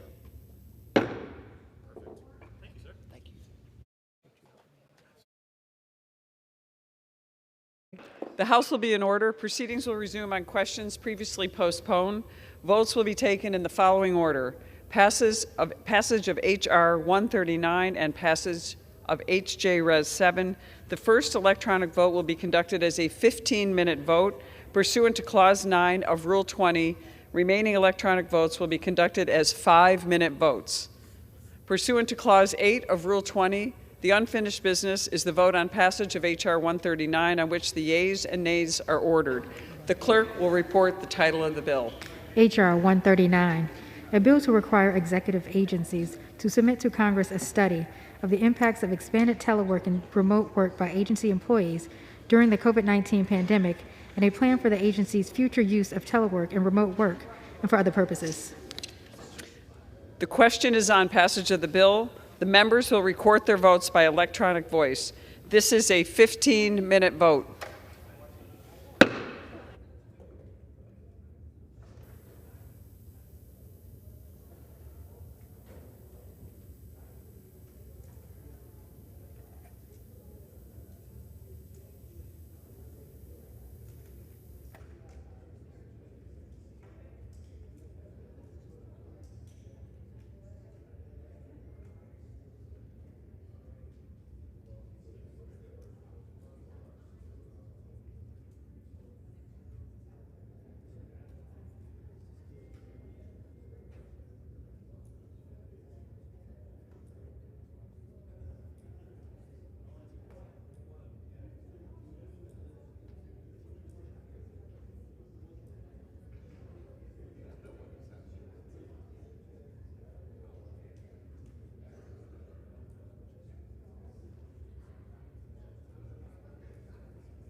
Have all members voted?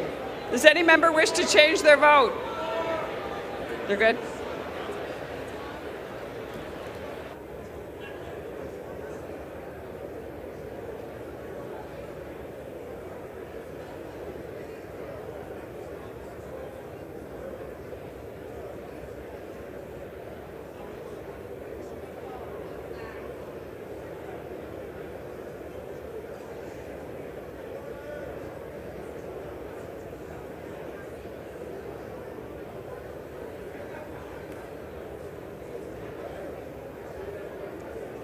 On this vote, the yeas are 221 and the nays are 206.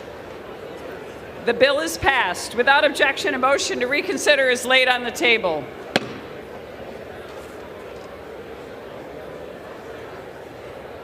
Ready? Should I open again? Pursuant to Clause 8 of Rule 20, the unfinished business is the vote on passes of H.J. Res. 7, on which the yeas and nays are ordered. The clerk will report the title of the joint resolution. House Joint Resolution Say the House is 7, not in order. joint resolution relating to a national emergency declared by the President on March 13, 2020.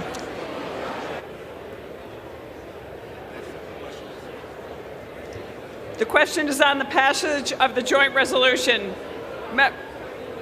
Members will record their votes by electronic device. This is a 5-minute vote. A 5-minute vote.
On this vote, the yeas are 229 and the nays are 197. The joint resolution is passed without objection. The motion to reconsider is laid on the table.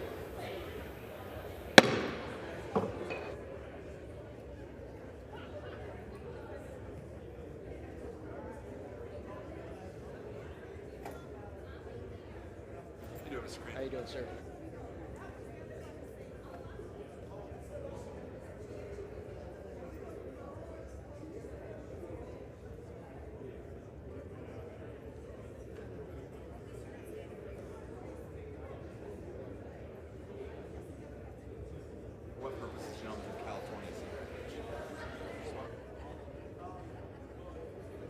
What purpose does the gentleman from California? Mr. Speaker, by direction of the Democratic Caucus, Seek I offer a recognition. privileged resolution and ask for its immediate consideration. The clerk will report the resolution. House Resolution 87, resolved that the following named members be and are hereby Mr. Speaker, I elected- ask unanimous consent that the resolution be considered as read. Without objection, the resolution is agreed to and the motion to reconsider is laid on the table. For what purpose does the gentleman from Florida seek recognition? Mr. Speaker, I ask unanimous consent that when the House adjourns today, it adjourn to meet at 09:30 a.m. on February 2nd, 2023. Without objection. Again? For what purpose does the gentleman from Florida seek recognition? Mr. Speaker, I ask unanimous consent that notwithstanding Section 1A, 2A of House Resolution 12 as amended by Section 1C of House Resolution 78 and the order of the House of today, the Select Subcommittee on Weaponization of the Federal Government be composed of not more than 21 members, delegates, or the resident commissioner appointed by the Speaker, of whom not more than 9 shall be appointed in consultation with the Minority Leader. Without objection.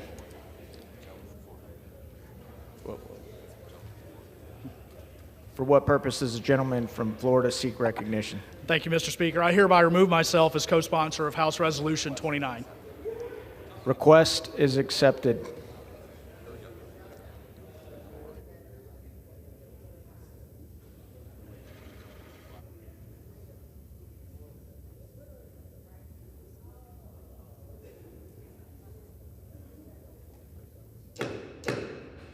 House will be in order.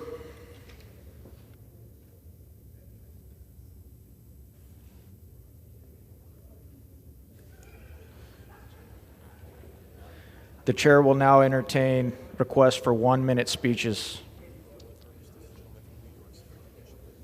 For what purpose does the gentleman from New York seek representation?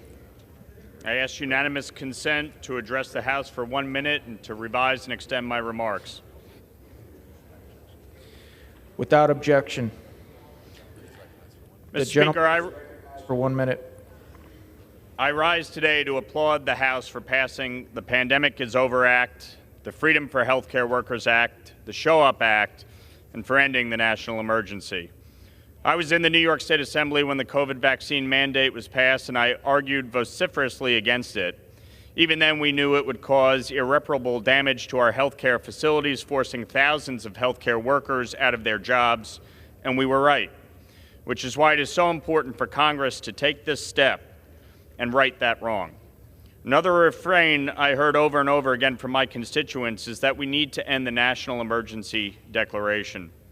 We get calls every day in my office from small business owners, teachers, carpenters, and other constituents who simply don't understand why we haven't fully reopened our state and country.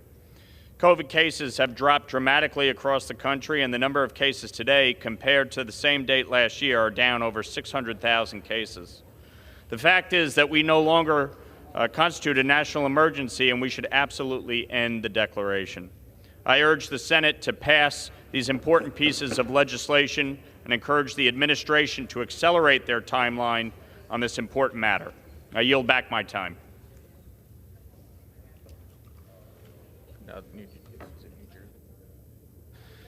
For what purpose does the gentleman from New Jersey seek recognition.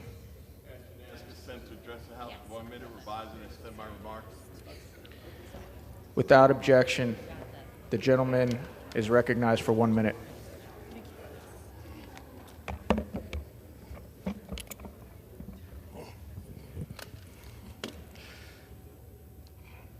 Mr. Speaker, I rise today to celebrate Black History Month. This month, we celebrate the tremendous contributions of African Americans to the growth of our nation. Just one example of that contribution is the beautiful edifice that we are in today. It was built by people that were uncompensated for their work, but a beautiful testament in our nation's example. Black History Month started as Negro History Week in February of 1926. That week was chosen because it included the birthdays of President Lincoln and famed abolitionist Frederick Douglass. In 1976, they expanded it and created Black History Month. Today, African Americans make a difference in every aspect of American life and highlight the fact that the African American story is the greatest success story in our nation's history. And with that, Mr. Speaker, I yield back the balance of my time. All right, the chair announces without objection the speaker's appointment pursuant to Clause 11 of Rule 10, Clause 11 of Rule 1, the order of the House of January 9th, 2023, and notwithstanding the requirements of Clause 11A, 1D, and Clause 11A, 4A of Rule 10 of the following members of the House to the Permanent Select Committee on Intelligence. Mr. Turner of Ohio, Chair. Mr. Winstrup of Ohio. Mr. Stewart of Utah. Mr. Crawford of Arkansas. Ms. Stefanik of New York. Mr. Kelly of Mississippi. Mr. LaHood of Illinois. Mr. Fitzpatrick of Pennsylvania. Mr. Gallagher of Wisconsin. Mr. Austin Scott of Georgia. Mr. Hill of Arkansas. Mr. Crenshaw of Texas, Mr. Waltz of Florida, Mr. Garcia of California, Mr. Himes of Connecticut, Mr. Carson of Indiana, Mr. Castro of Texas, Mr. Krishnamurthy of Illinois, Mr. Crow of Colorado, Mr. Barrow of California, Ms. Plaskett of the U.S. Virgin Islands, Mr. Gottheimer of New Jersey, Mr. Gomez of California, Ms. Houlihan of Pennsylvania, Ms. Spamberger of Virginia. The chair announces the speaker's appointment pursuant to Section 1A, 2A of House Resolution 11. The 118th Congress is amended by Section 1B of House Resolution 78, 118th Congress, and the order of the House of January 9th, 2023 of the following members to the Select Committee on the Strategic Competition between the United States and the Chinese Communist Party. Mr. Gallagher of Wisconsin, Chair. Mr. Whitman of Virginia. Mr. Lukemeyer of Missouri. Mr. Barr of Kentucky. Mr. Newhouse of Washington. Mr. Molinar of Michigan. Mr. LaHood of Illinois. Mr. Dunn of Florida. Mr. Banks of Indiana. Mr. Johnson of South Dakota. Mrs. Steele of California. Mrs. Henson of Iowa. Mr. Jimenez of Florida. Mr. Krishnamurthy of Illinois. Ms. Castor of Florida. Mr. Carson of Indiana. Mr. Moulton of Massachusetts. Mr. Khan of California. Mr. Kim of New Jersey, Ms. Sherrill of New Jersey, Ms. Stevens of Michigan, Mr. Auchincloss of Massachusetts, Mr. Torres of New York, Ms. Brown of Ohio. The chair announces the speaker's appointment pursuant to Selection 4A1B1 of House Resolution 5, 118th Congress, as amended by Section 1D of House Resolution 78, 118th Congress, and the order of the House of January 9, 2023 of the following members to the Select Subcommittee on the Coronavirus Pandemic. Mr. Winstrup of Ohio, Chair. Ms. Maliotakis of New York. Mrs. Miller Meeks of Iowa. Mrs. Lesko of Arizona. Mr. Cloud of Texas. Mr. Joyce of Pennsylvania. Ms. Green of Georgia. Mr. Jackson of Texas. Mr. McCormick of Georgia. Mr. Ruiz of California. Mrs. Dingle of Michigan. Mr. Mfume of Maryland, Ms. Ross of North Carolina, Mr. Robert Garcia of California. The chair announces the Speaker's appointment pursuant to Section 1A, 2A of House Resolution 12, 118th Congress, the second order of the House of today, and the order of the House of January 9, 2023 of the following members to the Select Subcommittee on the Weaponization of the Federal Government. Mr. Jordan of Ohio, Chair. Mr. Issa of California. Mr. Massey of Kentucky. Mr. Stewart of Utah. Ms. Stefanik of New York. Mr. Johnson of Louisiana. Mr. Gates of Florida. Mr. Armstrong of North Dakota. Mr. Stubbe of Florida. Mr. Bishop of North Carolina. Mrs. Kamek of Florida. Ms. Hageman of Wyoming. Ms. Plaskett of the U.S. Virgin Islands. Mr. Lynch of Massachusetts. Ms. Sanchez of California. Ms. Wasserman Schultz. Mr. Connolly of Virginia. Mr. Garamendi of California. Mr. Allred of Texas. Ms. Garcia of Texas. Mr. Goldman of New York. For what purpose does the gentlewoman from Louisiana seek recognition? Mr. Speaker, I request to address the House for 1 minute and to revise and extend my remarks. Without objection, the gentlewoman is recognized for 1 minute. Mr. Speaker, I rise today to pay tribute to Dr. Charles McDonald, an outstanding public servant who has left an incredible legacy across the state of Louisiana. Dr. McDonald dedicated his career to education, working as a high school teacher and principal before becoming an administrator at the University of Louisiana Monroe. After working 17 years on ULM's campus, Dr. McDonald won a seat in the Louisiana House of Representatives.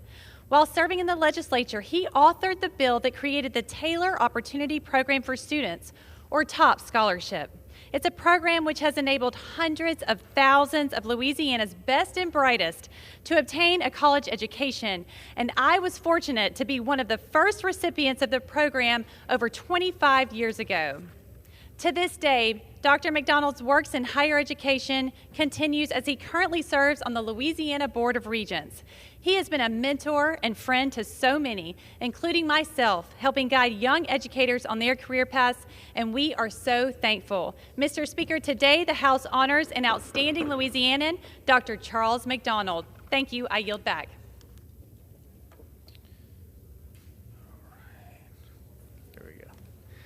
For what purpose does the gentlewoman from Minnesota seek recognition?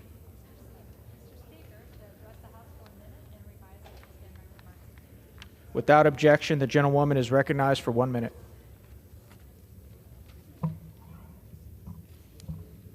Mr. Speaker, I rise today as a representative from Minnesota's 4th Congressional District in support of my colleague, Representative Ilhan Omar of Minnesota's 5th Congressional District. Together, we're the Twin Cities.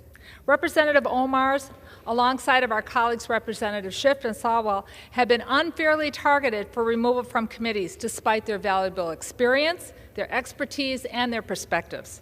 The American people elected us to solve problems, to strengthen Social Security and Medicare, and to lower everyday costs.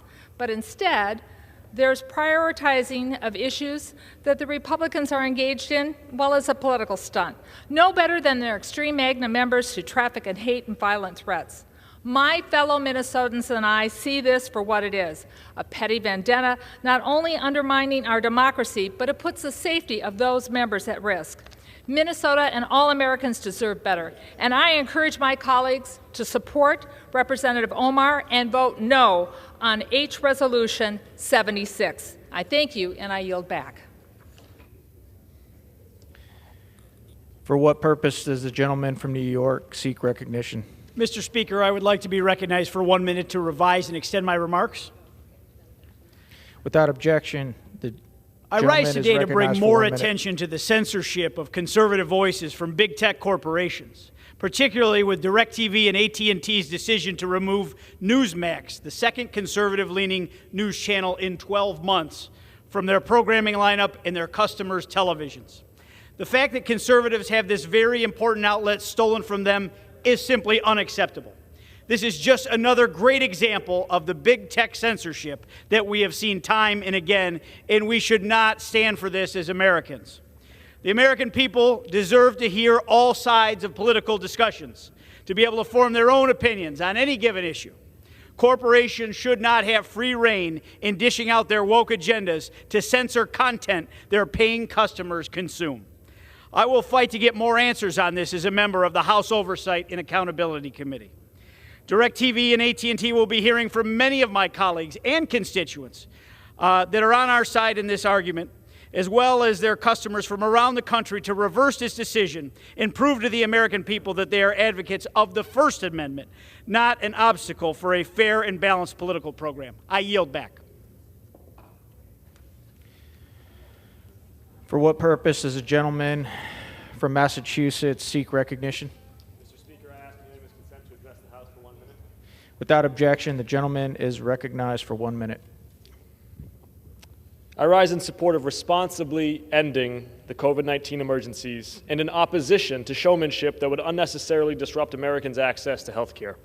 President Biden has committed to end the COVID-19 public health and national emergency designations by May 11th, choosing an orderly, predictable wind down over the disruptions and dislocations proposed by House Republicans.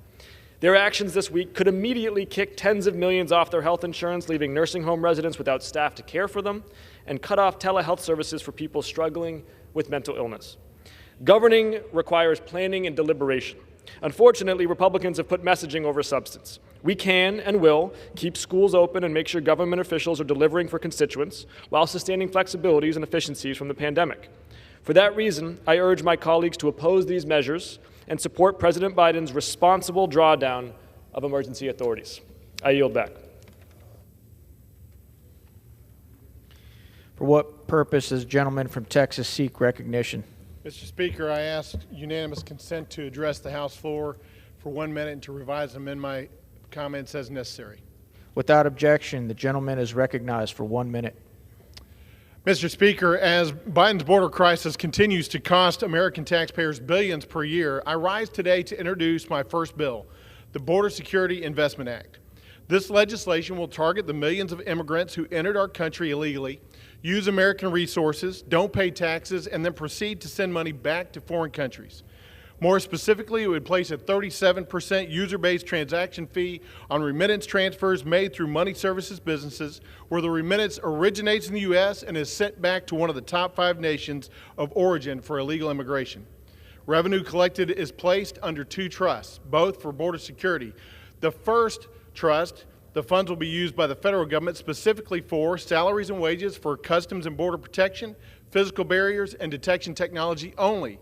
The second trust is allocated to reimburse states for their expenditures for border security enforcement measures. What's more, any unspent money under this legislation from these 2 funds exceeding $50 billion is allocated to the Treasury solely for the purpose of reducing national debt. While there is still plenty of work to be done, this bill is a first step in securing our border, keeping our communities safe, and working towards a balanced budget. I yield back. For what purpose does the gentlewoman from Michigan seek recognition? I ask unanimous consent to address the House floor for 1 minute and to revise and extend my remarks. Without objection, the gentlewoman is recognized for 1 minute. I'm on the House floor today to talk about an element that sustains us all: water. My home state of Michigan is surrounded by 4 out of the 5 Great Lakes, our nation's largest freshwater reserve. The Great Lakes region is home to 51 million jobs and has a GDP of $6 trillion. It is an economic powerhouse. Yet despite the abundance of fresh water surrounding us, many of our constituents do not have access to reliable and safe drinking water. PFAS and lead contamination continue to be an issue for many West Michiganders. The Great Lakes are home to one of our nation's most incredible landmarks, but are under dire threat from climate change. We must protect our freshwater supply nationally and internationally. The Great Lakes contain 90% of the United States freshwater supply and 20% of the global supply. We have to work with urgency to protect this precious resource. The importance of water nationwide cannot be understated. It's an environmental matter, an economic matter, and a matter of national security. This week, I'm launching my work on the Transportation and Infrastructure Subcommittee on Water and the Environment, where I will work to protect this vital resource, and I invite my colleagues to join me. Thank you. For what purpose does the gentleman from Georgia seek recognition? Mr. Speaker, I ask for unanimous consent to address the House for 1 minute and to extend and revise my. Without objection, the gentleman is recognized for 1 minute. Mr. Speaker, America has always been a nation of trailblazers. From the automobile to the iPhone, the entrepreneurial spirit of the American people is the engine of progress that moves our world forward toward a better tomorrow. As we chart a course toward rebuilding the world's greatest economy, we must ensure that this engine has the fuel it needs to get us where we want to go. That is why earlier today I introduced the Startup Act alongside my colleague from California, Mr. DeSaulnier. This bipartisan bill equips entrepreneurs and future entrepreneurs with the training and resources they need to start a business, create jobs, and grow our economy. Having built several small businesses from the ground up, I know just how difficult that process is. And I wonder how many Americans never make that leap simply because they don't know where to start. The Startup Act is about removing barriers to entrepreneurship and expanding access to programs and tools that will help countless people turn their version of the American dream into a reality. And I yield back. For what purpose does the gentleman from Texas seek recognition? To address the House for 1 minute and revise and extend my remarks. Without objection, the gentleman is recognized for 1 minute. Thank you, Mr. Speaker. I rise today to recognize the 50th anniversary of the Thursday Luncheon Group, which was founded in 1973 to elevate the voices of African Americans in U.S. foreign policy. Since the early days of the State Department, patriotic African Americans have raised their hands to join our diplomatic service, only to find their pathways too often narrowed by bigotry. In the face of this discrimination, early trailblazers like Ambassador Terrence Todman, a 6-time career ambassador and founding member of the Thursday Luncheon Group, successfully pushed the State Department to root out segregation and expand opportunities for all employees. Today, the Thursday Luncheon Group plays an active role in promoting African American representation at all levels of the department. And as I've worked to increase opportunities for underrepresented groups in foreign policy, my efforts have been guided by the counsel of this group and other employee affinity groups. Congratulations to the Thursday Luncheon Group on their golden anniversary. I look forward to working with TLG and similar groups to recruit and retain a diverse diplomatic corps that proudly promotes American values at home and around the world. I yield back. For what purpose does the gentleman from Georgia rise to seek recognition? Ask unanimous consent to address the House for 1 minute and to revise and extend my remarks. Without objection, the gentleman is recognized for 1 minute. Mr. Speaker, I rise today to recognize and honor the life of Marcy Goodyear. Marcy was born in 1971 in East Point, Georgia. She moved to Albany in 1974, where she attended Westover High School. In 2009, after living in Albany for many years, Marcy found her way to Darien, Georgia, located in the 1st Congressional District of Georgia. Marcy loved traveling and spending time with friends and family. She enjoyed working at Skipper's Fish Camp with her family, as well as her time as a city councilwoman with the city of Darien. Marcy's smile was infectious, and she never met a stranger. She will be dearly missed by all of those who knew her. On behalf of myself and everyone in the 1st Congressional District, our thoughts and prayers are with Marcy's family and friends. Thank you, Mr. Speaker, and I yield back. For what purpose does the gentleman from California seek recognition? Yes, Mr. Speaker, I ask unanimous consent to address the House for 1 minute to extend and to revise my remarks. Without objection, the gentleman is recognized for 1 minute. Mr. Speaker, we are mourning today the loss of Officer Gonzalo Carrasco, Jr., who was sadly shot and killed in the line of duty yesterday protecting the citizens of Selma, California. Selma, California is a wonderful community of about 30,000 people in the heart of the San Joaquin Valley. Officer Carrasco was a son of farm workers, a graduate of Reedley High School, and worked constantly to increase his opportunities to become a police officer. He also sadly was preparing to become a father. He served with the Selma Police Department for 2 years and did all he could to protect the community. His service, bravery, and sacrifice will never be forgotten. It is a sad, sad day for the people of Selma. My heartfelt condolences to his family, the police department, and the people of the Valley. May he rest in peace. God bless him. We owe him a debt of gratitude. I give back the balance of my time. For what purpose does the gentleman from New York seek recognition?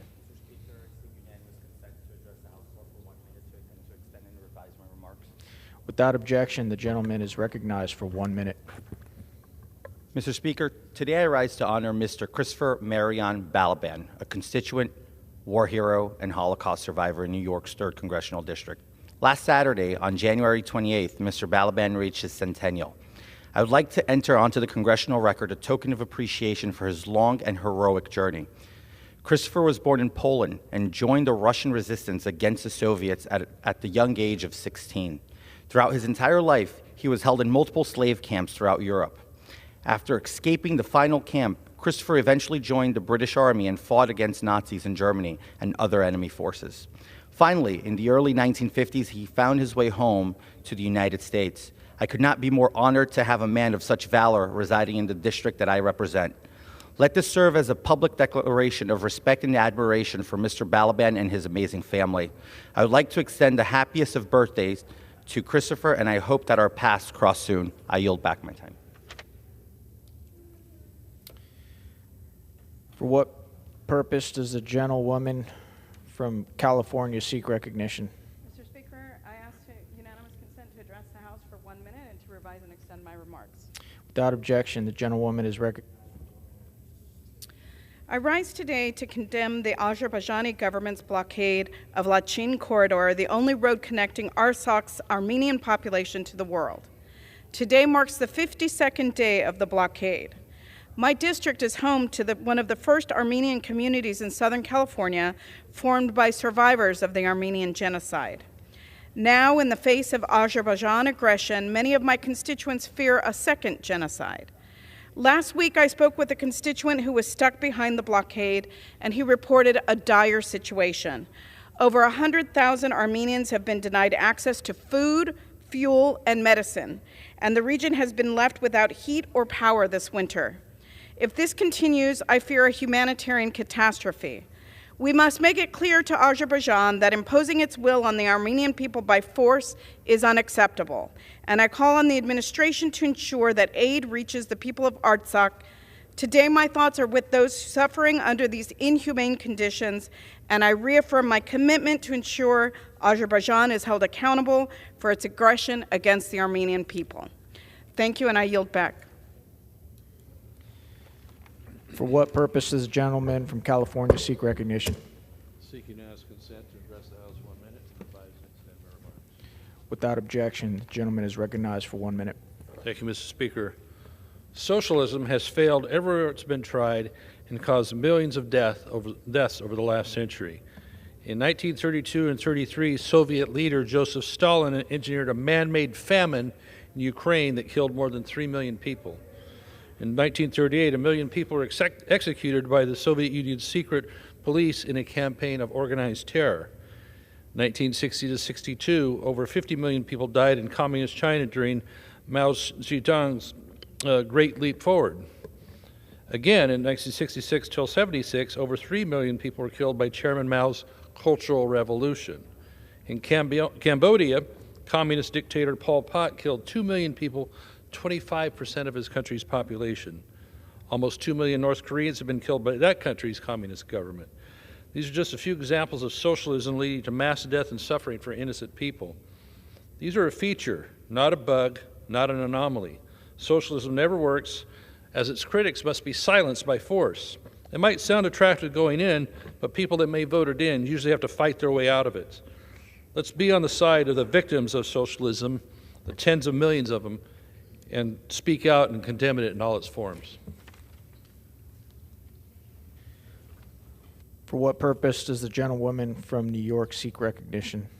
Mr. Speaker, to address the House for 1 minute and revise and extend my remarks. Without objection, the gentlewoman is recognized for 1 minute. Mr. Speaker, I rise on this day, the first day of Black History Month, unfortunately during a moment of unprecedented assaults on truth by those desperate to rewrite America's history. In this troubling time of banned books and canceled curriculums, it is with great urgency that I stand before you to celebrate the profound history of our nation that far too many far-right zealots are fighting to conceal.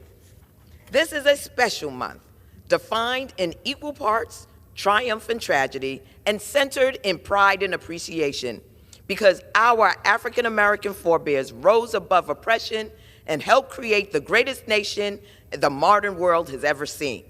Make no mistake, only the ashamed and the afraid hide from history. Black Americans never have and never will, for ours is a story of victory over adversity, determination in the face of uncertainty, and the courage of our convictions. Our story is America's story, so let us never forget, let us never concede, let us never be silenced when we say that Black history is American history. And I yield back. For what purpose does the gentleman from Wisconsin seek recognition? Like unanimous consent to speak for a minute. Without objection, the gentleman is recognized for 1 minute. As I go about my district, I like to meet with the average Wisconsinite to see what's on their mind. It's so much more illuminating than hanging around Washington and meeting with lobbyists. Whether I stop in convenience stores or food stores, which I do, between my meetings, inevitably the talk turns to abuse of the EBT card. I hear stories again and again of people selling EBT cards for 50 cents on the dollar, which apparently means that some people don't need them. Another complaint is sometimes they're able to look at the card, or it turns up on the receipt how much money they have left on the card, and there might be thousands of dollars there, which is also a problem. So I thought, what can we do to prevent some of this abuse? And we have introduced a bill, ID for EBT card, in which a person's photo would have to appear on the card. When I speak to the clerks in my convenience stores, they unanimously believe that this would be a good idea and be a step towards fighting the fraud and the abuse in this program. Thank you very much. For what purpose does the gentleman from Indiana seek recognition? Mr. Speaker, I ask unanimous consent to address the House for 1 minute. Without objection, the gentleman is recognized for 1 minute. Mr. Speaker, I rise to express my appreciation for another recent success for the 1st District of Indiana from the Infrastructure Investment and Jobs Act.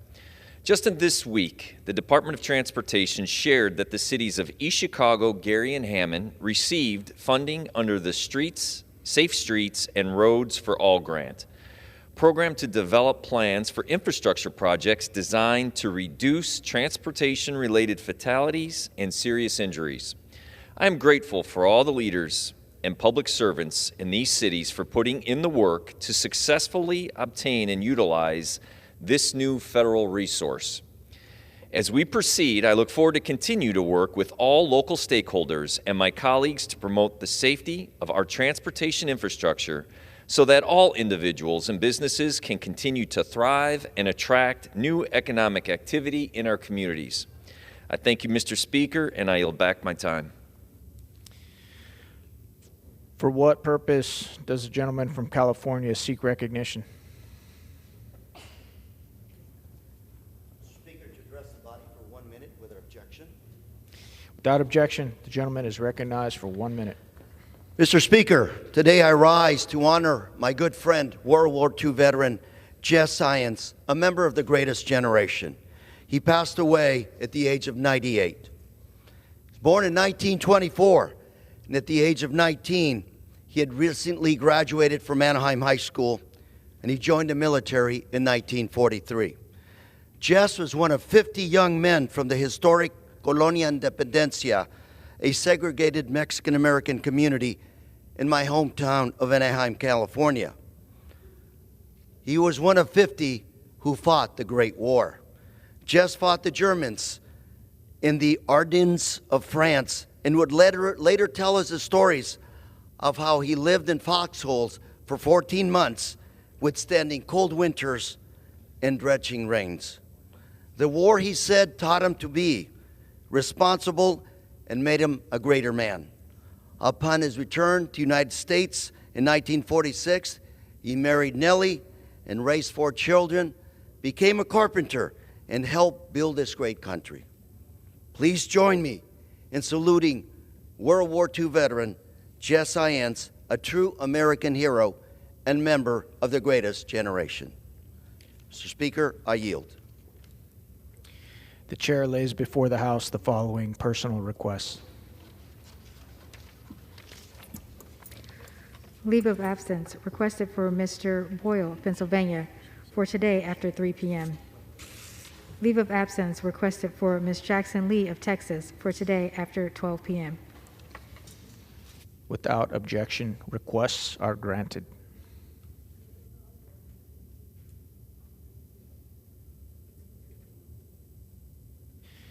Under the Speaker's announced policy of January 9, 2023, the gentleman from Louisiana, Mr. Johnson, is recognized for 60 minutes as a designee of the Majority Leader.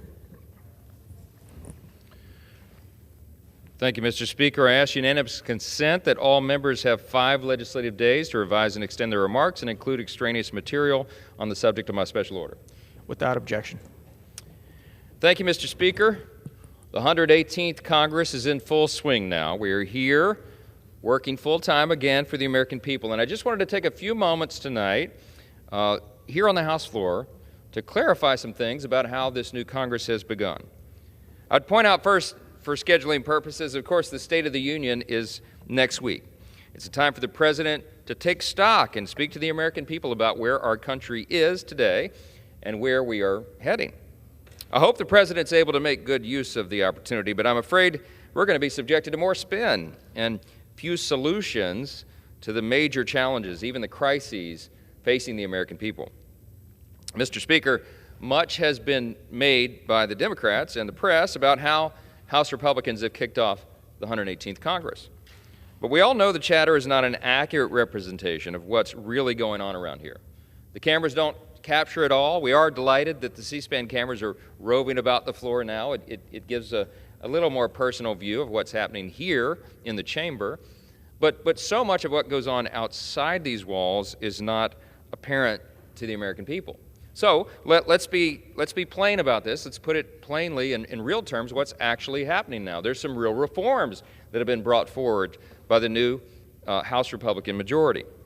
We now have a much more open legislative process. As I explained to some friends back home over the weekend, we all remember the cartoon. I'm 51 years old. We remember the cartoon Saturday mornings, I'm Just a Bill on Capitol Hill, and it explained how a bill becomes a law. And I explained to our friends from Louisiana who were in town that has not actually been the way a bill becomes a law in this Congress for several years now.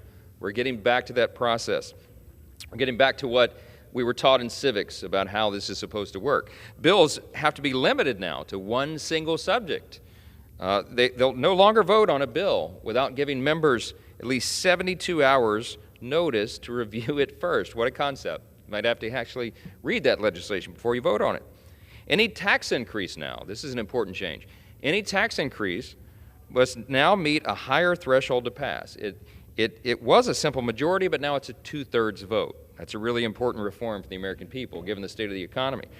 There will be no new mandatory federal spending increases without equal or greater budget offsets. We got a $31.5 trillion federal debt. We cannot continue on this trajectory, and these reforms are really important for us. By the way, remote voting and committee work are finally ended. No longer will you see members, phoning in their work. They have to be here. They have to come to work. And let's contrast that with the old way of doing business under the previous leadership, Nancy Pelosi and the Speaker. The Democrats have been in charge here for 4 years. When they did it, we had bills written behind closed doors, sometimes literally by just a handful of people. The bills were loaded up with unrelated policies.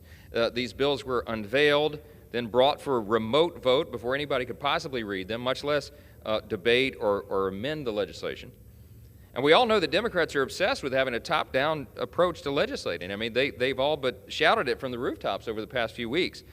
And sure, that might have made former Speaker Pelosi's job easier, but it was not good for the American people. It was not good for the country. It was not good for this revered institution. I suspect that if you ask the American people, they would all agree. This is just common sense, and we are restoring here common sense. We made commitments to America, and we're going to fulfill them. Now, here's the reality. House Republicans have started this year by instituting the most positive reforms to this House in a generation. With Republicans back in charge, the status quo, where there's no transparency, no accountability, outright disregard for regular order, is finally over. And that is a very, very good thing for the country. Mr. Speaker, this week we're voting to end the COVID pandemic emergency order. This is one of the topics we've taken up. We committed to the American people that we would do when we started the Congress, and we have. President Biden has said the pandemic is over. His press secretary says it isn't. And since the White House couldn't get its story straight, we voted now to put an end to the public health emergency declaration. Since the pandemic is over, the emergency declaration should be over as well. Mr. Speaker, this week we're also passing the Show Up Act. Talk about something that's popular with the American people. This House has ended remote work in this body. The Senate did it long ago across the hall. And now we are voting to do the same thing for the remainder of the federal government. It is beyond time to require that the teleworking federal employees return to work in order to remedy widespread, terribly poor customer service. Consider this, the IRS, just the IRS, they have a backlog right now of more than 8 million tax returns from 2021. Prior to widespread teleworking, the backlog was approximately just 1 million. It's just an unacceptable thing. We have federal employees at all these agencies who literally have not come to work. Well, we're going to end that. And it's clear that these backlogs and customer service problems are due at least in part to ongoing teleworking policies, even as the pandemic is now in the rearview mirror. Mr. Speaker, with Republicans back in charge, I could give you many examples of things that are going to be improving around here. That's just a couple. The House is back to work, and we intend to get the rest of the government back to work for the American people as well, whether all of our colleagues like that or not. Mr. Speaker, I wanted to yield tonight to the gentleman from the great state of California, my new colleague on the House Judiciary Committee, Mr. Kiley, to discuss another important issue from this week. And I will yield to him so much time as he may consume.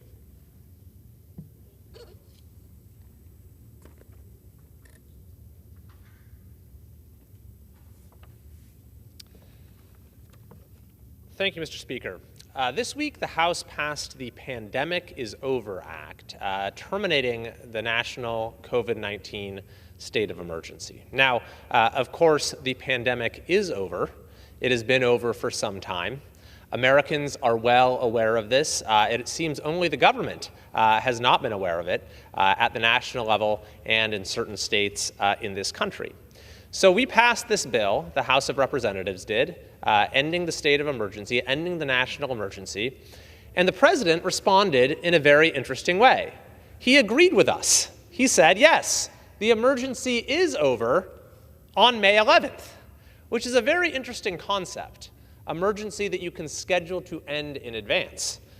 This is a page out of Gavin Newsom's book in California, where the state of emergency there had continued month after month, year after year. And as the absurdities piled up, as California last year hosted the Super Bowl during a state of emergency, and as, by the way, the governor refused to abide personally by the dictates issued pursuant to that emergency, eventually he was forced to say, okay, I will end it, but he decided to end it 6 months in advance. And so the state of emergency in California will now be elapsing on February 28th for those keeping score at home, and the national emergency will be elapsing on May 11th. This is inherently against the very concept of an emergency, to say that we can schedule it to end at a specific date in the future. And it's also against the very concept of an emergency to say that it can last for 3 years. We have in this country, for now almost 3 years, experienced our form of government being turned on its head.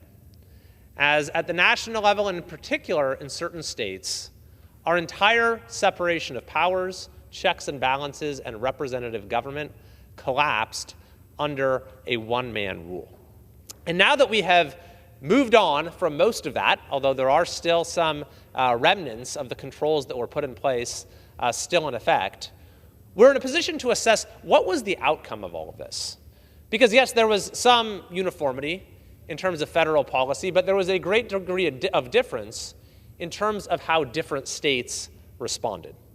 Now, in my state of California, we had the highest level of government coercion and control throughout the entire COVID-19 experience. We had the most onerous business shutdowns, the longest school shutdowns, the worst church shutdowns. We had the most onerous mask mandates and vaccine passports. Each and every step of the way, California had the highest level of government coercion and control, generally done via executive orders, without the say of the people, without the say of the legislature, without meaningful judicial review, with 40 million people of our state expected to simply comply. That was the California experience. That was the experience, to a lesser extent, of many other states. But then you had states like Florida that decided that citizens could be trusted to make decisions for themselves, that empowered local communities to govern themselves, that focused on disease control rather than population control. And so we can now look, having now been through this for a few years and have had very different approaches, what was the result of this difference in policy? Well, economically speaking, California had basically the highest unemployment rate in the entire country throughout the COVID-19 state of emergency, whereas Florida had just about the lowest unemployment rate in the country throughout the state of emergency. California has experienced student learning loss unlike anything that has ever been seen before in this country. There's been a 6% decline in third graders reading at grade level over the last few years, a 7% decline for fourth graders in meeting ELA standards, whereas Florida achieved the highest national assessment of educational progress rankings in their history across math and reading for fourth and eighth graders in 2022. In California, to take another example, in LA, our students lost an equivalent of 6 months of math in terms of their overall education in that period of time, and we are going to be grappling with the consequences of this for a long, long time. So California experienced an economic and educational calamity that states like Florida did not experience. And what did we get in return? Because we were all told this was done for the purpose of safety. It was done in order to save lives. Well, we can now assess that claim, and when you look at the actual numbers, there was no difference.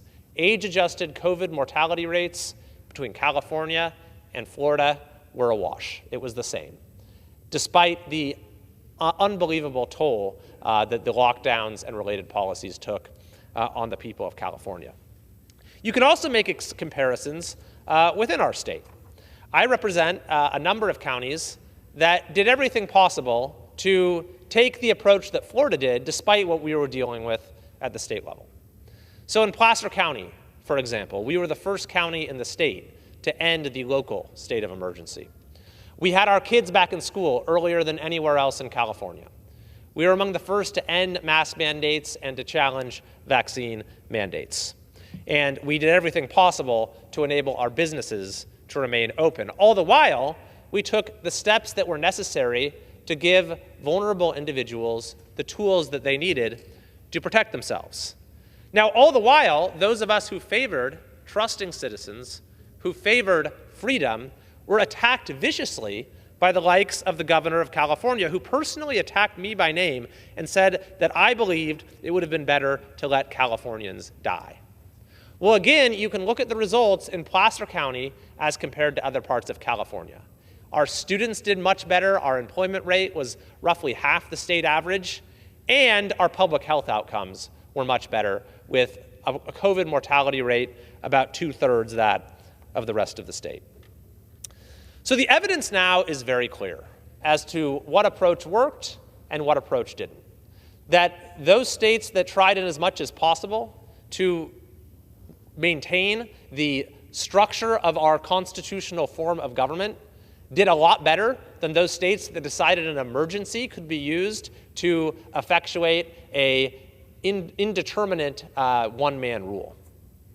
But there are some who are now saying, as a recent headline in the Atlantic magazine put it, that we should simply declare a pandemic amnesty at this point, that we should move on. We should forget about all of the damage that was done to our kids who may never get the education learning loss, may never make up for the learning loss that they experienced. We should forget the damages that was done to businesses that in many cases have been permanently lost, tens of thousands, 200,000 businesses throughout the country that were shuttered.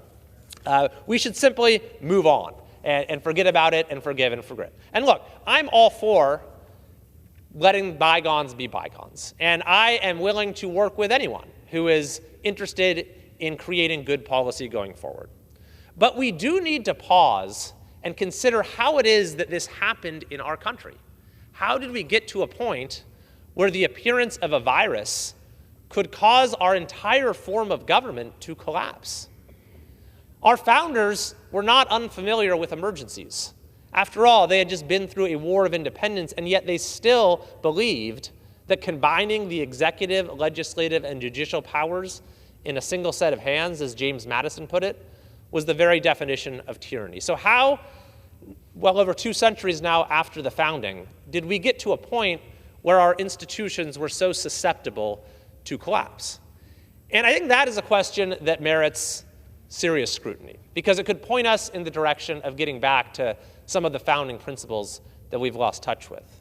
The fact is that we have seen governmental power become more and more centralized and consolidated in recent decades in this country.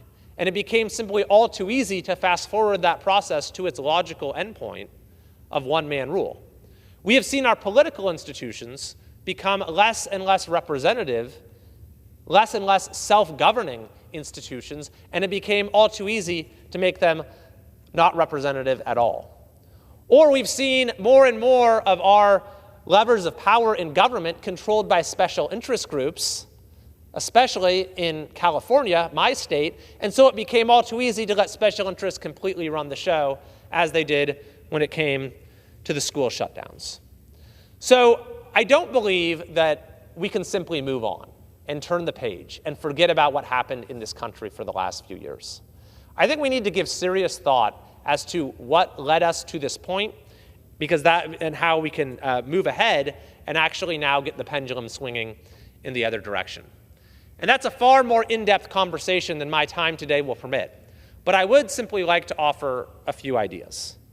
And the first is that we need to definitively end the emergency, not on May 11th, but now, not in California on February 28th, but now, and any other states that are retaining the altered legal forms that were put in place through the emergency. And along with that, we need to end all remaining mandates that exist. We took a major step in that direction yesterday in this House by passing legislation to end President Biden's vaccine mandate for healthcare workers.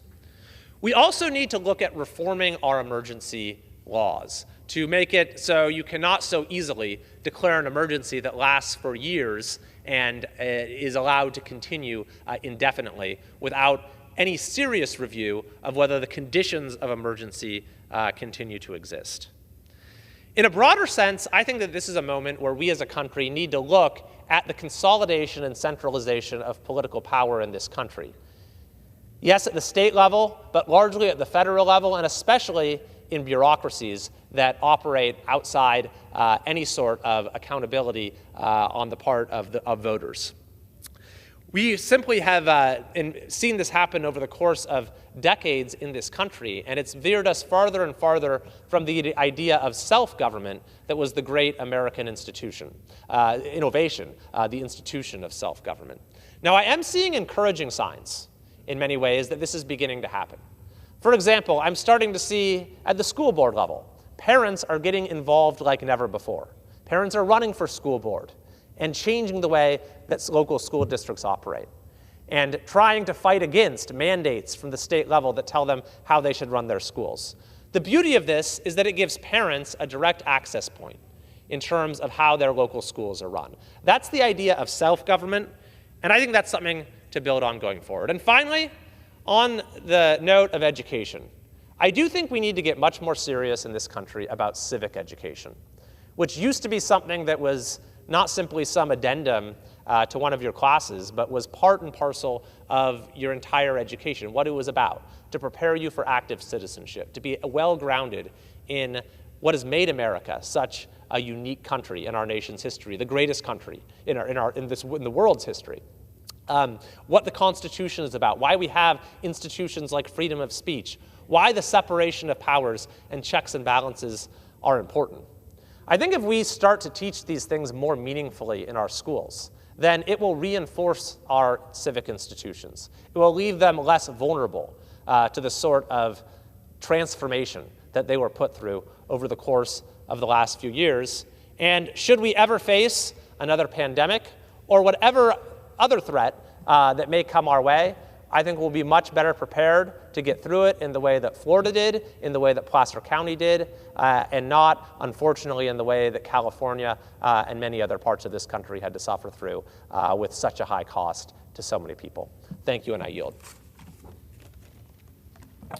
I thank my friend from California. That's some very important insights from the West Coast, and we pray that America does not make those same decisions in the other states. Grateful for principled leadership out of California here in the House. Mr. Speaker, I'm happy to yield next to my good friend and colleague from the great state of Wisconsin, Mr. Grothman. Thank you. It's unfortunate that this week the quality of intellectual thought in this country is to decline the degree to which we have to bring a resolution to the floor condemning socialism. But that's the way it is, and recently polls have showed among young people about half have a positive view of socialism. Now, of course, these are young people whose opinions are largely gathered not by personal experience, but by what their school teachers tell them or what they see on television, so that may be part of the problem, and hopefully they'll grow their way out of it. Nevertheless, I do feel it necessary to make some statements as to why socialism is an inferior way to govern and is completely incompatible with people who want to live in a free society. The first thing you know about socialism, of course, it leads to material goods which are not as good as those under a free market system. A lot of that means because the government controls everything, you don't have an opportunity to have competition. The poor restaurant, the poor manufacturer is never forced out of business, never forced to improve, and as the result, it means a poorer society. And a lot of times the material goods by itself is one of the reasons throughout history you see people leave the Marxist totalitarian or Marxist socialist sort of society and flee towards the free market system. Cubans leaving to come to the United States. When I'm at the southern border, the Border Patrol always talks about the Cubans, some wealthy by Cuban standards, a lot of Cuban doctors coming here, wealthy by Cuban standards, but still they can become much more wealthy in the U.S. In the old days of the Cold War, people from East Germany fleeing to West Germany, from North Vietnam to South Vietnam, to get to a country in which there are more goods and more quality. But I always feel it's a little bit wrong to overly focus on the fact that the free market inevitably means much better material wealth. It also deals with the freedom to do anything else. When you have a socialist society, the government in a pure socialist society employs everybody. And even in a partially socialist society, a much higher percentage of people wind up working for the government and have to work for the government. And like all Republicans, in my political career, again and again, I've had people come up to me and tell me things privately that they can't say publicly because they work for the government. Okay, school teachers who come up to me and give a Republican perspective on things, or things they disagree that maybe the school board is doing. But because they work for the government, they can only talk to me quietly, like they were in the Soviet Union or communist China. When I was in Wisconsin and we changed the laws to give more flexibility in how we deal with public employees about 12 years ago, all Republicans knew that was under Governor Walker. All Republicans knew public employees who quietly sided with Governor Walker, but because they worked for the government, the little socialist part of America, they couldn't be openly side with Governor Walker. They had to quietly whisper, like we were in a communist country. And that's what happens when you have too many people working for the government. The Department of Natural Resources is another example of that. Again, people coming, saying they're doing things wrong, but they dare not say so publicly because they worked for the government. And of course, in addition to employees who work for the DNR, work for the university, it's not just political beliefs that they may have to hide. In the intolerance area of a very liberal political entity, I'm thinking of Dane County, which is where Madison, Wisconsin is, people are, again, in that where the government's so big, they're forced not only to hide their political beliefs, they may have to hide their religious beliefs, because they are afraid that when it comes to promotions, when it comes to hirings, when it comes to firings, it could affect them negatively because such a high percentage of jobs come with the government. But it's not just that. In a pure socialist society, because there's a shortage of goods, the ability to purchase goods can also be dependent on towing the party line. We know that in Russia, or previously Cuba, the ability to purchase things is dependent on towing the party line. You can work all you want, but unless you're a member of the party or tow the party line, you can't get the good quality goods that are there. And that's inevitably something that happens when the government becomes so powerful. Other perks are restricted if you don't toe the party line. Things like travel in a socialist state.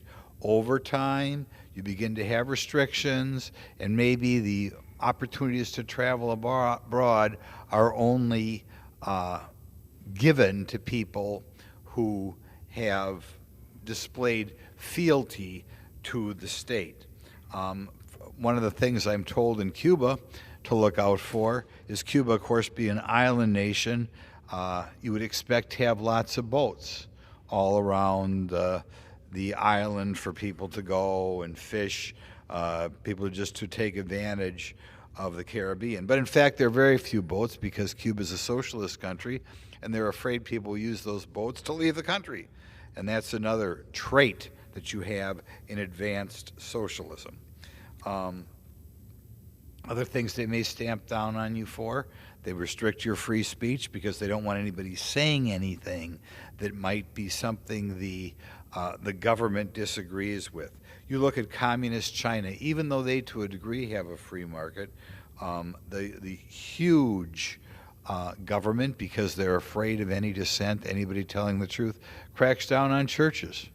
And it seems hard to believe that you cannot openly talk about Christianity, openly talk about Christ in China, but I'm afraid you can't. Falun Gong, you hear about in China, saying things that maybe aren't approved by the government, and therefore people crack down on that organization as well.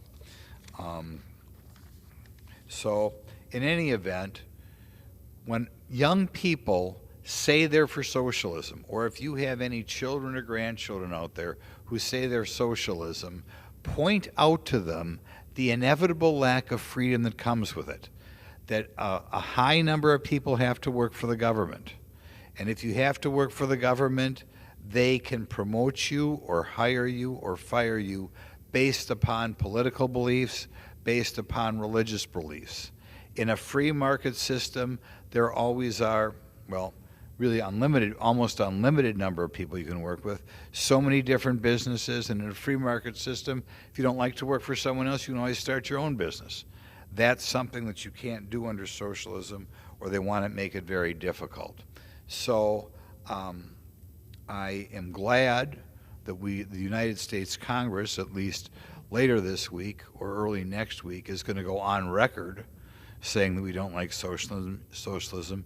It should be completely unnecessary. And the fact that so many young people think socialism might be okay is really a damning indictment of the educational, both K-12 and university system in this country. Thank you. I yield my time. I thank my friend, the gentleman from Wisconsin. That is very well said. The evils of socialism have crept into all manner of our politics and areas of the culture. Mr. Speaker, I will end our special order hour by just reminding the American people who are watching and keeping track of this that, again, as I said in the opening, the Republican majority is in charge. The Congress is now fully operational, and we are back to work for the American people. Every week now we'll be passing substantive legislation that will send the message to the people that there's a new sheriff in town. Today in our House Judiciary Committee, we had an hours-long hearing on the catastrophe at the border, hearing from those who are down there contending with that situation every single day.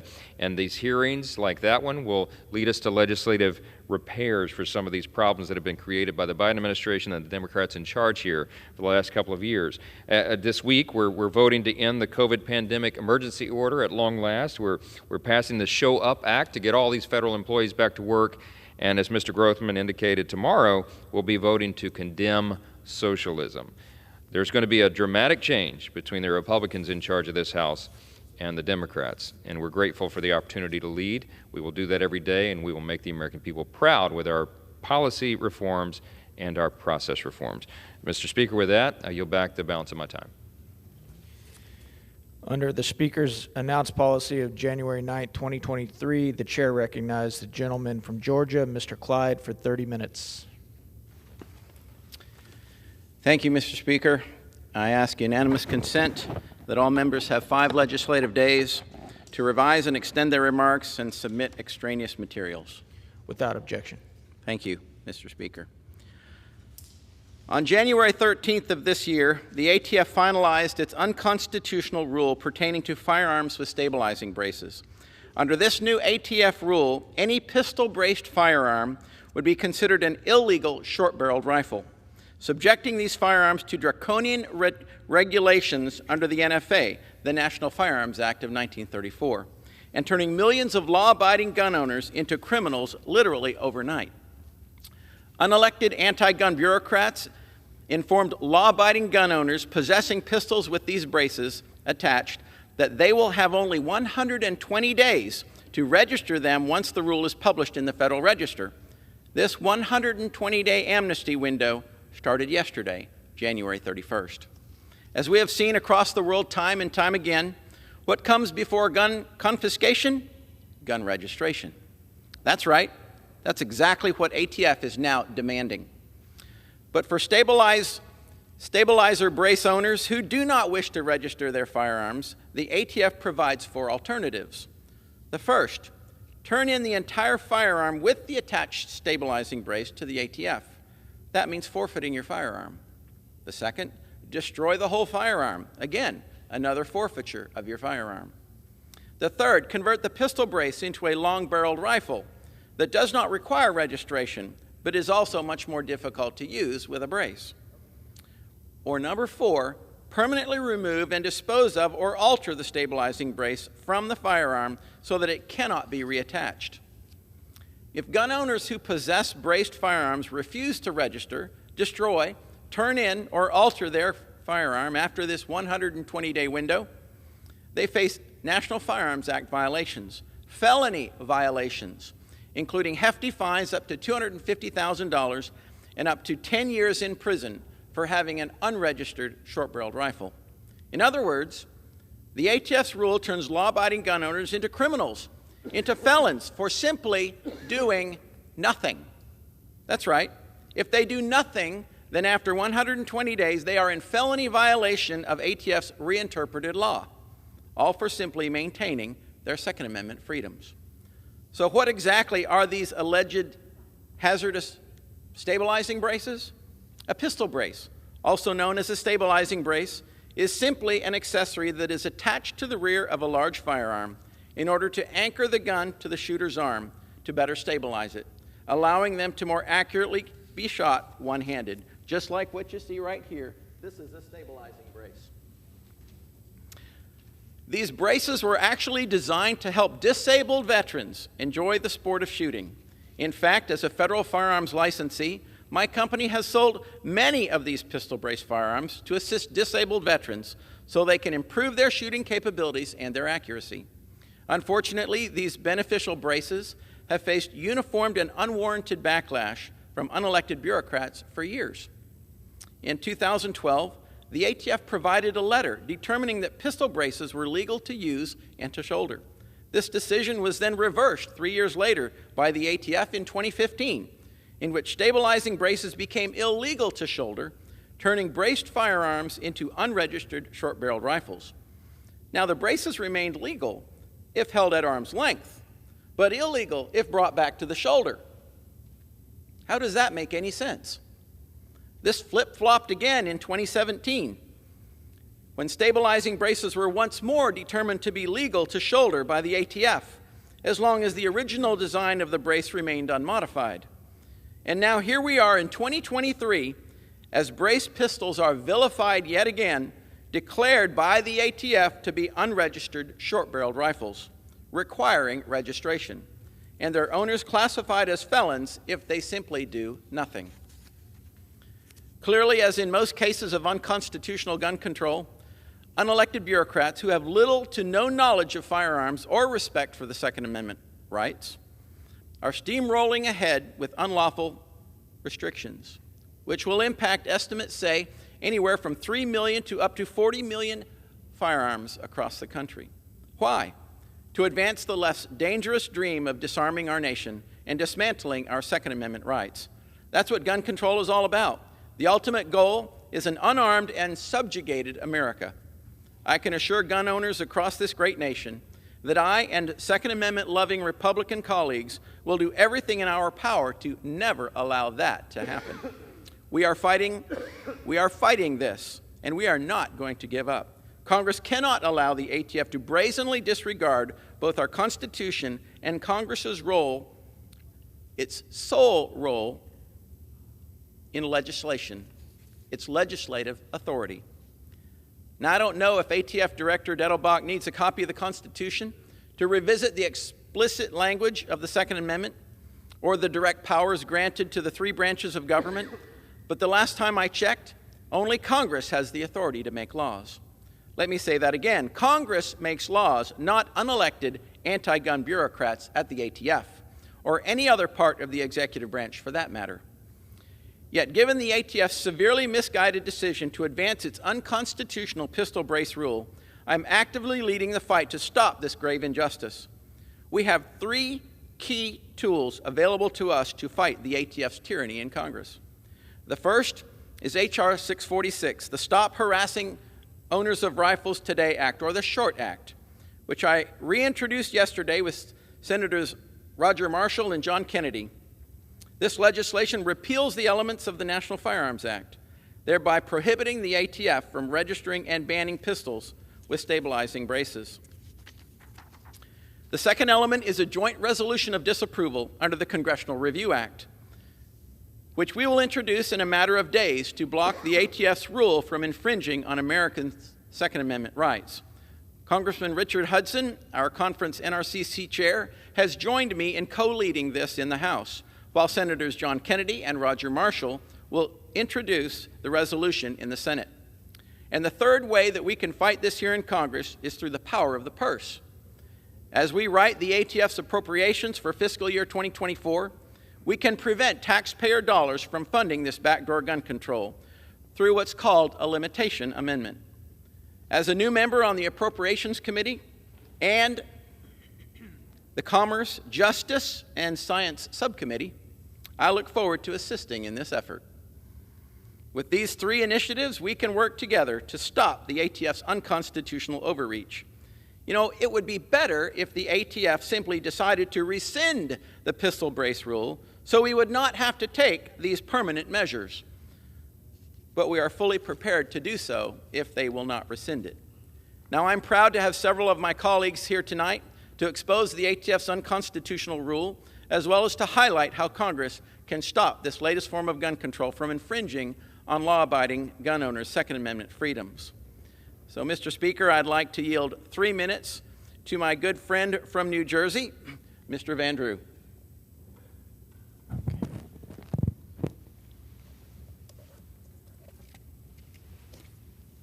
I thank the gentleman for doing this today, and I thank him for his lead in the fight.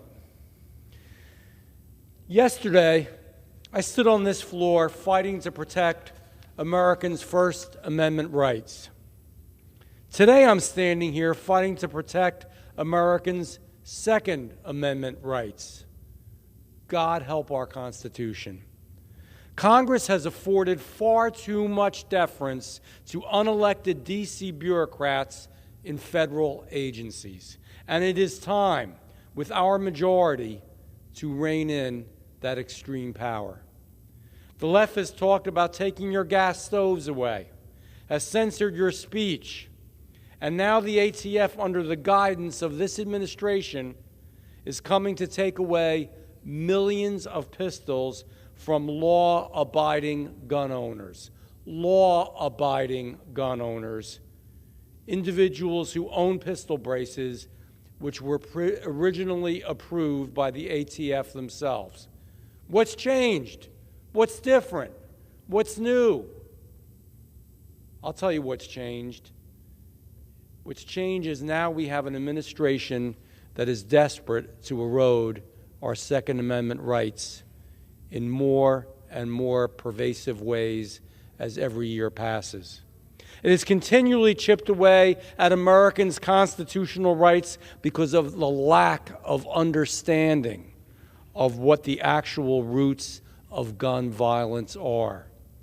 The administration is abusing the powers delegated to the ATF to illegally track gun owners, perform unauthorized compliance checks at people's homes, and now banning popular modifications that, again, I will say it again, they approved in the first place. It's got to stop. We're tired of it. Americans are tired of it. This has to end. That's why I am proud to join these efforts to protect gun owners across this great United States of America. As their duly elected representatives, we must fight back. We must stand tall. We must be tough and stand against this abuse of power on their behalf. And let me say this, as a duly elected official and a gun owner myself, all I have left to say to the ATF is enough is enough.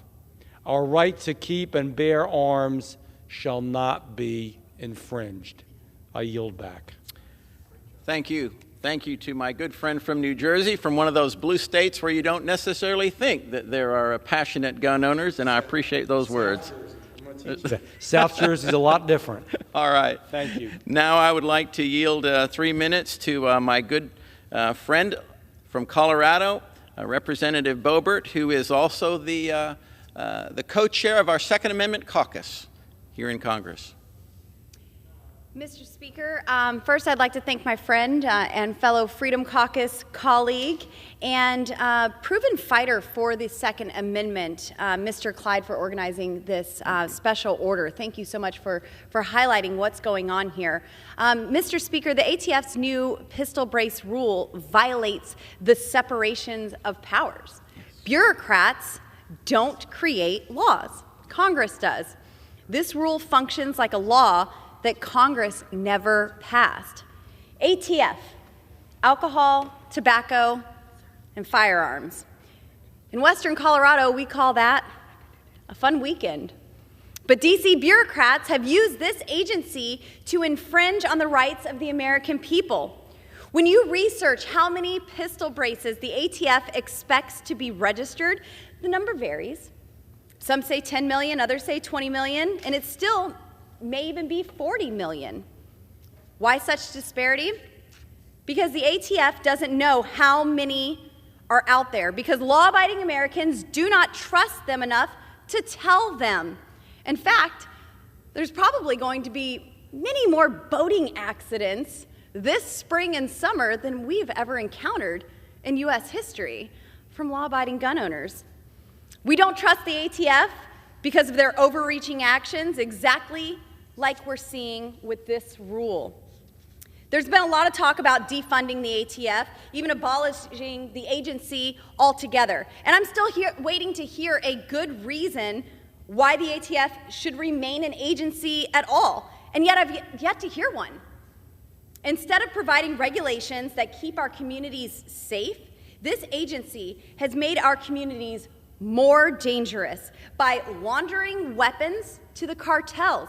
Operation Fast and Furious exposed the recklessness of the ATF, how little regard they have for the rule of law, and Americans have had a hard time viewing these agencies and its rules as legitimate. Think about it. The ATF had about 1,700 firearms that were being tracked. They had tracers on them that they were selling to known criminals during this Operation Fast and Furious. They lost 1,700 traced firearms. And now they expect to go after law-abiding American citizens for firearm accessories? Are they really that competent to go after this many millions of Americans for a firearm accessory, a stabilizing brace, when they had 1,700 tracked firearms in the hands of known criminals that they just lost? I think that alone proves the legitimacy of this agency, and I'm very excited to bring them into the Oversight and Accountability hearing so they can speak for themselves of why they should remain an agency in our federal government and not have the appropriate features of their agency put under another, like the FBI, once we clean that out. But other than that, the Second Amendment, it is absolute. All the regulations that bureaucrats make, the laws that bureaucrats are trying to make, the unconstitutional laws that are passed by the federal government, the state legislatures, they make our country less safe. Gun-free zones are the most dangerous places in our country. The Second Amendment is absolute, and it's here to stay. A recent report states that Americans own 46% of the world's guns. I think we need to get our numbers up, boys and girls. I thank you so much, Mr. Clyde, for hosting this special order. Thank you for bringing us all together on this topic, and hopefully we could shed some light to the American people and let them know that we are fighting against this agency and their abuse of separation of powers. Thank you, and I yield. Thank you. Thank you to the gentlewoman from Colorado and her unwavering defense of the Second Amendment of our Constitution. And now I would like to yield 3 minutes to my good friend from Texas, Mr. Crenshaw. Thank you, Mr. Clyde. Thank you for your leadership on this important issue, because the unelected bureaucrats, they're at it again. They're launching attacks on our constitutional rights of law-abiding gun owners. And this seems to be the sole purpose of the agency lately, attacking the Second Amendment. Now they want to ban pistol braces. Now, Americans who don't know what a pistol brace is might have some obvious questions after hearing about this ban. What is a pistol brace? Obviously, it makes guns more deadly, right? It makes guns shoot faster, makes them want to be used only by people who murder other people. Why else would the ATF want to ban it?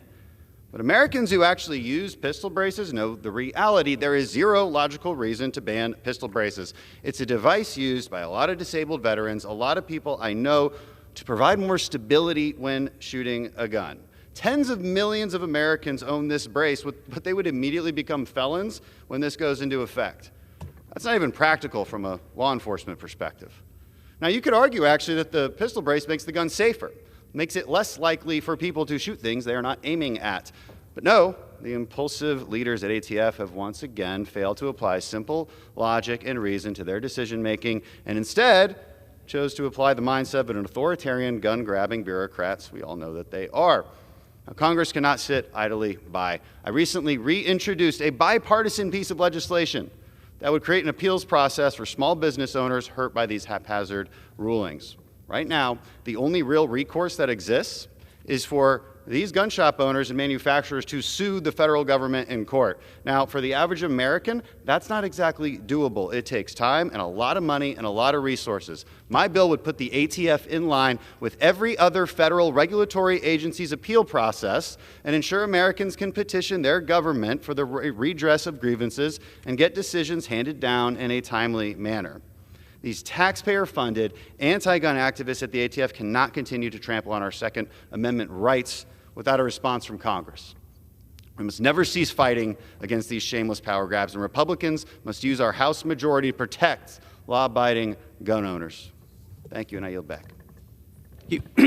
Thank you to my good friend from Texas for those inspiring words, and I will now yield 3 minutes to my good friend from Kentucky, Representative Massey. I want to thank Mr. Clyde from Georgia for organizing this time on the floor. I think it's so important. We're talking about the brace ruling from the ATF. A brace is a firearm accessory for disabled individuals. But I'm sure Biden went to his attorney general and to the ATF and said, you know what, I hate guns. How can I take millions of them off the street without regard for if they're legally owned? And how can I do it without going to Congress?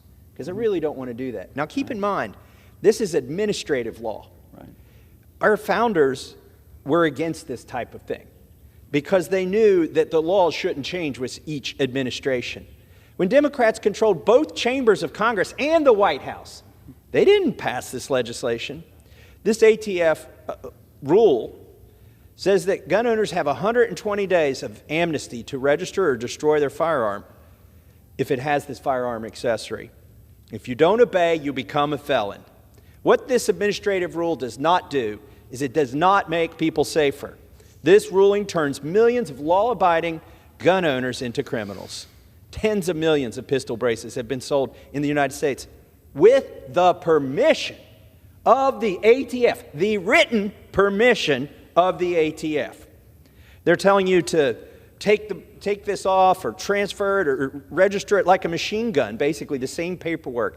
If you want to turn it into a short barrel rifle, guess what? There's 26% of Americans live in a state where the ATF has left them with no option. They will create an illegal gun in their state if they comply with the ATF ruling in order to keep their gun. How much compliance do we think there's going to be? Well, there was a bump stock rule similar to this. There are about 500,000 bump stocks estimated in circulation. 526 have been returned to the government. So they've made 500,000 felons is what they've done. Now, Mr. Clyde has several bills to fix this. I can anticipate, or I believe, Justice Scalia, if he were alive, I can tell you, I believe, based on a meeting that I had with him, which one he would prefer.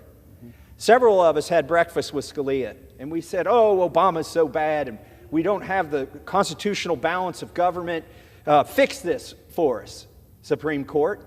And Scalia said, this is not my job to referee fights between you and the executive branch. By the way, you're the most powerful branch.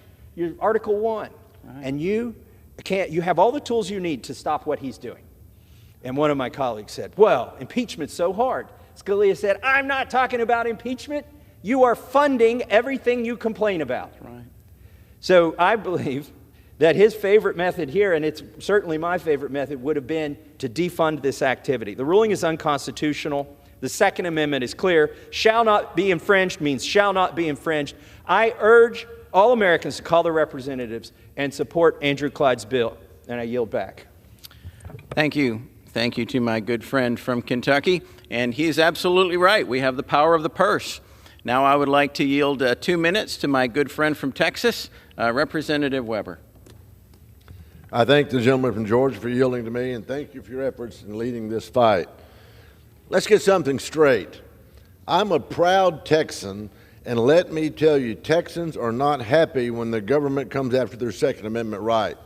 My District 14 on the Gulf Coast of Texas has more concealed handgun licensees than any other congressional district in Texas, and I have to assume in the country, for that matter. The Second Amendment is extremely clear, quote, the right of the people to keep and bear arms shall not be infringed. What's so hard to understand about that?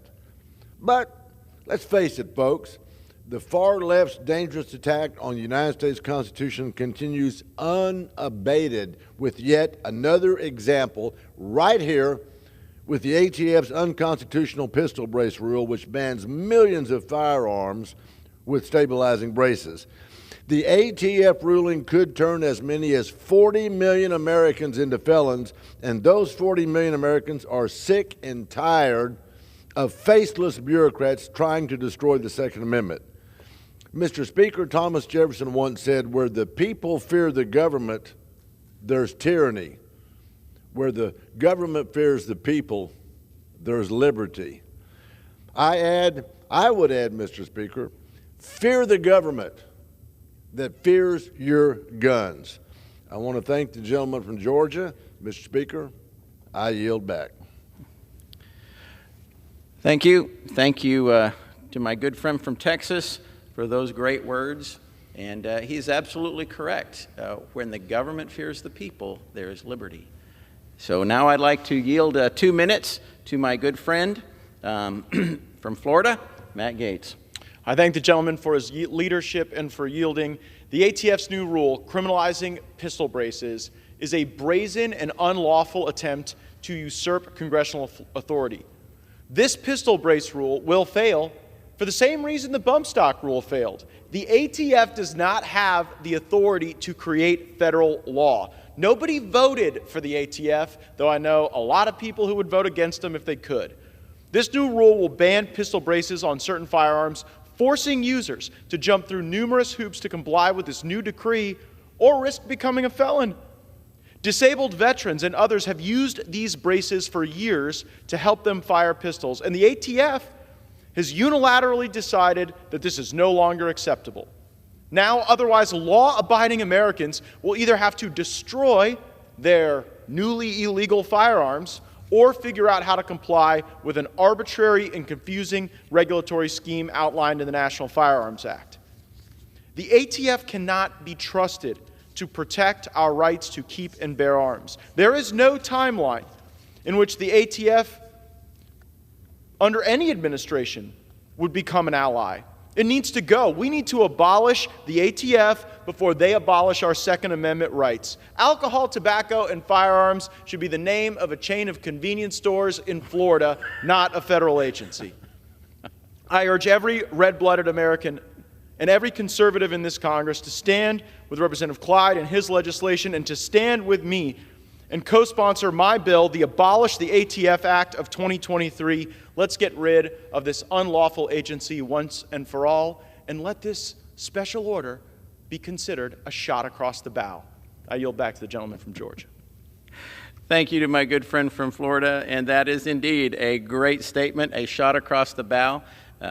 Great example of what the United States Navy would do. So I thank you, and now to my good friend from Tennessee, Mr. Burchett, I yield 2 minutes. Thank you. Thank you, Mr. Clyde, and thank you, Mr. Speaker, for your service to our great country. I don't have any notes for this, but I do want to say the ATF, to me, is the swamp. You know, here we have a group of unelected bureaucrats, dadgummit, that have taken upon themselves to interpret a law. It always reminds me when I was in Nashville one time, I was sitting at the Crown Plaza across the street from the Capitol. One of my dear friends who just passed away, his name was Tom Hensley. He was called the Golden Goose. He was the liquor lobbyist. Never voted for his bills, but he always liked me.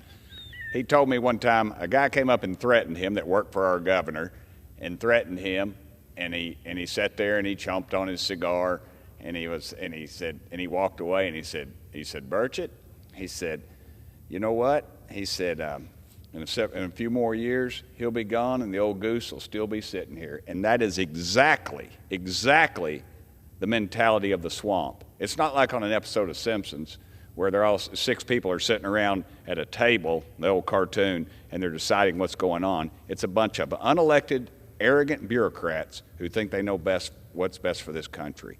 And dadgummit, the ATF has overstepped their bounds once again. Law-abiding Americans, law-abiding citizens, law-abiding Tennesseans should not be deemed criminal because of some bureaucratic whim. And I appreciate you, Mr. Clyde. Thank you for your service to our country. Thank you for this bill. And I look forward to voting with you on this bill and being a sponsor. Thank you, sir. Thank you. Thank you very much to my good friend from Tennessee. And now I would yield 2 minutes to my colleague from the great state of Florida, Representative Kammack. Thank you to the gentleman from Georgia, my friend Mr. Clyde, for hosting this special order on an important topic. My speech is well beyond the 2 minutes that I'm allotted, so I'm just going to dispense with the notes, really, and talk about how absolutely insane, ridiculous, and unconstitutional this new rule is. not only has it been completely blown out of proportion what the brace is, a brace that was originally designed for disabled veterans, increases stability, and since 2015 had been ruled as an accessory by the ATF, which under their own regulations, under their own guidance, they said that they didn't have jurisdiction over accessories. So I thought that was very interesting that now we have an unelected swamp creature, a bureaucrat, who thinks that they can now make felons, law-abiding citizens, felons, by now instituting this 120-day rule. A lot of people have talked about this, but few have talked about the economic impact this will have. Based on the NICS data that we have, this is going to be a $1.9 billion hit to the firearms industry. $1.9 billion to law-abiding citizens. And believe me, this rule has nothing to do with gun safety. This has nothing to do with making communities safer. This is just a backroom attempt, a backdoor attempt to get at the firearm industry. That is all this is and nothing more. This is why, Mr. Speaker, we have to pass the Short Act. This is why we have to pass the REINS Act, because the REINS Act would prohibit any regulation that has $100 million more impact to an industry to come back to Congress for an up or down vote. And you can fire your Congress critter, but you cannot fire these unelected bureaucrats. So we need to pass the REINS Act. We need to absolutely stop this regulation in its tracks. And it's time to, once and for all, let those swamp creatures know that the Second Amendment shall not be infringed. With that, Mr. Speaker, I yield back. Thank you. Thank you to my great colleague from the state of Florida for those encouraging remarks. And now I want to thank all my colleagues who participated here in this special order tonight. It's incredibly important that we show Americans that we are united and unwavering in protecting and preserving our Second Amendment freedoms. And with that, I yield back the balance of my time. Thank you. The gentleman yields back. For what purpose does the gentleman from Georgia seek recognition?